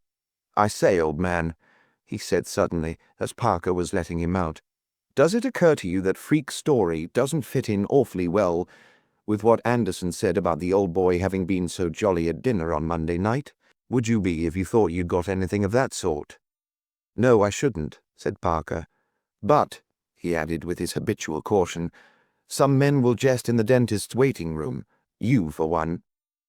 "Well, that's true," said Lord Peter, and went downstairs. Chapter 8. Lord Peter reached home about midnight, feeling extraordinarily wakeful and alert. Something was jigging and worrying in his brain. It felt like a hive of bees stirred up by a stick. He felt as though he were looking at a complicated riddle, of which he had once been told the answer, but had forgotten it, and was always on the point of remembering. "Somewhere," said Lord Peter to himself, "somewhere I've got the key to these two things. I know I've got it, only I can't remember what it is. Somebody said it. Perhaps I said it. I can't remember where, but I know I've got it. Go to bed, Bunter. I shall sit up a little. I'll just slip on a dressing gown." Before the fire, he sat down with his pipe in his mouth, and his jazz-coloured peacocks gathered about him. He traced out this line and that line of investigation, rivers running into the sand. They ran out from the thought of Levy, last seen at 10 o'clock in Prince of Wales Road. They ran back from the picture of the grotesque dead man in Mr. Thipps's bathroom. They ran over the roof and were lost in the sand.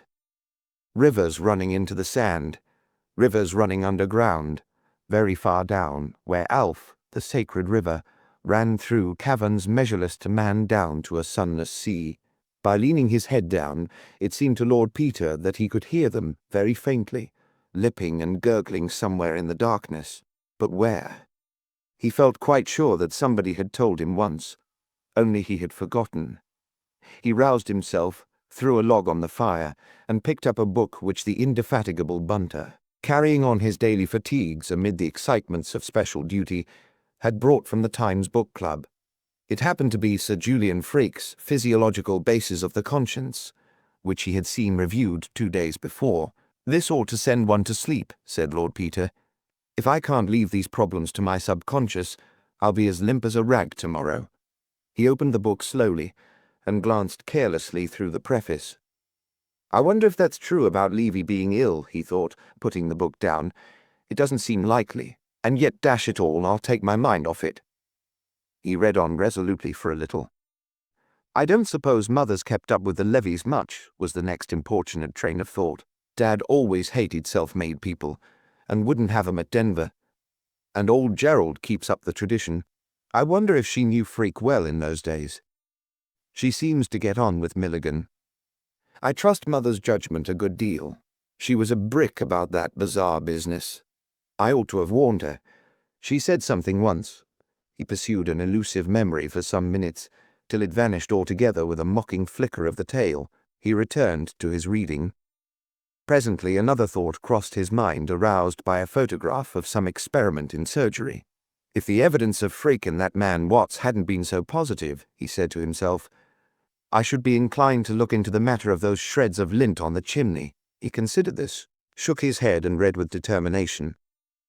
Mind and matter were one thing. That was the theme of the physiologist. Matter could erupt, as it were, into ideas. You could carve passions in the brain with a knife. You could get rid of imagination with drugs and cure an outworn convention like a disease. The knowledge of good and evil is an observed phenomenon, attendant upon a certain condition of the brain cells which is removable.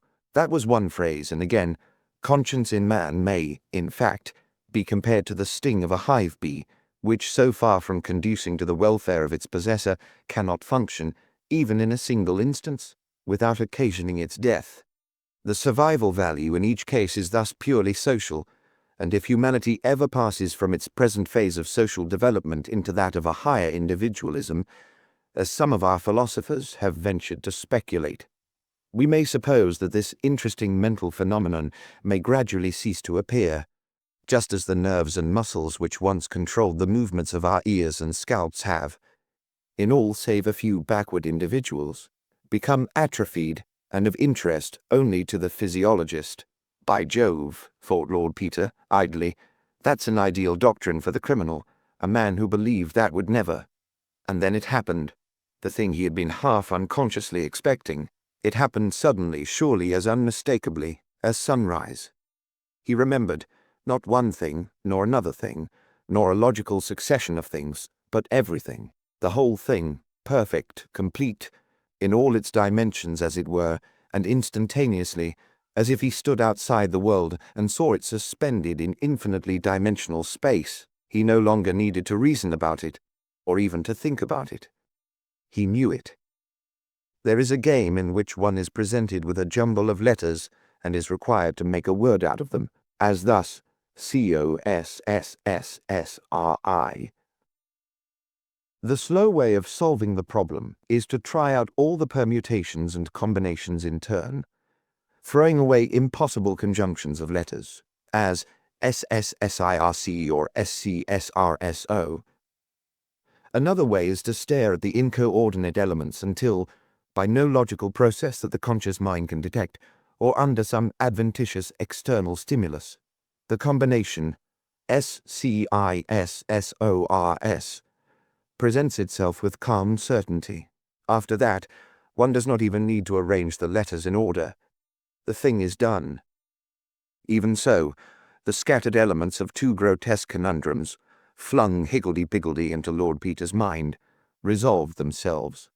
Unquestioned henceforward, a bump on the roof of the end house, Levy in a welter of cold rain talking to a prostitute in the Battersea Park Road, a single ruddy hair, lint bandages, Inspector Sugg calling the great surgeon from the dissecting room of the hospital, Lady Levy with a nervous attack, the smell of carbolic soap, the Duchess's voice, not really an engagement, only a sort of understanding with her father, shares in Peruvian oil, the dark skin and curved fleshy profile of the man in the bath, Dr. Grimbold giving evidence.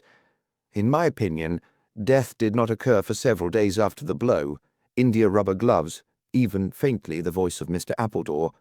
He called on me, sir, with an anti-vivisectionist pamphlet. All these things and many others rang together and made one sound. They swung together like bells in a steeple, with the deep tenor booming through the clamour. The knowledge of good and evil is a phenomenon of the brain, and is removable, removable, removable. The knowledge of good and evil is removable. Lord Peter Wimsey was not a young man who habitually took himself very seriously, but this time he was frankly appalled. "It's impossible," said his reason feebly. "Credo quia impossibile," said his interior certainty with impervious self-satisfaction. "All right," said conscience, instantly allying itself with blind faith. "What are you going to do about it?" Lord Peter got up and paced the room. "Good Lord," he said. "Good Lord." He took down Who's Who from the little shelf over the telephone and sought comfort in its pages. Freak, Sir Julian, K.T., C.R., 1916, GCVO, C.R., 1919, KCVO, 1917, KCB, 1918, MD, FRCP, FRCs, Dr. N. Med, Paris, D. Sci, Cantab, Knight of Grace of the Order of S. John of Jerusalem, Consulting Surgeon of St. Luke's Hospital, Battersea, B.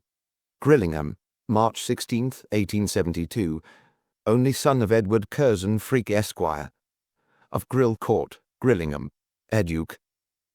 Harrow and Trinity Cole, Cambridge, Colonel, AMS, late member of the Advisory Board of the Army Medical Service, Publications, Some Notes on the Pathological Aspects of Genius, 1892, Statistical Contributions to the Study of Infantile Paralysis in England and Wales, 1894, Functional Disturbances of the Nervous System, 1899, Cerebrospinal Diseases, 1904, The Borderland of Insanity, 1906, An Examination into the Treatment of Pauper Lunacy in the United Kingdom, 1906, Modern Developments in Psychotherapy, A Criticism, 1910, Criminal Lunacy, 1914, The Application of Psychotherapy to the Treatment of Shell Shock, 1917, An Answer to Professor Freud, with a description of some experiments carried out at the base hospital at Amiens,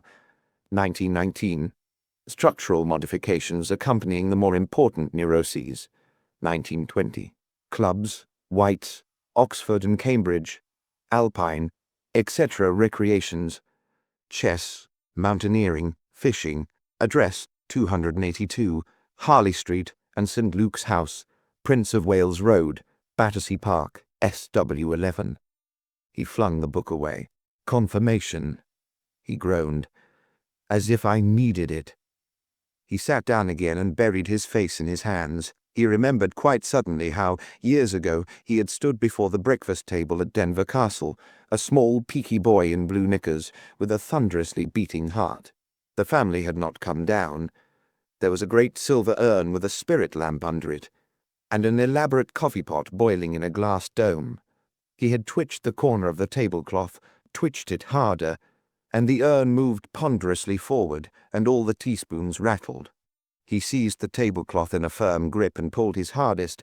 He could feel now the delicate and awful thrill as the urn and the coffee machine and the whole of a Sevres breakfast service had crashed down in one stupendous ruin. He remembered the horrified face of the butler and the screams of a lady guest. A log broke across and sank into a fluff of white ash. A belated motor lorry rumbled past the window. Mr. Bunter, sleeping the sleep of the true and faithful servant, was aroused in the small hours by a hoarse whisper. "Bunter." "Yes, my lord," said Bunter, sitting up and switching on the light. "Put that light out, damn you," said the voice. "Listen, over there. Listen, can't you hear it?" "It's nothing, my lord," said Mr. Bunter, hastily getting out of bed and catching hold of his master. "It's all right. You get to bed quick, and I'll fetch you a drop of bromide. Why, you're all shivering. You've been sitting up too late. Hush!" No, it's the water," said Lord Peter with chattering teeth. "It's up to their waists down there, poor devils. But listen. Can't you hear it? Tap, tap, tap. They're mining us, but I don't know where. I can't hear. I can't. Listen, you. There it is again. We must find it. We must stop it. Listen. Oh, my God. I can't hear. I can't hear anything for the noise of the guns. Can't they stop the guns?" "Oh, dear," said Mr. Bunter to himself. No, it's all right, Major. Don't you worry." "But I hear it," protested Peter. "So do I," said Mr. Bunter stoutly. "Very good hearing too, my lord. That's our own sappers at work in the communication trench. Don't you fret about that, sir."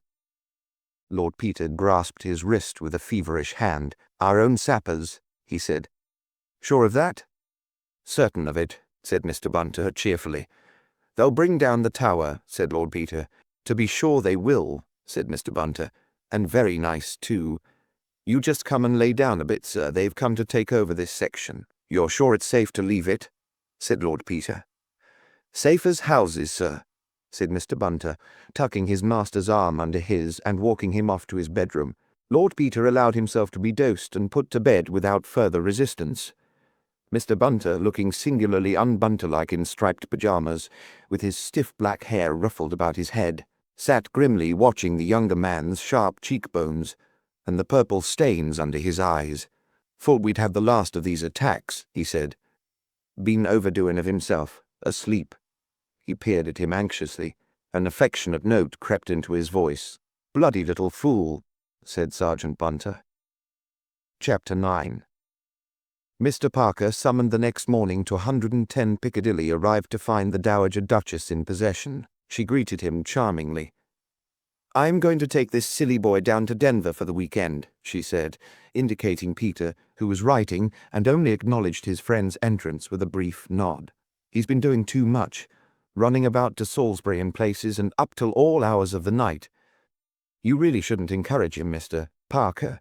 It's very naughty of you. Waking poor Bunter up in the middle of the night with scares about Germans, as if that wasn't all over years ago, and he hasn't had an attack for ages. But there, nerves are such funny things, and Peter always did have nightmares when he was quite a little boy, though very often, of course, it was only a little pill he wanted. But he was so dreadfully bad in 1918, you know, and I suppose we can't expect to forget all about a great war in a year or two, and really, I ought to be very thankful with both my boys safe. Still, I think a little peace and quiet at Denver won't do him any harm." "Sorry you've been having a bad turn, old man," said Parker, vaguely sympathetic. "You're looking a bit seedy." "Charles," said Lord Peter, in a voice entirely void of expression, "I'm going away for a couple of days because I can be no use to you in London. What has got to be done for the moment can be much better done by you than by me. I want you to take this." He folded up his writing and placed it in an envelope.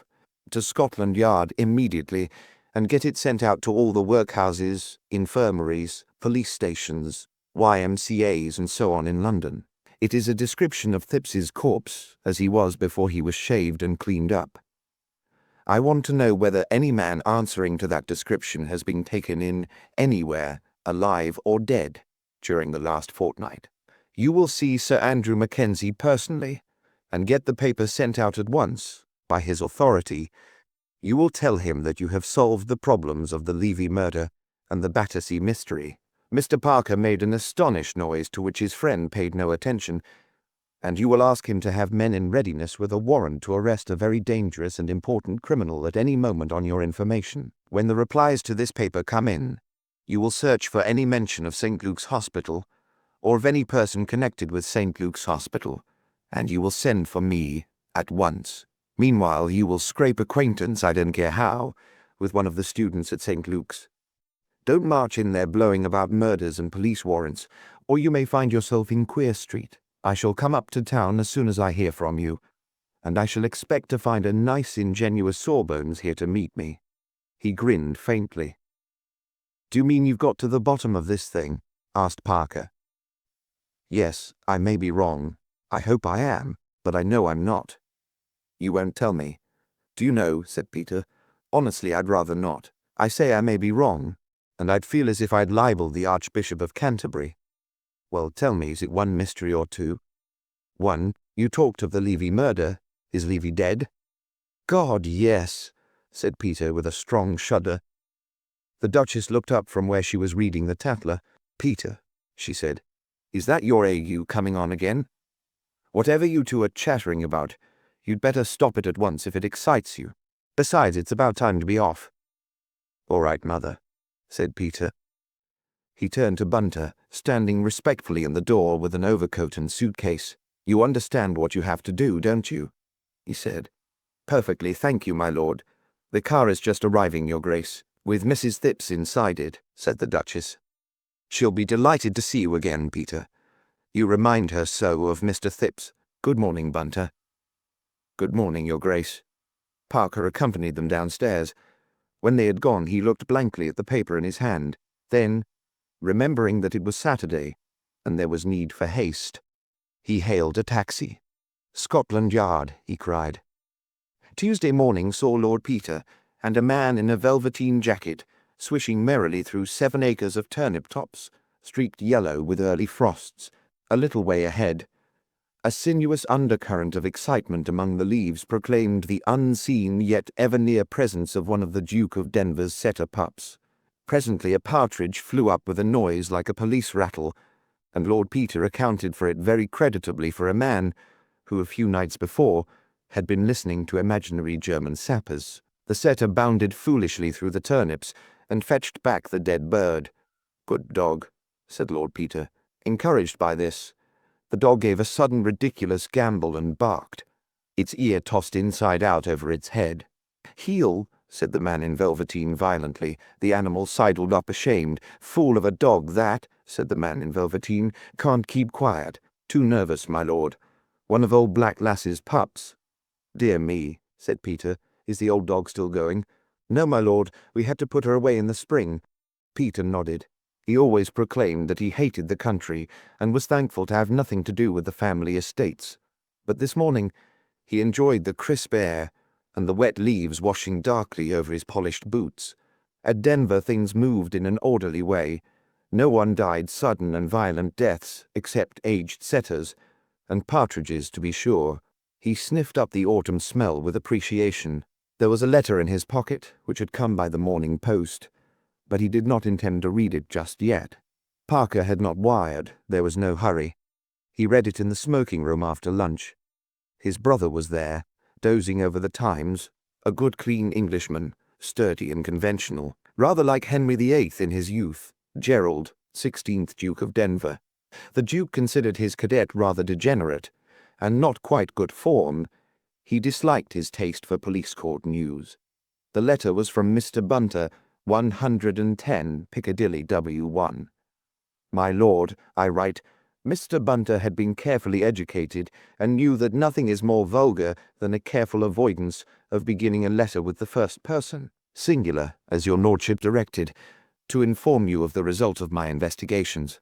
I experienced no difficulty in becoming acquainted with Sir Julian Freke's manservant. He belongs to the same club as the Honourable Frederick Arbuthnot's man, who is a friend of mine, and was very willing to introduce me. He took me to the club yesterday Sunday evening, and we dined with the man whose name is John Cummings, and afterwards I invited Cummings to drinks and a cigar in the flat. Your lordship will excuse me doing this, knowing that it is not my habit, but it has always been my experience that the best way to gain a man's confidence is to let him suppose that one takes advantage of one's employer. I always suspected Bunter of being a student of human nature," commented Lord Peter. "I gave him the best old port." "The deuce you did," said Lord Peter, "having heard you and Mr. Arbuthnot talk over it." "Hum," said Lord Peter. "Its effects were quite equal to my expectations as regards the principal matter in hand, but I very much regret to say that the man had so little understanding of what was offered to him that he smoked a cigar with it. One of your lordship's villas. You will understand that I made no comment on this at the time, but your lordship will sympathize with my feelings. May I take this opportunity of expressing my grateful appreciation of your lordship's excellent taste in food, drink and dress. It is, if I may say so, more than a pleasure. It is an education to valet and buttle your lordship. Lord Peter bowed his head gravely. What on earth are you doing, Peter? Sittin' there noddin' and grinnin' like a what you may call it, demanded the Duke, coming suddenly out of a snooze, as someone writin' pretty things to you what? Charming things, said Lord Peter.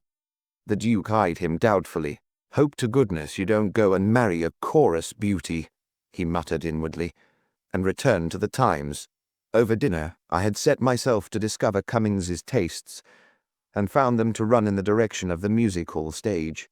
During his first glass, I drew him out in this direction, your lordship having kindly given me opportunities of seeing every performance in London, and I spoke more freely than I should consider becoming in the ordinary way, in order to make myself pleasant to him. I may say that his views on women and the stage were such as I should have expected from a man who would smoke with your lordship's port. With the second glass I introduced the subject of your lordship's inquiries. In order to save time, I will write our conversation in the form of a dialogue, as nearly as possible as it actually took place. Cummings, you seem to get many opportunities of seeing a bit of life, Mr. Bunter. Bunter, one can always make opportunities if one knows how.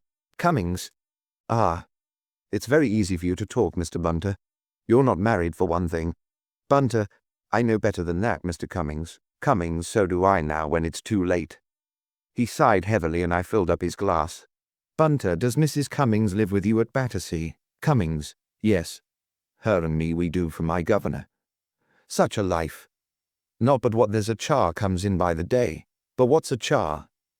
I can tell you it's dull all by ourselves in that D. Battersea suburb. Bunter, not very convenient for the halls, of course. Cummings, I believe you. It's all right for you, here in Piccadilly, right on the spot, as you might say. And I dare say your governor's often out all night, eh? Bunter, oh, frequently, Mr. Cummings. Cummings, and I dare say you'd take the opportunity to slip off yourself every so often, eh? Bunter, well, what do you think, Mr. Cummings? Cummings, that's it, there you are. But what's a man to do with a nagging fool of a wife and a blasted scientific doctor for a governor, as sits up all night, cutting up dead bodies and experimenting with frogs? Bunter, surely he goes out sometimes. Cummings, not often, and always back before 12. And the way he goes on if he rings the bell and you ain't there. I give you my word, Mr. Bunter. Bunter, temper? Cummings, no, but looking through you nasty-like, as if you was on that operating table of his and he was going to cut you up. Nothing a man could rightly complain of, you understand, Mr. Bunter. Just nasty looks. Not but what I will say he's very correct. Apologizes if he's been inconsiderate. But what's the good of that when he's been and gone and lost you your night's rest? Bunter, how does he do that? Keeps you up late, you mean? Cummings, not him, far from it. House locked up and household to bed at 10:30. That's his little rule. Not but what I'm glad enough to go as a rule. It's that dreary.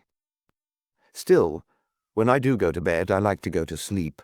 Bunter, what does he do? Walk about the house? Cummings, doesn't he? All night. And in and out of the private door to the hospital. Bunter, you don't mean to say, Mr. Cummings, a great specialist like Sir Julian Freak does night work at the hospital? Cummings, no, he does his own work.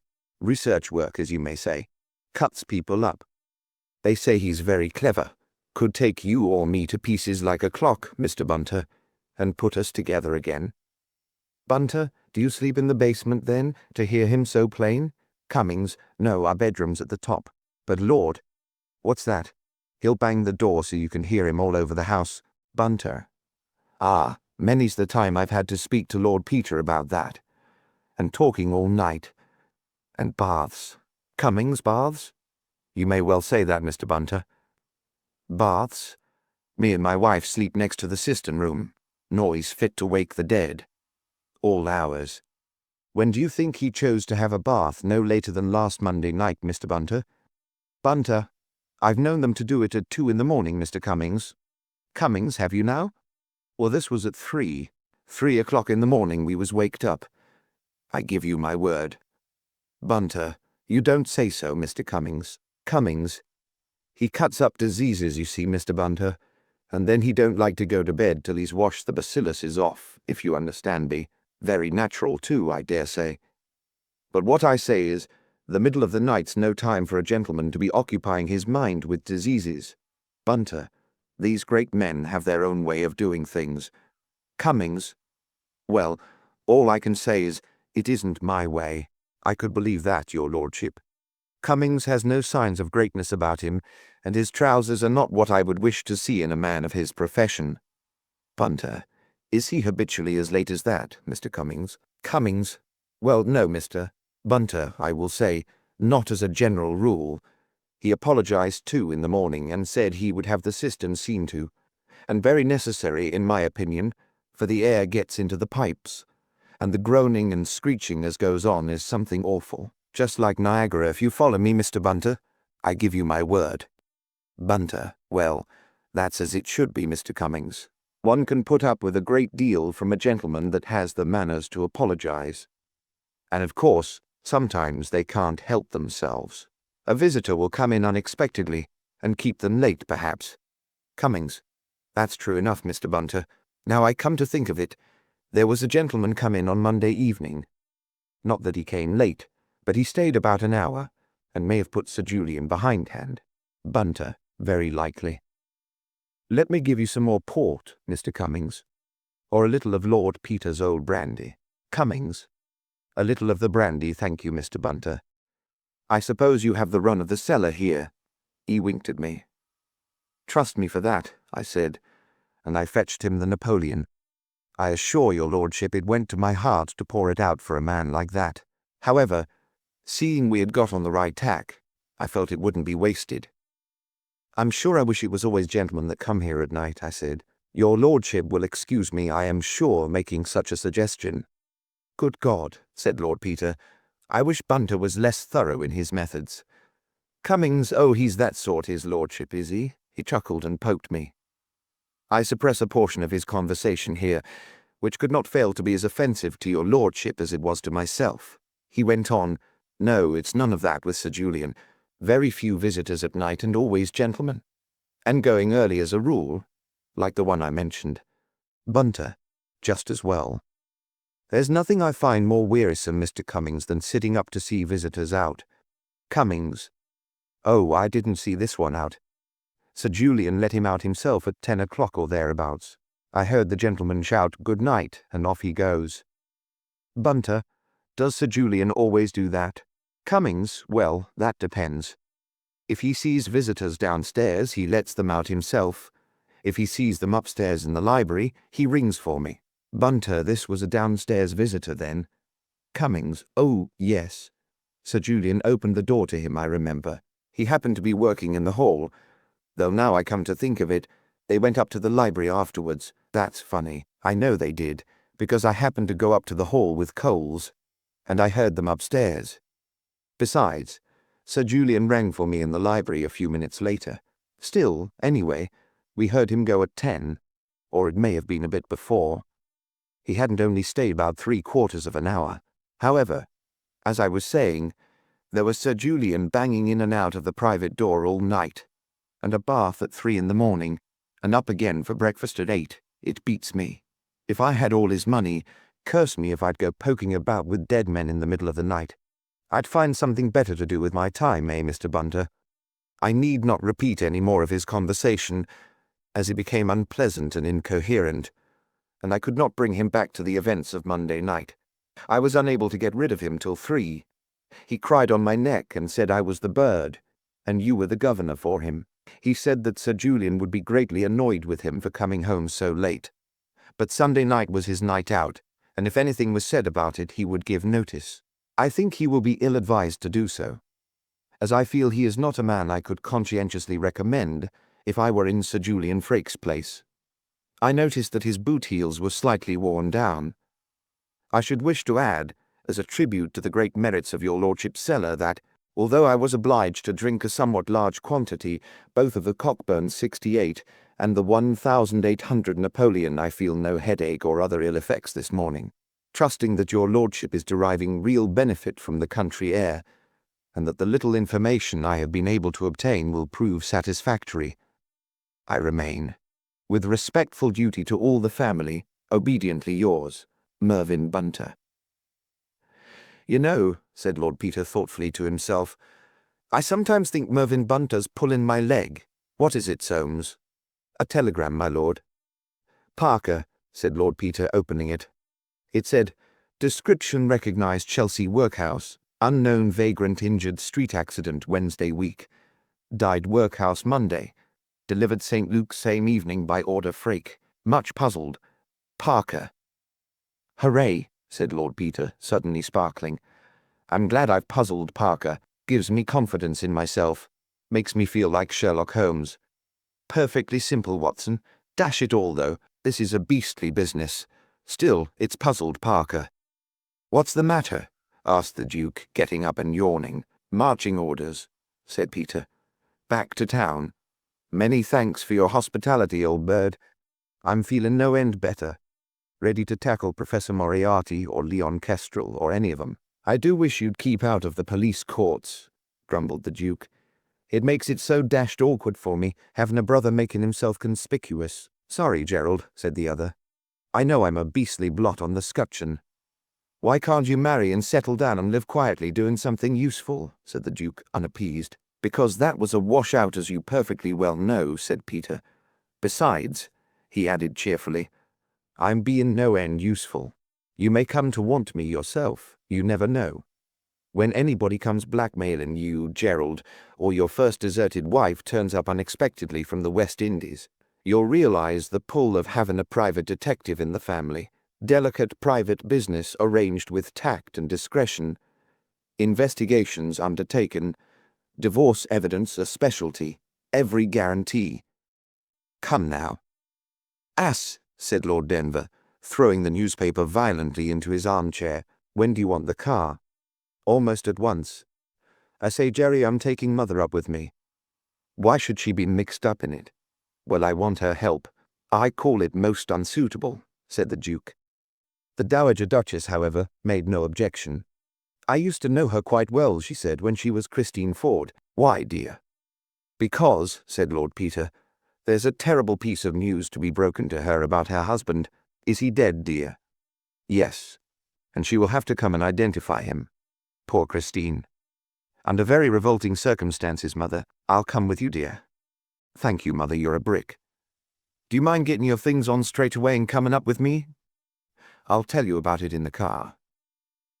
Chapter 10. Mr. Parker, a faithful though doubting Thomas, had duly secured his medical student, a large young man like an overgrown puppy, with innocent eyes and a freckled face. He sat on the Chesterfield before Lord Peter's library fire, bewildered in equal measure by his errand, his surroundings, and the drink which he was absorbing. His palate, though untutored, was naturally a good one, and he realized that even to call this liquid a drink, the term ordinarily used by him to designate cheap whiskey, post-war beer, or a dubious glass of claret in a Soho restaurant, was a sacrilege. This was something outside normal experience. A genie in a bottle. The man called Parker, whom he had happened to run across the evening before in the public house at the corner of Prince of Wales Road, seemed to be a good sort. He had insisted on bringing him round to see this friend of his, who lived splendidly in Piccadilly. Parker was quite understandable. He put him down as a government servant, or perhaps something in the city. The friend was embarrassing. He was a lord to begin with, and his clothes were a kind of rebuke to the world at large. He talked the most fatuous nonsense, certainly, but in a disconcerting way. He didn't dig into a joke and get all the fun out of it. He made it in passing, so to speak, and skipped away to something else before your retort was ready. He had a truly terrible manservant, the sort you read about in books, who froze the marrow in your bones with silent criticism. Parker appeared to bear up under the strain, and this made you think more highly of Parker. He must be more habituated to the surroundings of the great than you would think to look at him. You wondered what the carpet had cost on which Parker was carelessly spilling cigar ash. Your father was an upholsterer, Mr. Pigott, of Pigott and Pigott, Liverpool, and you knew enough about carpets to know that you couldn't even guess at the price of this one. When you moved your head on the bulging silk cushion in the corner of the sofa, it made you wish you shaved more often and more carefully. The sofa was a monster, but even so, it hardly seemed big enough to contain you. This Lord Peter was not very tall. In fact, he was rather a small man, but he didn't look undersized. He looked right. He made you feel that to be 6'3" was rather vulgarly assertive. You felt like Mother's new drawing-room curtains, all over great big blobs. But everybody was very decent to you, and nobody said anything you couldn't understand or sneered at you.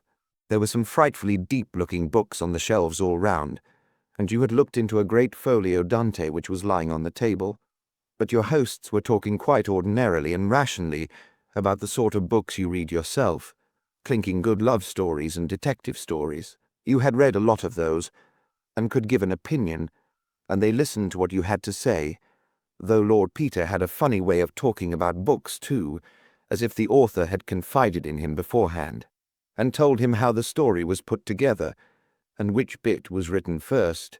It reminded you of the way old Freaky took a body to pieces.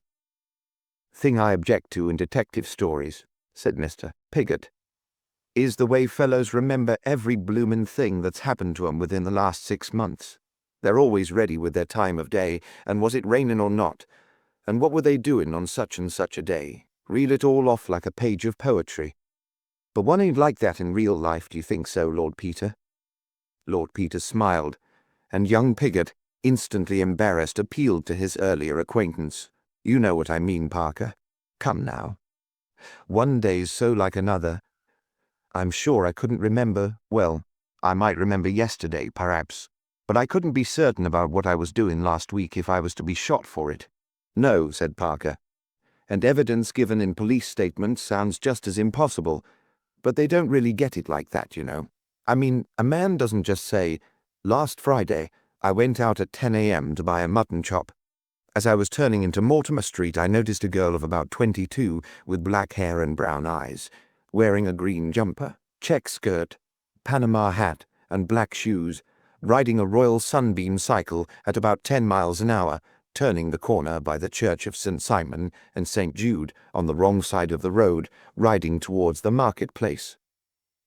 It amounts to that, of course, but it's really wormed out of him by a series of questions. And in short stories," said Lord Peter, "it has to be put in statement form, because the real conversation would be so long and twaddly and tedious, and nobody would have the patience to read it. Writers have to consider their readers, if any, you see." "Yes," said Mr. Pigott, "but I bet you most people would find it jolly difficult to remember, even if you asked 'em things. I should, of course. I know I'm a bit of a fool, but then most people are, ain't they? You know what I mean. Witnesses ain't detectives, they're just average idiots like you and me." "Quite so," said Lord Peter, smiling as the force of the last phrase sank into its unhappy perpetrator. "You mean if I were to ask you in a general way what you were doing, say, a week ago today, you wouldn't be able to tell me a thing about it offhand?" "No, I'm sure I shouldn't." He considered. "No, I was in at the hospital as usual, I suppose, and being Tuesday, there'd be a lecture on something or the other, dashed if I know what, and in the evening I went out with Tommy Pringle. No, that must have been Monday, or was it Wednesday? I tell you, I couldn't swear to anything." "You do yourself an injustice," said Lord Peter gravely. "I'm sure, for instance, you recollect what work you were doing in the dissecting room on that day, for example." "Lord, no. Not for certain. I mean, I dare say it might come back to me if I thought for a long time, but I wouldn't swear to it in a court of law." "I'll bet you 1/2 a crown to 6pence," said Lord Peter, "that you'll remember within 5 minutes. I'm sure I can't. We'll see. Do you keep a notebook of the work you do when you dissect? Drawings or anything?" "Oh, yes. Think of that. What's the last thing you did in it?" "That's easy, because I only did it this morning. It was leg muscles." "Yes. Who was the subject?" "An old woman of sorts, died of pneumonia." "Yes. Turn back the pages of your drawing book in your mind. What came before that? Oh, some animals, still legs. I'm doing motor muscles at present. Yes. That was old Cunningham's demonstration on comparative anatomy. I did rather a good thing of a hare's legs and a frog's, and rudimentary legs on a snake. Yes. Which day does Mr. Cunningham lecture? Friday. Friday, yes. Turn back again. What comes before that? Mr. Piggott shook his head. Do your drawings of legs begin on the right-hand page or the left-hand page? Can you see the first drawing? Yes, I can see the date written at the top. It's a section of a frog's hind leg, on the right-hand page. Yes. Think of the open book in your mind's eye. What is opposite to it? This demanded some mental concentration, something round, coloured. Oh yes, it's a hand. Yes. You went on from the muscles of the hand and arm to leg and foot muscles. Yes, that's right. I've got a set of drawings of arms. Yes. Did you make those on the Thursday? No, I'm never in the dissecting room on Thursday. On Wednesday, perhaps. Yes, I must have made them on Wednesday. Yes, I did. I went in there after we'd seen those tetanus patients in the morning. I did them on Wednesday afternoon. I know I went back because I wanted to finish 'em. I worked rather hard for me. That's why I remember. Yes, you went back to finish them. When had you begun them then? Why, the day before. The day before. That was Tuesday, wasn't it? I've lost count, yes. The day before Wednesday. Yes, Tuesday. Yes. Were they a man's arms or a woman's arms? Oh, a man's arms. Yes. Last Tuesday, a week ago today, you were dissecting a man's arms in the dissecting room. 6pence, please. By Jove. Wait a moment. You know a lot more about it than that.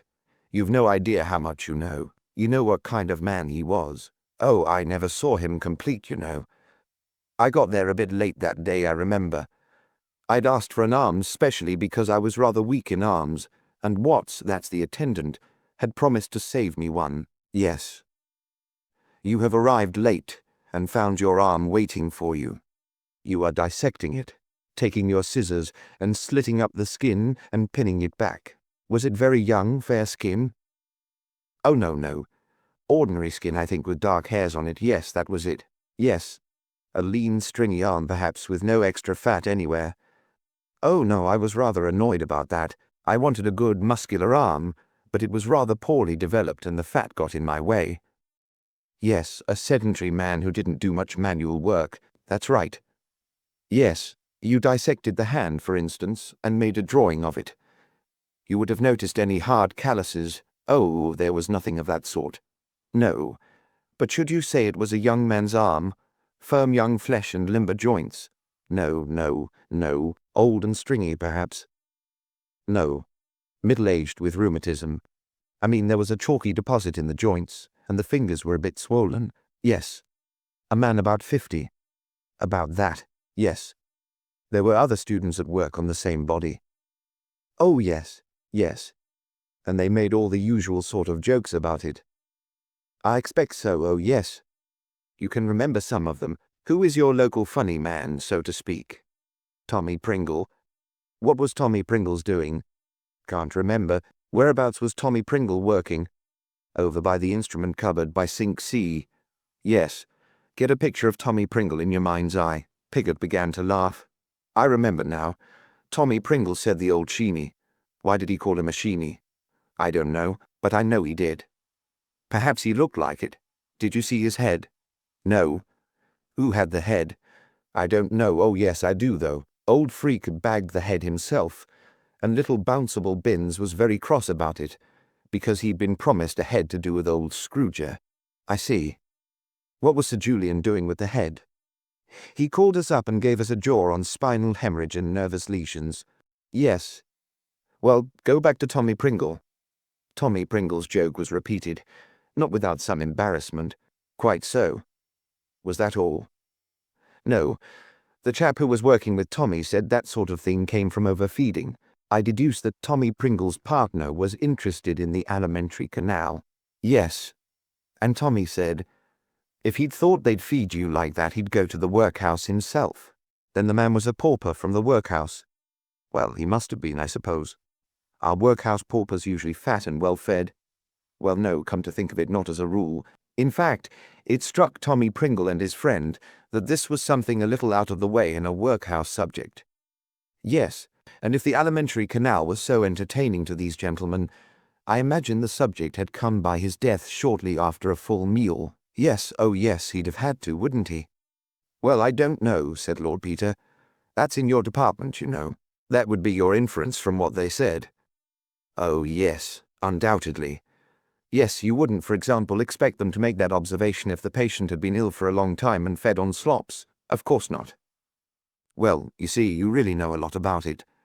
On Tuesday week you were dissecting the arm muscles of a rheumatic middle-aged Jew of sedentary habits who had died shortly after eating a heavy meal, of some injury producing spinal hemorrhage and nervous lesions and so forth, and who was presumed to come from the workhouse. Yes, and you could swear to those facts if need were. Well, if you put it in that way, I suppose I could. Of course you could. Mr. Piggott sat for some moments in contemplation. I say, he said at last, I did know all that, didn't I? Oh, yes, you knew it all right, like Socrates' slave. Who's he? A person in a book I used to read as a boy. Oh, does he come in the last days of Pompeii? No, another book. I dare say you escaped it. It's rather dull. I never read much, except Henty and Fenimore Cooper at school. But have I got rather an extra good memory then? You have a better memory than you credit yourself with. And why can't I remember all the medical stuff? It all goes out of my head like a sieve. Well, why can't you? Said Lord Peter, standing on the hearthrug and smiling down at his guest. Well, said the young man, the chaps who examine one don't ask the same sort of questions you do. No? No, they leave you to remember all by yourself.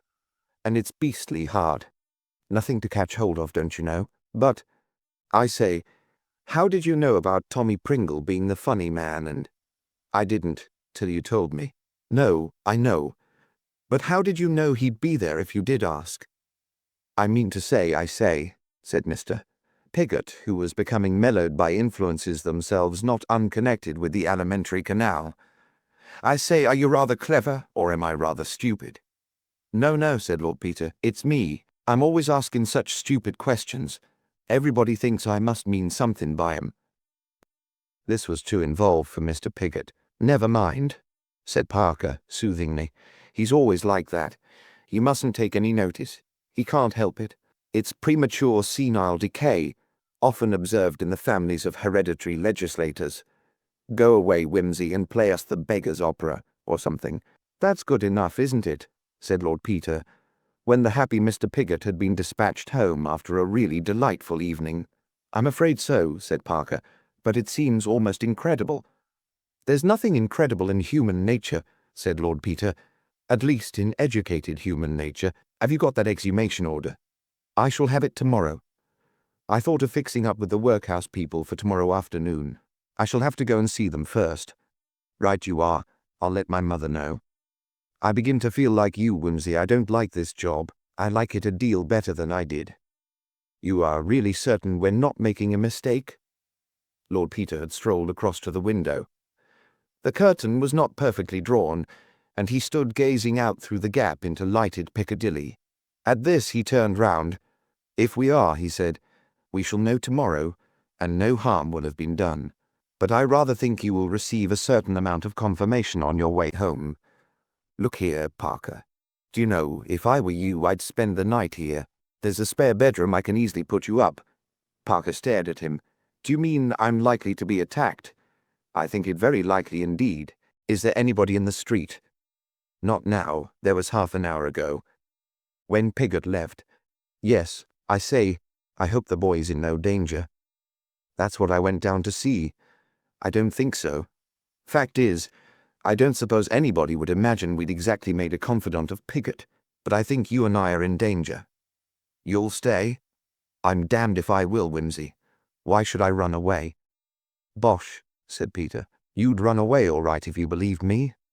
And why not? You don't believe me. In fact, you're still not certain I'm on the right tack. Go in peace. But don't say I didn't warn you. I won't. I'll dictate a message with my dying breath to say I was convinced. Well, don't walk. Take a taxi. Very well, I'll do that. And don't let anybody else get into it. No. It was a raw, unpleasant night. A taxi deposited a load of people returning from the theatre at the block of flats next door, and Parker secured it for himself. He was just giving the address to the driver when a man came hastily running up from a side street.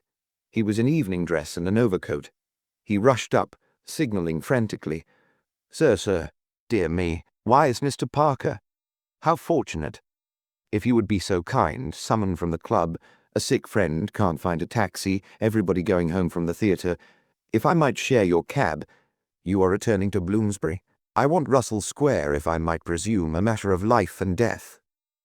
He spoke in hurried gasps, as though he had been running violently and far. Parker promptly stepped out of the taxi. Delighted to be of service to you, Sir Julian, he said. Take my taxi. I'm going down to Craven Street myself, but I'm in no hurry. Pray make use of the cab. It's extremely kind of you, said the surgeon. I'm ashamed. That's all right, said Parker cheerily. I can wait. He assisted Freak into the taxi. What number? 24 Russell Square, driver, and look sharp. The taxi drove off. Parker remounted the stairs and rang Lord Peter's bell. Thanks, old man, he said. I'll stop the night after all. Come in, said Wimsey. Did you see that? Asked Parker. I saw something. What happened exactly? Parker told his story. Frankly, he said, I've been thinking you a bit mad, but now I'm not quite so sure of it. Peter laughed. Blessed are they that have not seen and yet have believed. Bunter, Mr. Parker will stay the night. Look here, Wimsey, let's have another look at this business. Where's that letter? Lord Peter produced Bunter's essay in dialogue. Parker studied it for a short time in silence. You know, Wimsey, I'm as full of objections to this idea as an egg is of meat. So, my old son. That's why I want to dig up our Chelsea pauper. But trot out your objections. Well, look here. I don't pretend to be able to fill in all the blanks myself. But here we have two mysterious occurrences in one night, and a complete chain connecting the one with another through one particular person. It's beastly, but it's not unthinkable. Yes, I know all that. But there are one or two quite definite stumbling blocks. Yes, I know. But see here. On the one hand, Levy disappeared after being last seen looking for Prince of Wales Road at 9 o'clock. At 8 next morning, a dead man, not unlike him in general outline, is discovered in a bath in Queen Caroline Mansions. Levy, by Freke's own admission, was going to see Freak. By information received from Chelsea Workhouse, a dead man, answering to the description of the Battersea corpse in its natural state, was delivered that same day to Freak. We have Levy with a past, and no future, as it were, an unknown vagrant with a future in the cemetery, and no past, and Freak stands between their future and their past. That looks all right. Yes. Now further, Freak has a motive for getting rid of Levy, an old jealousy, very old, and not much of a motive. People have been known to do that sort of thing. You're thinking that people don't keep up old jealousies for 20 years or so. Perhaps not. Not just primitive, brute jealousy. That means a word and a blow. But the thing that rankles is hurt vanity. That sticks. Humiliation. And we've all got a sore spot we don't like to have touched. I've got it. You've got it. Some blighter said hell knew no fury like a woman scorned. Sticking it on to women, poor devils. Sex is every man's loco spot. You needn't fidget. You know it's true. He'll take a disappointment, but not a humiliation. I knew a man once who'd been turned down, not too charitably, by a girl he was engaged to. He spoke quite decently about her. I asked what had become of her. Oh, he said, she married the other fellow, and then burst out, couldn't help himself. Lord, yes, he cried.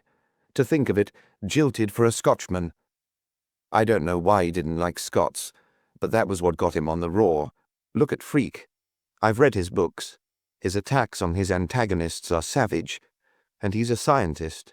Yet he can't bear opposition, even in his work, which is where any first-class man is most sane and open-minded. Do you think he's a man to take a beating from any man on a side issue? On a man's most sensitive side issue? People are opinionated about side issues, you know. I see red if anybody questions my judgment about a book, and Levy, who was nobody 20 years ago, romps in and carries off Freak's girl from under his nose. It isn't the girl Freak would bother about. It's having his aristocratic nose put out of joint by a little Jewish nobody. There's another thing. Freak's got another side issue. He likes crime. In that criminology book of his, he gloats over a hardened murderer. I've read it, and I've seen the admiration simply glaring out between the lines whenever he writes about a callous and successful criminal. He reserves his contempt for the victims or the penitents, or the men who lose their heads and get found out. His heroes are Edmond de la Pommeraye, who persuaded his mistress into becoming an accessory to her own murder, and George Joseph Smith of Brides in a Bath fame, who could make passionate love to his wife in the night and carry out his plot to murder her in the morning. After all, he thinks conscience is a sort of vermiform appendix. Chop it out and you'll feel all the better. Freak isn't troubled by the usual conscientious deterrent. Witness his own hand in his books. Now again, the man who went to Levy's house in his place knew the house. Freak knew the house. He was a red-haired man, smaller than Levy, but not much smaller, since he could wear his clothes without appearing ludicrous. You have seen Freaky. You know his height, about 5'11", I suppose. And his auburn mane. He probably wore surgical gloves. Freak is a surgeon. He was a methodical and daring man. Surgeons are obliged to be both daring and methodical. Now take the other side. The man who got hold of the Battersea corpse had to have access to dead bodies. Freak obviously had access to dead bodies. He had to be cool and quick and callous about handling a dead body. Surgeons are all that. He had to be a strong man to carry the body across the roofs and dump it in at Thips's window. Freaky's a powerful man, and a member of the Alpine Club. He probably wore surgical gloves, and he let the body down from the roof with a surgical bandage. This points to a surgeon again. He undoubtedly lived in the neighborhood. Freak lives next door. The girl you interviewed heard a bump on the roof of the end house. That is the house next to Freak's. Every time we look at Freak, he leads somewhere, whereas Milligan, Thipps, and Crimplesham and all the other people we've honored with our suspicion simply led nowhere. Yes, but it's not quite so simple as you make out. What was Levy doing in that surreptitious way at Freak's on Monday night? Well, you have Freak's explanation, Rot Wimsey. You said yourself it wouldn't do. Excellent, it won't do. Therefore Freak was lying. Why should he lie about it? Unless he had some object in hiding the truth. Well, but why mention it at all? Because Levy, contrary to all expectation, had been seen at the corner of the road. That was a nasty accident for Freak. He thought it best to be beforehand with an explanation of sorts. He reckoned, of course, on nobody's ever connecting Levy with Battersea Park. Well then, we come back to the first question. Why did Levy go there? I don't know, but he was got there somehow. Why did Freak buy all those Peruvian oil shares?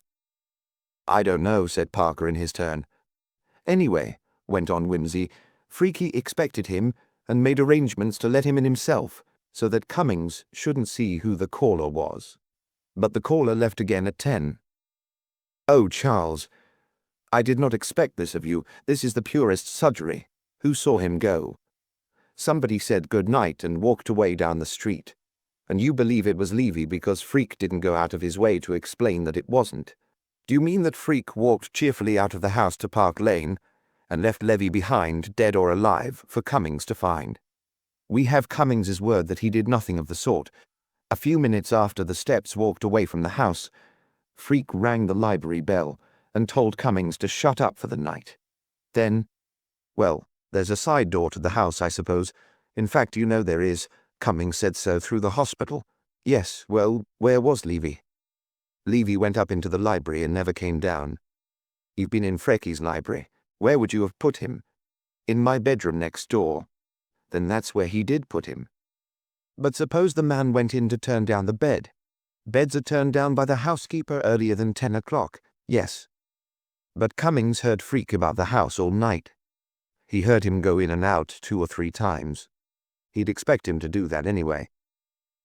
Do you mean to say Freak got all that job finished before 3 in the morning? Why not? Quick work. Well, call it quick work. Besides, Why 3? Cummings never saw him again till he called him for 8 o'clock breakfast, but he was having a bath at 3. I don't say he didn't get back from Park Lane before 3, but I don't suppose Cummings went and looked through the bathroom keyhole to see if he was in the bath. Parker considered again.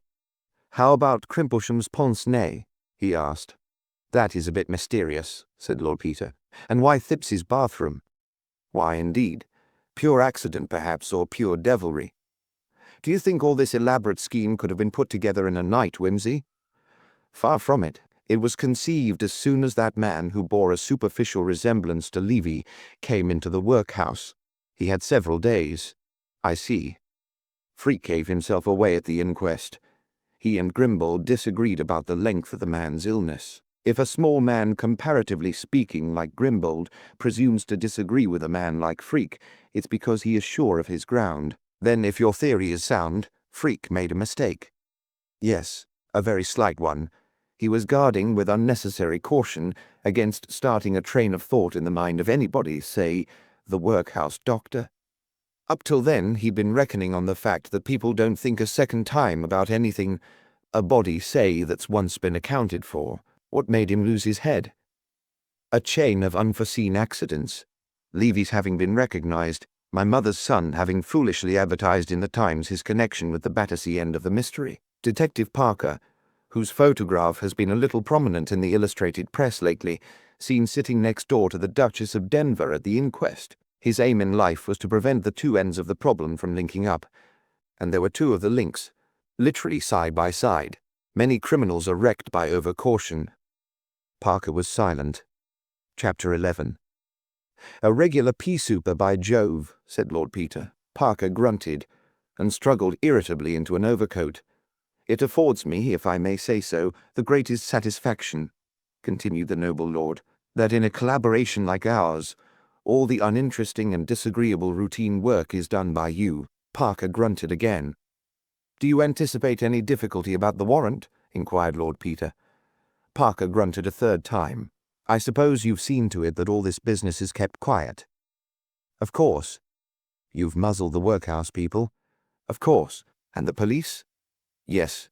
Because if you haven't, there'll probably be nobody to arrest. My dear Wimsey, do you think I'm a fool? I had no such hope.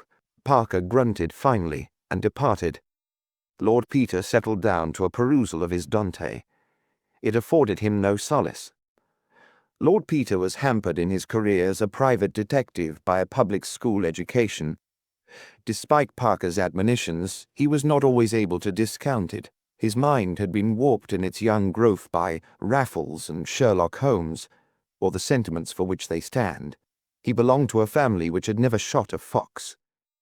I am an amateur, said Lord Peter. Nevertheless, while communing with Dante, he made up his mind. In the afternoon he found himself in Harley Street. Sir Julian Freck might be consulted about one's nerves from 2 till 4 on Tuesdays and Fridays.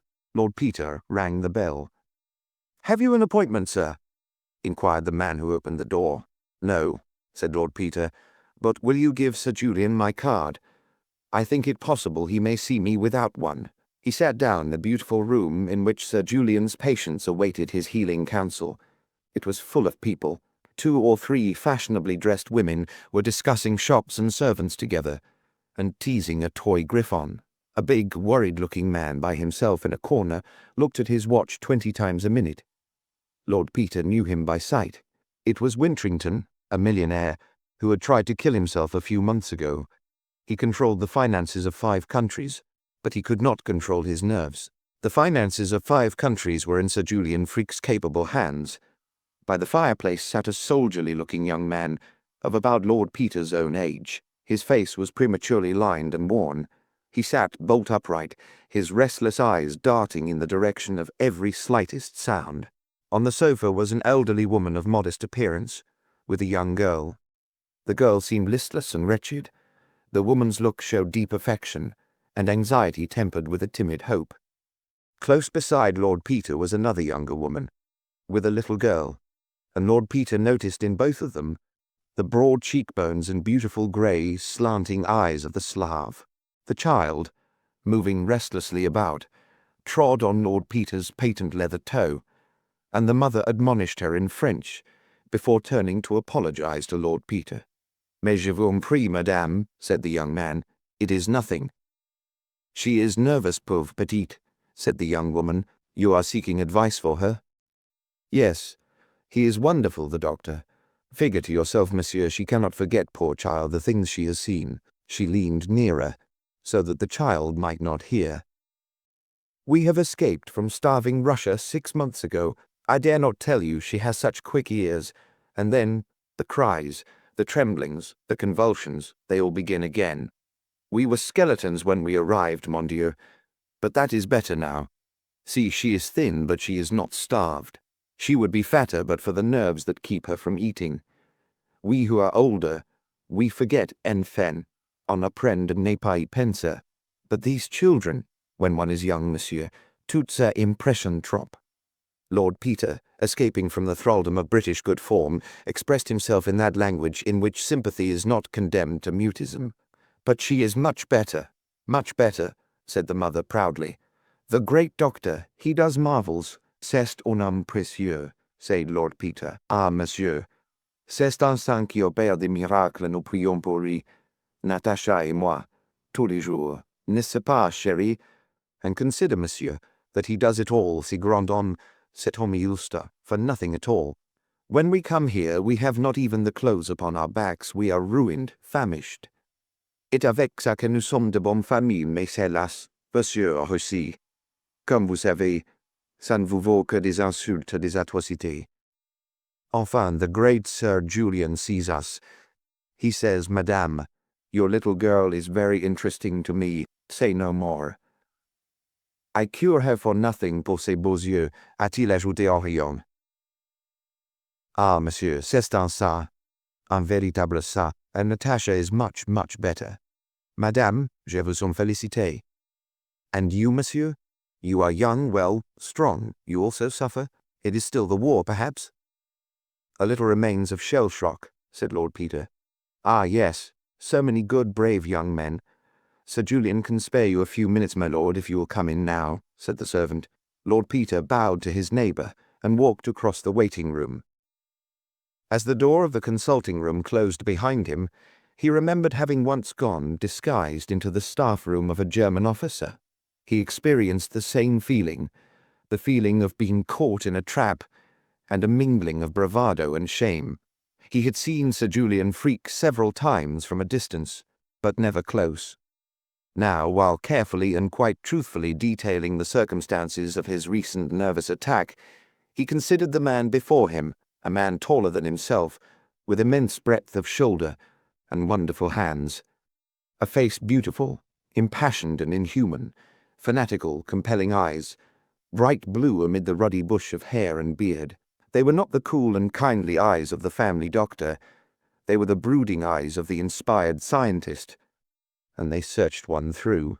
Well, thought Lord Peter, I shan't have to be explicit anyhow. "Yes," said Sir Julian, "yes, you had been working too hard, puzzling your mind. Yes, more than that perhaps, troubling your mind, shall we say. I found myself faced with a very alarming contingency. Yes, unexpectedly perhaps. Very unexpected indeed. Yes, following on a period of mental and physical strain. Well, perhaps, nothing out of the way. Yes, the unexpected contingency was personal to yourself. It demanded an immediate decision as to my own actions. Yes, in that sense it was certainly personal. Quite so. You would have to assume some responsibility, no doubt. A very grave responsibility. Affecting others besides yourself? Affecting one other person vitally, and a very great number indirectly. Yes. The time was night. You were sitting in the dark? Not at first. I think I put the light out afterwards. Quite so, that action would naturally suggest itself to you. Were you warm? I think the fire had died down. My man tells me that my teeth were chattering when I went in to him. Yes. You live in Piccadilly? Yes. Heavy traffic sometimes goes past during the night, I expect. Oh, frequently. Just so. Now this decision you refer to, you had taken that decision. Yes. Your mind was made up? Oh, yes. You had decided to take the action, whatever it was. Yes. Yes. It involved perhaps a period of inaction. Of comparative inaction, yes. Of suspense, shall we say? Yes, of suspense, certainly. Possibly of some danger. I don't know that that was in my mind at the time. No, it was a case in which you could not possibly consider yourself, if you like to put it that way. Quite so. Yes. You had these attacks frequently in 1918. Yes, I was very ill for some months. Quite. Since then they have recurred less frequently. Much less frequently. Yes, when did the last occur? About 9 months ago. Under what circumstances? I was being worried by certain family matters. It was a question of deciding about some investments, and I was largely responsible. Yes. You were interested last year, I think, in some police case? Yes, in the recovery of Lord Attenborough's emerald necklace. That involved some severe mental exercise. I suppose so, but I enjoyed it very much. Yes. Was the exertion of solving the problem attended by any bad results physically? None. No. You were interested, but not distressed. Exactly. Yes. You have been engaged in other investigations of the kind? Yes, little ones. With bad results for your health? Not a bit of it. On the contrary, I took up these cases as a sort of distraction. I had a bad knock just after the war, which didn't make matters any better for me, don't you know? Ah, you are not married? No. No. Will you allow me to make an examination? Just come a little nearer to the light. I want to see your eyes. Whose advice have you had till now? Sir James Hodges. Ah, yes, he was a sad loss to the medical profession. A really great man. A true scientist. Yes. Thank you. Now I should like to try you with this little invention. What's it do? Well, it tells me about your nervous reactions. Will you sit here?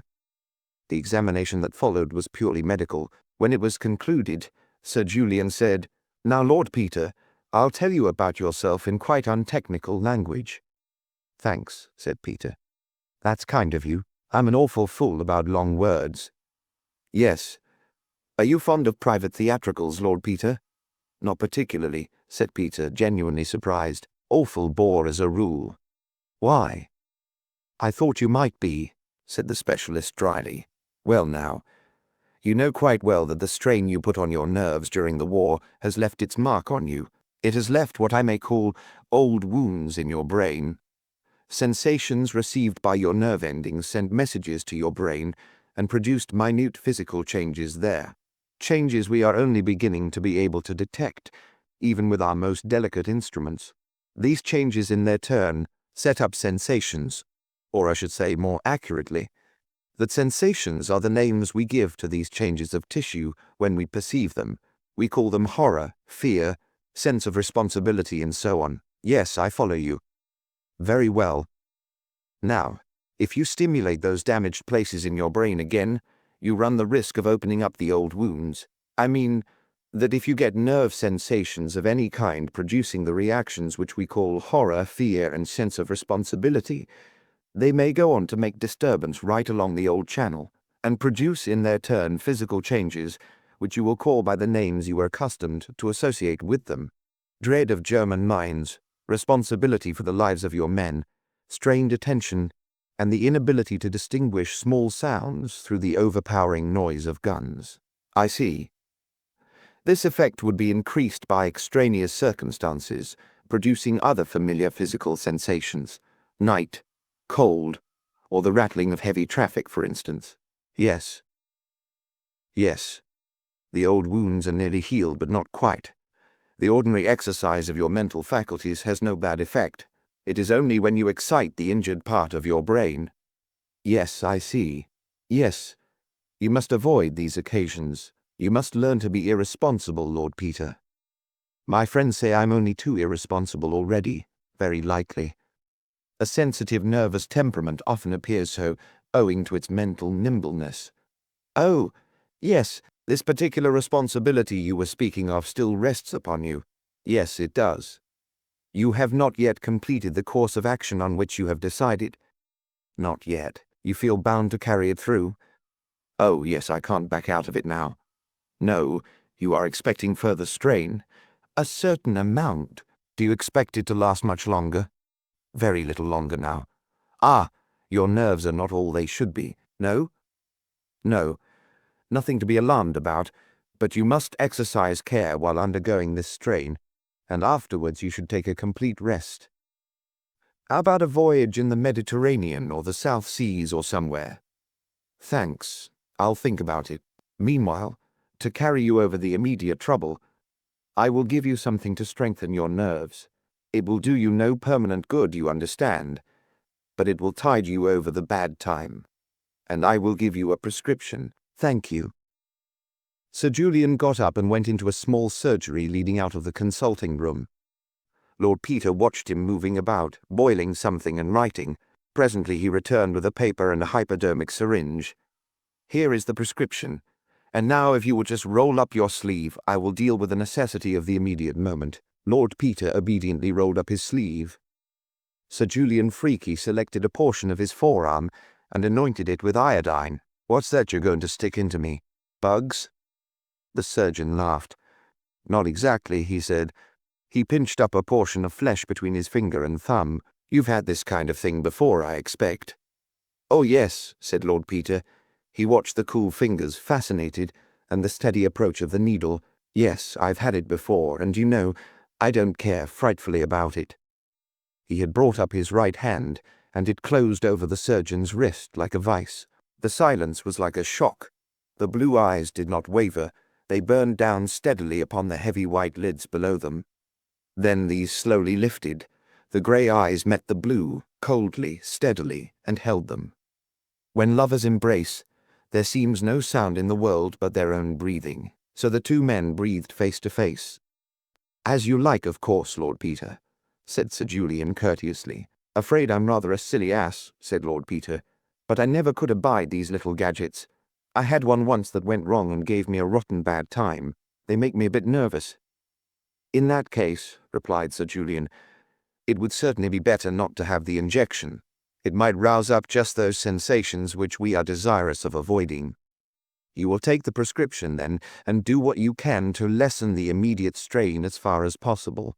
Oh, yes, I'll take it easy, thanks, said Lord Peter. He rolled his sleeve down neatly. I'm much obliged to you. If I have any further trouble, I'll look in again. Do, said Sir Julian cheerfully. Only make an appointment another time. I'm rather rushed these days. I hope your mother is quite well. I saw her the other day at that Battersea inquest. You should have been there. It would have interested you. Chapter 12. The vile raw fog tore your throat and ravaged your eyes. You could not see your feet. You stumbled in your walk over poor men's graves. The feel of Parker's old trench coat beneath your fingers was comforting. You had felt it in worse places. You clung on now for fear you should get separated. The dim people moving in front of you were like Brocken spectres. Take care, gentlemen, said a toneless voice out of the yellow darkness. There's an open grave just hereabouts. You bore away to the right and floundered in a mass of freshly turned clay. Hold up, old man, said Parker. Where is Lady Levy? In the mortuary. The Duchess of Denver is with her. Your mother is wonderful, Peter, isn't she? Said Lord Peter. A dim blue light carried by somebody ahead wavered and stood still. Here you are, said a voice. Two dantesque shapes with pitchforks loomed up. Have you finished? Asked somebody. Nearly done, sir. The demons fell to work again with the pitchforks. No, spades. Somebody sneezed. Parker located the sneezer and introduced him. Mr. Levitt represents the Home Secretary. Lord Peter Wimsey. We are sorry to drag you out on such a day, Mr. Levitt. It's all in the day's work, said Mr. Levitt hoarsely. He was muffled to the eyes. The sound of the spades for many minutes, an iron noise of tools thrown down, demons stooping and straining, a black-bearded spectre at your elbow, introduced. The master of the workhouse. A very painful matter, Lord Peter. You will forgive me for hoping you and Mr. Parker may be mistaken. I should like to be able to hope so too. Something heaving, straining, coming up out of the ground. Steady, men. This way. Can you see? Be careful of the graves, they lie pretty thick hereabouts. Are you ready? Right you are, sir. You go on with the lantern. We can follow you. Lumbering footsteps. Catch hold of Parker's trench coat again. That you, old man? Oh, I beg your pardon, Mr. Levitt, thought you were Parker. Hullo, Wimsey, here you are. More graves. A headstone shouldered crookedly aslant. A trip and jerk over the edge of the rough grass. The squeal of gravel under your feet. This way, gentlemen. Mind the step. The mortuary. Raw red brick and sizzling gas jets. 2 women in black, and Dr. Grimbold. The coffin laid on the table with a heavy thump. Have you got that there screwdriver, Bill? Thank ye. Be careful with the chisel now. Not much substance to these here boards, sir. Several long creaks. A sob, the Duchess's voice kind but peremptory. Hush, Christine, you mustn't cry. A mutter of voices. The lurching departure of the Dante demons. Good, decent demons in corduroy. Dr. Grimbold's voice, cool and detached as if in the consulting room. Now, have you got that lamp, Mr. Wingate? Thank you. Yes, here on the table, please. Be careful not to catch your elbow in the flex, Mr. Levitt. It would be better, I think, if you came on this side. Yes, thank you. That's excellent. The sudden brilliant circle of an electric lamp over the table, Dr. Grimbold's beard and spectacles, Mr. Levitt blowing his nose, Parker bending close, the master of the workhouse peering over him, the rest of the room in the enhanced dimness of the gas jets and the fog. A low murmur of voices, all heads bent over the work, Dr. Grimbold again, beyond the circle of the lamplight. We don't want to distress you unnecessarily, Lady Levy. If you will just tell us what to look for, the... Yes, certainly, and yes, stopped with gold. Yes, the lower jaw, the last but one on the right. Yes, no teeth missing. No. Yes. What kind of a mole? Yes, just over the left breast. Oh, I beg your pardon, just under... Yes, appendicitis. Yes, a long one. Yes, in the middle. Yes, I quite understand. A scar on the arm? Yes. I don't know if we shall be able to find that. Yes. Any little constitutional weakness that might? Oh, yes, arthritis. Yes, thank you, Lady Levy, that's very clear. Don't come unless I ask you to. Now, Wingate. A pause. A murmur. Pulled out. After death, you think, well, so do I. Where is Dr. Colgrove? You attended this man in the workhouse? Yes. Do you recollect? No. You're quite certain about that? Yes, we mustn't make a mistake, you know. Yes, but there are reasons why Sir Julian can't be present. I'm asking you, Dr. Colgrove. Well, you're certain. That's all I want to know. Just bring the light closer, Mr. Wingate, if you please. These miserable shells let the damp in so quickly. Ah! What do you make of this? Yes, well, that's rather unmistakable, isn't it? Who did the head? Oh, Freak, of course. I was going to say they did good work at St. Luke's. Beautiful, isn't it, Doctor? Colgrove? A wonderful surgeon. I saw him when he was at Guy's. Oh, no, gave it up years ago. Nothing like keeping your hand in. Ah, yes, undoubtedly, that's it. Have you a towel handy, sir? Thank you. Over the head, if you please. I think we might have another here. Now, Lady Levy. I am going to ask you to look at a scar and see if you recognize it. I'm sure you are going to help us by being very firm. Take your time. You won't see anything more than you absolutely must. Lucy, don't leave me. No, dear. A space cleared at the table. The lamplight on the Duchess's white hair. Oh, yes. No, I couldn't be mistaken. There's that funny little kink in it. I've seen it hundreds of times. Oh, Lucy, Reuben. Only a moment more, Lady Levy. The mole.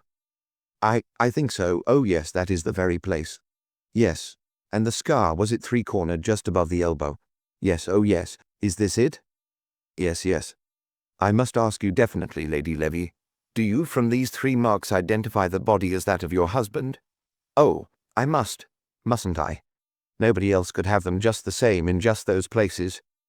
It is my husband. It is Reuben. Oh, thank you, Lady Levy. You have been very brave and very helpful. But I don't understand yet. How did he come here? Who did this dreadful thing? Hush, dear, said the Duchess. The man is going to be punished. Oh, but how cruel. Poor Reuben. Who could have wanted to hurt him? Can I see his face? No, dear, said the Duchess. That isn't possible. Come away, you mustn't distress the doctors and people. No, they've all been so kind. Oh, Lucy. We'll go home, dear. You don't want us any more, Dr. Grimbold? No, Duchess, thank you. We are very grateful to you and to Lady Levy for coming. There was a pause while the two women went out, Parker, collected and helpful, escorting them to their waiting car. Then Dr. Grimbold again. I think Lord Peter Wimsey ought to see the correctness of his deductions. Lord Peter, very painful, you may wish to see, yes. I was uneasy at the inquest. Yes, Lady Levy. Remarkably clear evidence. Yes, most shocking case.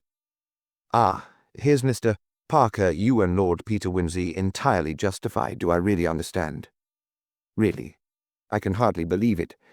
So distinguished a man, as you say, when a great brain turns to crime. Yes, look here. Marvellous work, marvellous. Somewhat obscured by this time, of course, but the most beautiful sections here, you see. The left hemisphere, and here, through the corpus striatum, here again. The very track of the damage done by the blow, wonderful. Guessed it? Saw the effect of the blow as he struck it, you know. Ah, I should like to see his brain, Mr. Parker. And to think that, heavens, Lord Peter, you don't know what a blow you have struck at the whole profession, the whole civilized world. Oh, my dear sir, can you ask me? My lips are sealed, of course. All our lips are sealed. The way back through the burial ground, fog again, and the squeal of wet gravel. Are your men ready, Charles? They have gone. I sent them off when I saw Lady Levy to the car. Who is with them? Sugg. Yes, poor devil. They've had him up on the mat at headquarters for bungling the case. All that evidence of Thipps's about the nightclub was corroborated, you know. That girl he gave the gin and bitters to was caught, and came and identified him, and they decided their case wasn't good enough, and let Thipps and the Horrocks girl go. Then they told Sugg he had overstepped his duty, and ought to have been more careful. So he ought, but he can't help being a fool. I was sorry for him. It may do him some good to be in at the death. After all, Peter, you and I had special advantages. Yes. Well, it doesn't matter. Whoever goes won't get there in time. Sugg's as good as another. But Sugg, an experience rare in his career, was in time. Parker and Lord Peter were at 110 Piccadilly. Lord Peter was playing Bach, and Parker was reading Origin when Sugg was announced. "We've got our man, sir," said he. "Good God," said Peter. "Alive?" "We were just in time, my lord. We rang the bell and marched straight up past his man to the library. He was sitting there doing some writing. When we came in, he made a grab for his hypodermic, but we were too quick for him, my lord. We didn't mean to let him slip through our hands, having got so far. We searched him thoroughly and marched him off." "He's actually in jail, then?" "Oh, yes, safe enough, with 2 warders to see he doesn't make away with himself. You surprise me, Inspector. Have a drink." "Thank you, my lord. I may say that I'm very grateful to you. This case was turning out a pretty bad egg for me. If I was rude to your lordship—" "Oh, it's all right, Inspector," said Lord Peter hastily. "I don't see how you could possibly have worked it out. I had the good luck to know something about it from other sources." "That's what Freak says." Already the great surgeon was a common criminal in the inspector's eyes, a mere surname. He was writing a full confession when we got hold of him. "Addressed to your lordship. The police will have to have it, of course. But seeing it's written for you, I brought it along for you to see first. Here it is." He handed Lord Peter a bulky document. "Thanks," said Peter. "Like to hear it, Charles?" "Rather." Accordingly, Lord Peter read it aloud. Chapter 13. Dear Lord Peter, when I was a young man I used to play chess with an old friend of my father's. He was a very bad and a very slow player, and he could never see when a checkmate was inevitable, but insisted on playing every move out. I never had any patience with that kind of attitude, and I will freely admit now that the game is yours. I must either stay at home and be hanged, or escape abroad, and live in an idle and insecure obscurity. I prefer to acknowledge defeat. If you have read my book on criminal lunacy, you will remember that I wrote, "In the majority of cases, the criminal betrays himself by some abnormality attendant upon this pathological condition of the nervous tissues. His mental instability shows itself in various forms, an overweening vanity, leading him to brag of his achievement, a disproportionate sense of the importance of the offense resulting from the hallucination of religion and driving him to confession, egomania, producing the sense of horror or conviction of sin and driving him to headlong flight without covering his tracks, a reckless confidence, resulting in the neglect of the most ordinary precautions, as in the case of Henry Wainwright, who left a boy in charge of the murdered woman's remains while he went to call a cab, or on the other hand, a nervous distrust of apperceptions in the past, causing him to revisit the scene of the crime to assure himself that all traces have been as safely removed as his own judgment knows them to be. I will not hesitate to assert that a perfectly sane man, not intimidated by religious or other delusions, could always render himself perfectly secure from detection provided, that is, that the crime was sufficiently premeditated and that he were not pressed for time or thrown out in his calculations by purely fortuitous coincidence. You know as well as I do how far I have made this assertion good in practice. The two accidents which betrayed me I could not by any possibility have foreseen. The first was the chance recognition of Levy by the girl in the Battersea Park Road, which suggested a connection between the two problems. The second was that Phipps should have arranged to go down to Denver on the Tuesday morning, thus enabling your mother to get word of the matter through to you before the body was removed by the police, and to suggest a motive for the murder, out of what she knew of my previous personal history. If I had been able to destroy these two accidentally forged links of circumstance, I will venture to say that you would never have so much as suspected me, still less obtained sufficient evidence to convict. Of all human emotions, except perhaps those of hunger and fear, the sexual appetite produces the most violent, and under some circumstances, the most persistent reactions.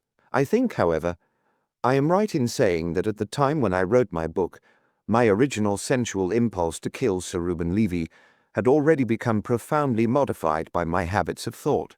To the animal lust to slay, and the primitive human desire for revenge, there was added the rational intention of substantiating my own theories for the satisfaction of myself and the world. If all had turned out as I had planned, I should have deposited a sealed account of my experiment with the Bank of England, instructing my executors to publish it after my death. Now that accident has spoiled the completeness of my demonstration. I entrust the account to you, whom it cannot fail to interest, with the request that you will make it known among scientific men, in justice to my professional reputation. The really essential factors of success in any undertaking are money and opportunity, and as a rule, the man who can make the first can make the second. During my early career, though I was fairly well off, I had not absolute command of circumstance.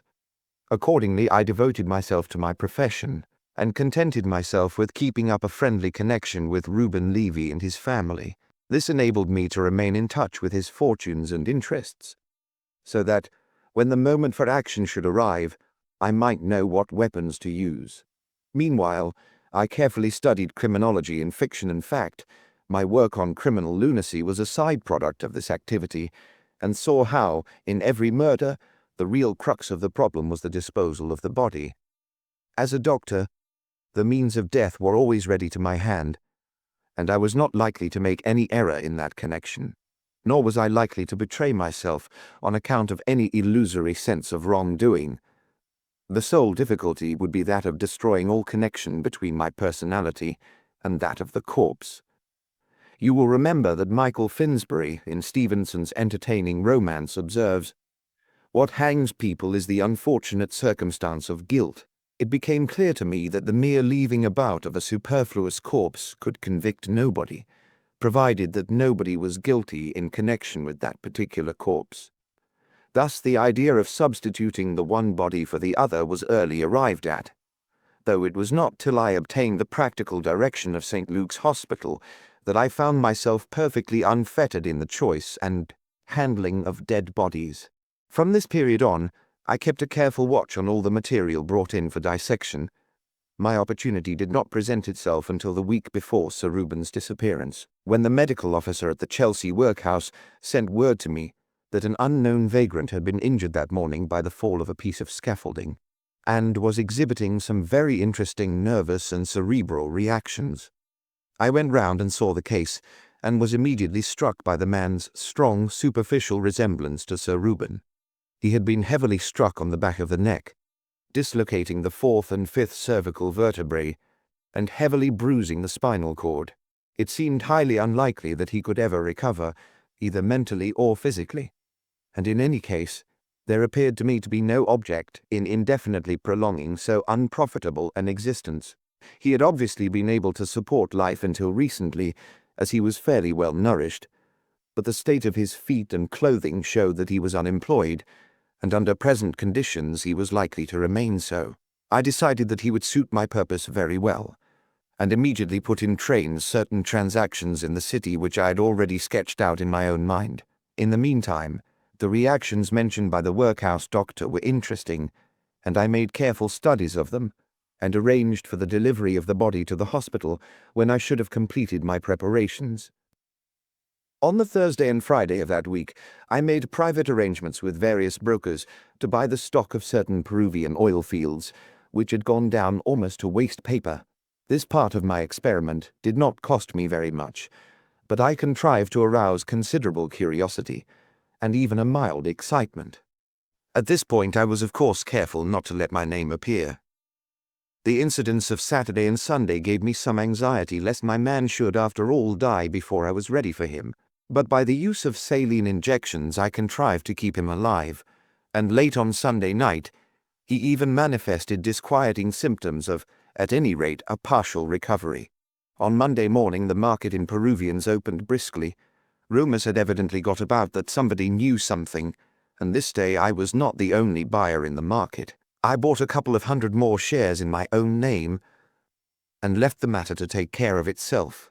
At lunchtime I made my arrangements to run into Levy, accidentally at the corner of the mansion house. He expressed, as I expected, his surprise at seeing me in that part of London. I simulated some embarrassment, and suggested that we should lunch together.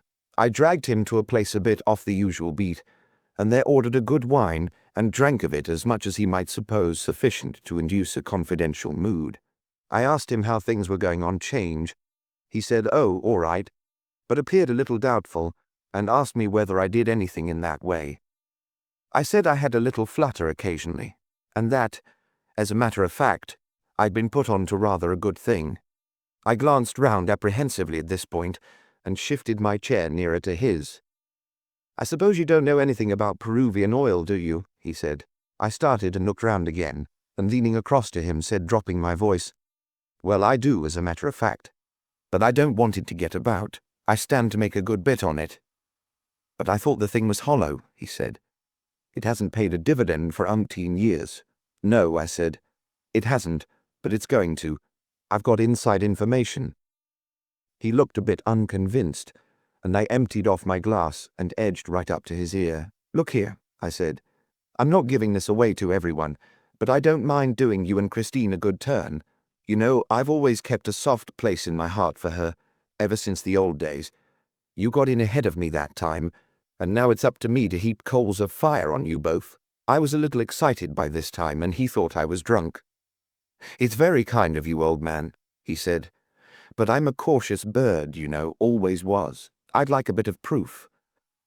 And he shrugged up his shoulders and looked like a pawnbroker. "I'll give it to you," I said, "but it isn't safe here. Come round to my place tonight after dinner, and I'll show you the report." "How do you get hold of it?" said he. "I'll tell you tonight," said I. "Come round after dinner, any time after 9, say." "To Harley Street?" he asked, and I saw that he meant coming. "No," I said, "to Battersea, Prince of Wales Road. I've got some work to do at the hospital. And look here," I said, "don't you let on to a soul that you're coming. I bought a couple of hundred shares today, in my own name, and people are sure to get wind of it. If we're known to be about together, someone will twig something. In fact, it's anything but safe talking about it in this place." "All right," he said. "I won't say a word to anybody. I'll turn up about 9 o'clock. You're sure it's a sound thing?" "It can't go wrong," I assured him, and I meant it. We parted after that, and I went round to the workhouse. My man had died at about 11 o'clock. I had seen him just after breakfast and was not surprised. I completed the usual formalities with the workhouse authorities and arranged for his delivery at the hospital at about 7 o'clock. In the afternoon, as it was not one of my days to be in Harley Street, I looked up an old friend who lives close to Hyde Park and found that he was just off to Brighton on some business or other. I had tea with him and saw him off by the 5.35 from Victoria. On issuing from the barrier, it occurred to me to purchase an evening paper, and I thoughtlessly turned my steps to the bookstall. The usual crowds were rushing to catch suburban trains home, and on moving away, I found myself involved in a contrary stream of travellers coming up out of the underground, or bolting from all sides for the 5.45 to Battersea Park and Wandsworth Common. I disengaged myself after some buffeting and went home in a taxi, and it was not till I was safely seated there that I discovered somebody's gold-rimmed pince-nez involved in the astrakhan collar of my overcoat.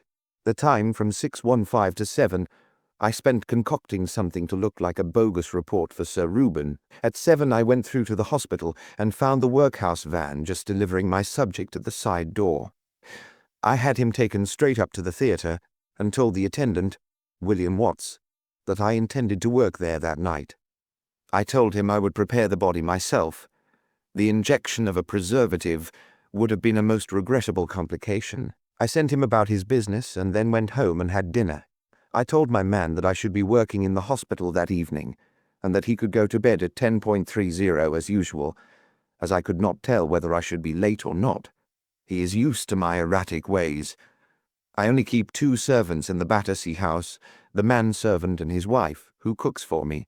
The rougher domestic work is done by a charwoman who sleeps out. The servant's bedroom is at the top of the house, overlooking Prince of Wales Road. As soon as I had dined, I established myself in the hall with some papers. My man had cleared dinner by 8:15, and I told him to give me the siphon and tantalus, and sent him downstairs. Levy rang the bell at 9:20, and I opened the door to him myself. My man appeared at the other end of the hall, but I called to him that it was all right, and he went away. Levy wore an overcoat with evening dress and carried an umbrella. "Why, how wet you are," I said. "How did you come?" "By bus," he said, "and the fool of a conductor forgot to put me down at the end of the road. It's pouring cats and dogs and pitch dark. I couldn't see where I was." I was glad he hadn't taken a taxi, but I had rather reckoned on his not doing so. "Your little economies will be the death of you one of these days," I said. I was right there, but I hadn't reckoned on their being the death of me as well. I say again, I could not have foreseen it. I sat him down by the fire and gave him a whiskey. He was in high spirits about some deal in Argentines he was bringing off the next day. We talked money for about a quarter of an hour, and then he said, "Well, how about this Peruvian mare's nest of yours?" "It's no mare's nest," I said. "Come and have a look at it." I took him upstairs into the library and switched on the centre light and the reading lamp on the writing table. I gave him a chair at the table with his back to the fire and fetched the papers I had been faking out of the safe. He took them and began to read them, poking over them in his short-sighted way while I mended the fire. As soon as I saw his head in a favourable position, I struck him heavily with the poker, just over the 4th cervical. It was delicate work calculating the exact force necessary to kill him without breaking the skin, but my professional experience was useful to me. He gave one loud gasp and tumbled forward onto the table quite noiselessly. I put the poker back and examined him. His neck was broken, and he was quite dead. I carried him into my bedroom and undressed him. It was about 10 minutes to 10 when I had finished. I put him away under my bed, which had been turned down for the night, and cleared up the papers in the library. Then I went downstairs, took Levy's umbrella, and let myself out of the hall door, shouting good night loudly enough to be heard in the basement if the servants should be listening. I walked briskly away down the street, went in by the hospital side door, and returned to the house noiselessly by way of the private passage. It would have been awkward if anybody had seen me then, but I leaned over the back stairs and heard the cook and her husband still talking in the kitchen. I slipped back into the hall, replaced the umbrella in the stand, cleared up my papers there, went up into the library and rang the bell. When the man appeared, I told him to lock up everything except the private door to the hospital, I waited in the library until he had done so, and about 10:3 Zalzo I heard both servants go up to bed. I waited a quarter of an hour longer, and then went through to the dissecting room. I wheeled one of the stretcher tables through the passage to the house door, and then went to fetch Levy. It was a nuisance having to get him downstairs, but I had not liked to make away with him in any of the ground floor rooms, in case my servant should take a fancy to poke his head in during the few minutes that I was out of the house, or while locking up. Besides, that was a flea bite to what I should have to do later. I put Levy on the table, wheeled him across to the hospital, and substituted him for my interesting pauper. I was sorry to have to abandon the idea of getting a look at the latter's brain, but I could not afford to incur suspicion. It was still rather early, so I knocked down a few minutes getting Levy ready for dissection. Then I put my pauper on the table and trundled him over to the house. It was now 11:05, and I thought I might conclude that the servants were in bed. I carried the body into my bedroom. He was rather heavy, but less so than Levy, and my Alpine experience had taught me how to handle bodies. It is as much a matter of knack as of strength, and I am, in any case, a powerful man for my height. I put the body into the bed, not that I expected anyone to look in during my absence, but if they should, they might just as well see me apparently asleep in bed.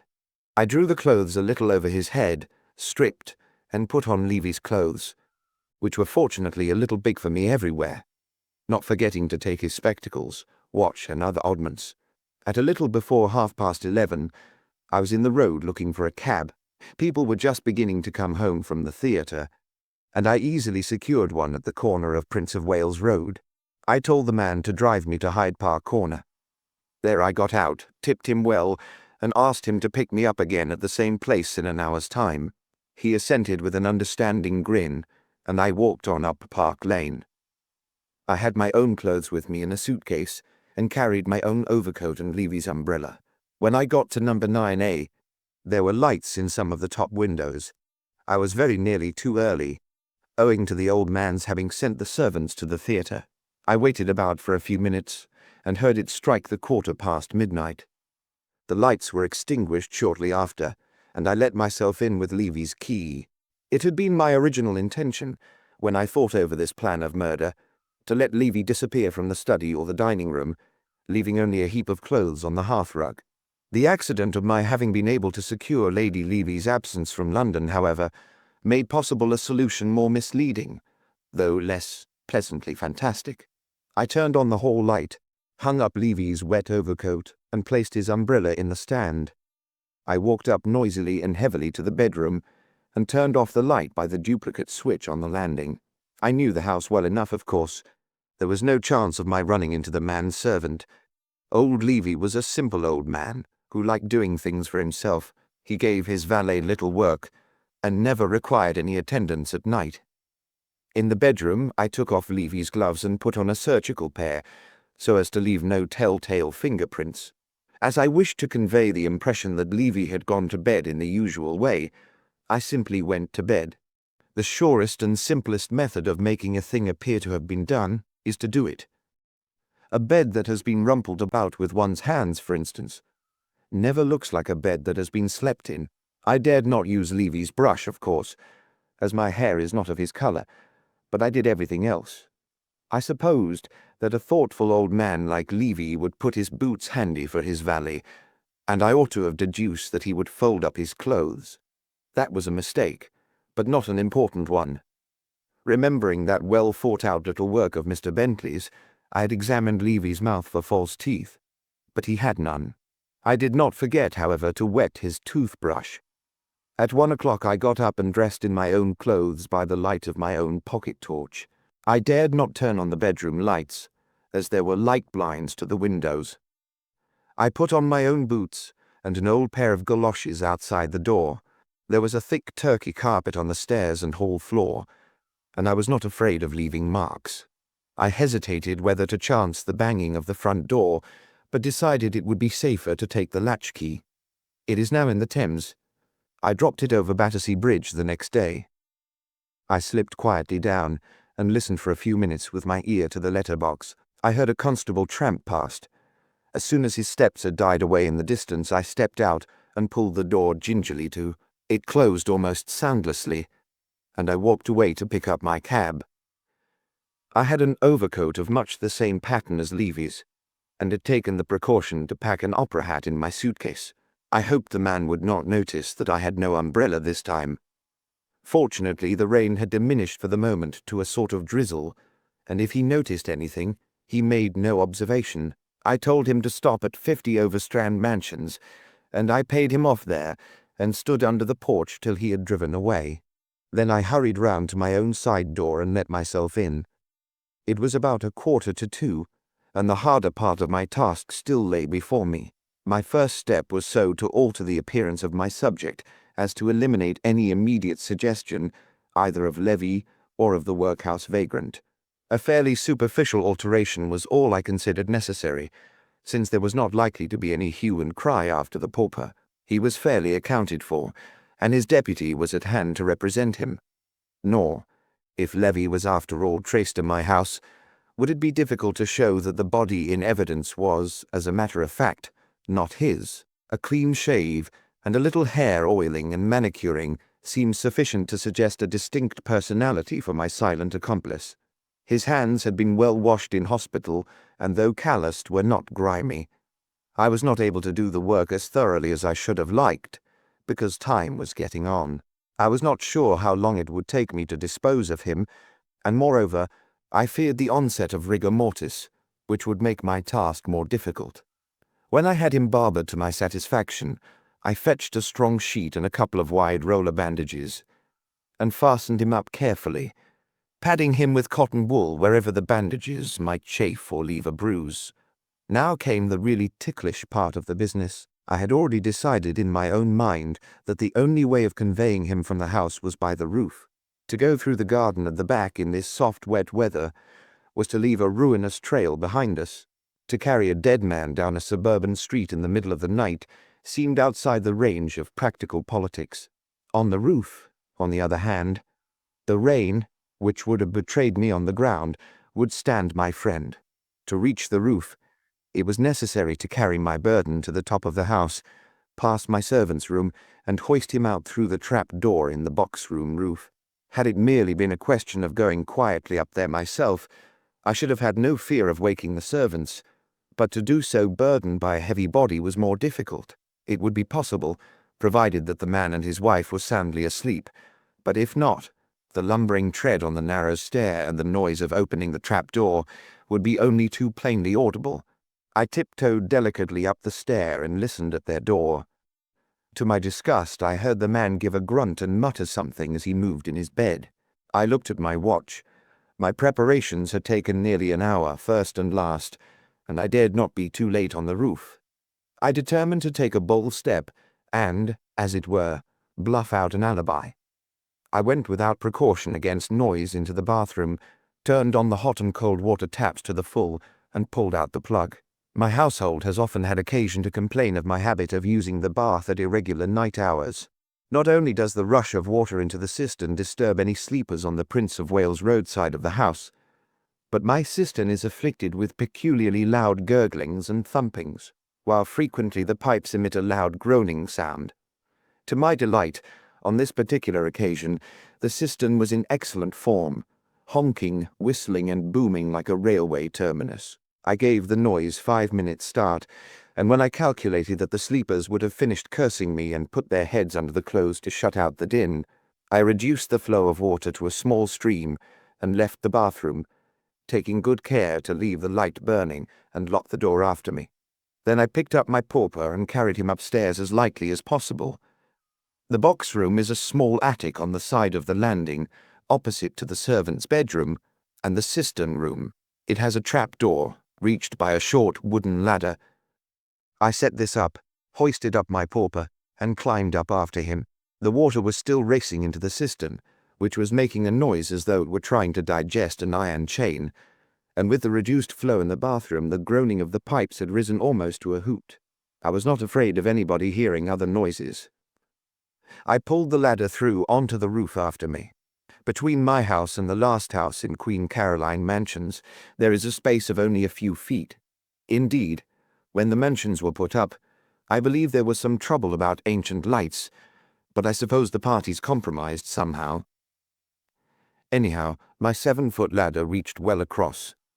I tied the body firmly to the ladder and pushed it over till the far end was resting on the parapet of the opposite house. Then I took a short run across the cistern room and the box room roof and landed easily on the other side, the parapet being happily both low and narrow. The rest was simple. I carried my pauper along the flat roofs, intending to leave him, like the hunchback in the story, on someone's staircase or down a chimney. I had got about halfway along when I suddenly thought, why, this must be about little Thipps's place, and I remembered his silly face and his silly chatter about vivisection. It occurred to me pleasantly how delightful it would be to deposit my parcel with him and see what he made of it. I lay down and peered over the parapet at the back. It was pitch dark and pouring with rain again by this time, and I risked using my torch. That was the only incautious thing I did, and the odds against being seen from the houses opposite were long enough. 1 second's flash showed me what I had hardly dared to hope, an open window just below me. I knew those flats well enough to be sure it was either the bathroom or the kitchen. I made a noose in a third bandage that I had brought with me, and made it fast under the arms of a corpse. I twisted it into a double rope, and secured the end to the iron stanchion of a chimney stack. Then I dangled our friend over. I went down after him myself with the aid of a drain pipe, and was soon hauling him in by Thipps's bathroom window. By that time I had got a little conceited with myself, and spared a few minutes to lay him out prettily and make him shipshape.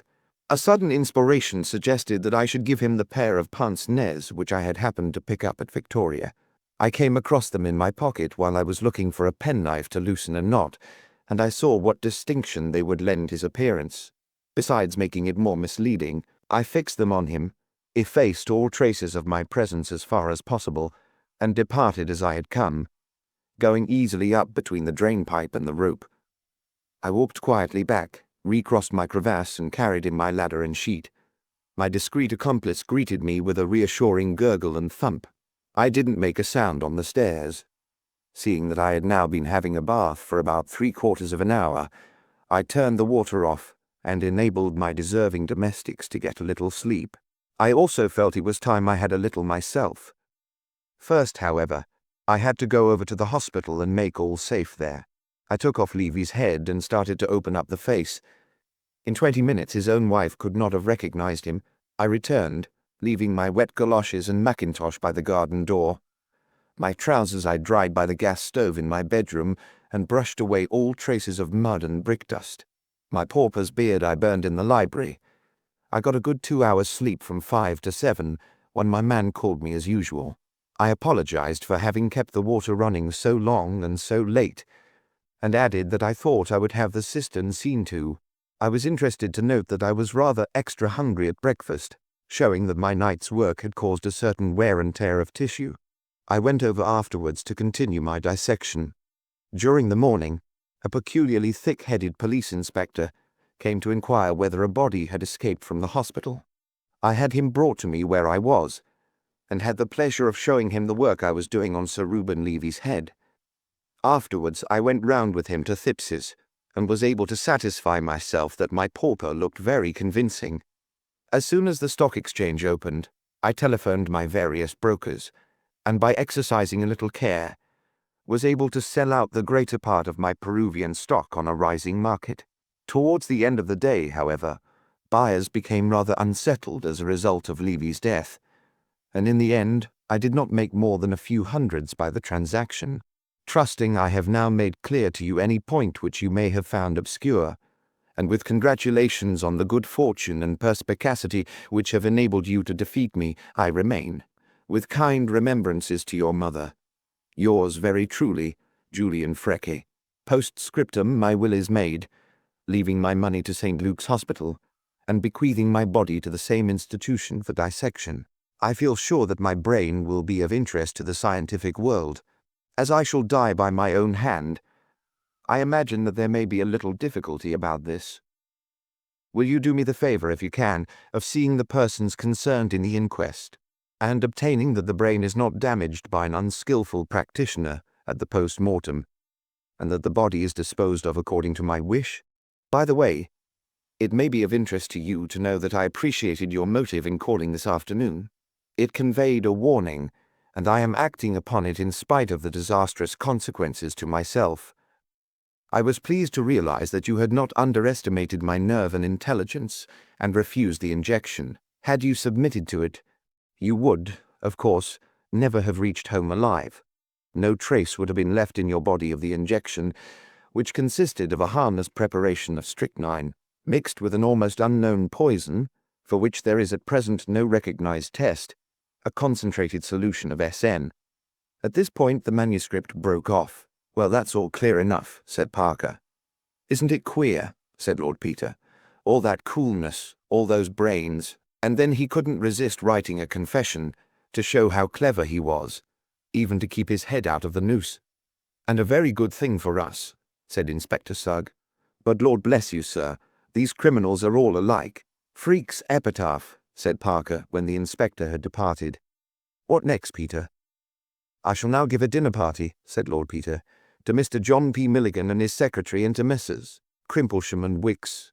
I feel they deserve it for not having murdered Levy." "Well, don't forget the Thippses," said Mr. Parker. "On no account," said Lord Peter, "would I deprive myself of the pleasure of Mrs. Thipps's company. Bunter." "My lord?" "The Napoleon brandy."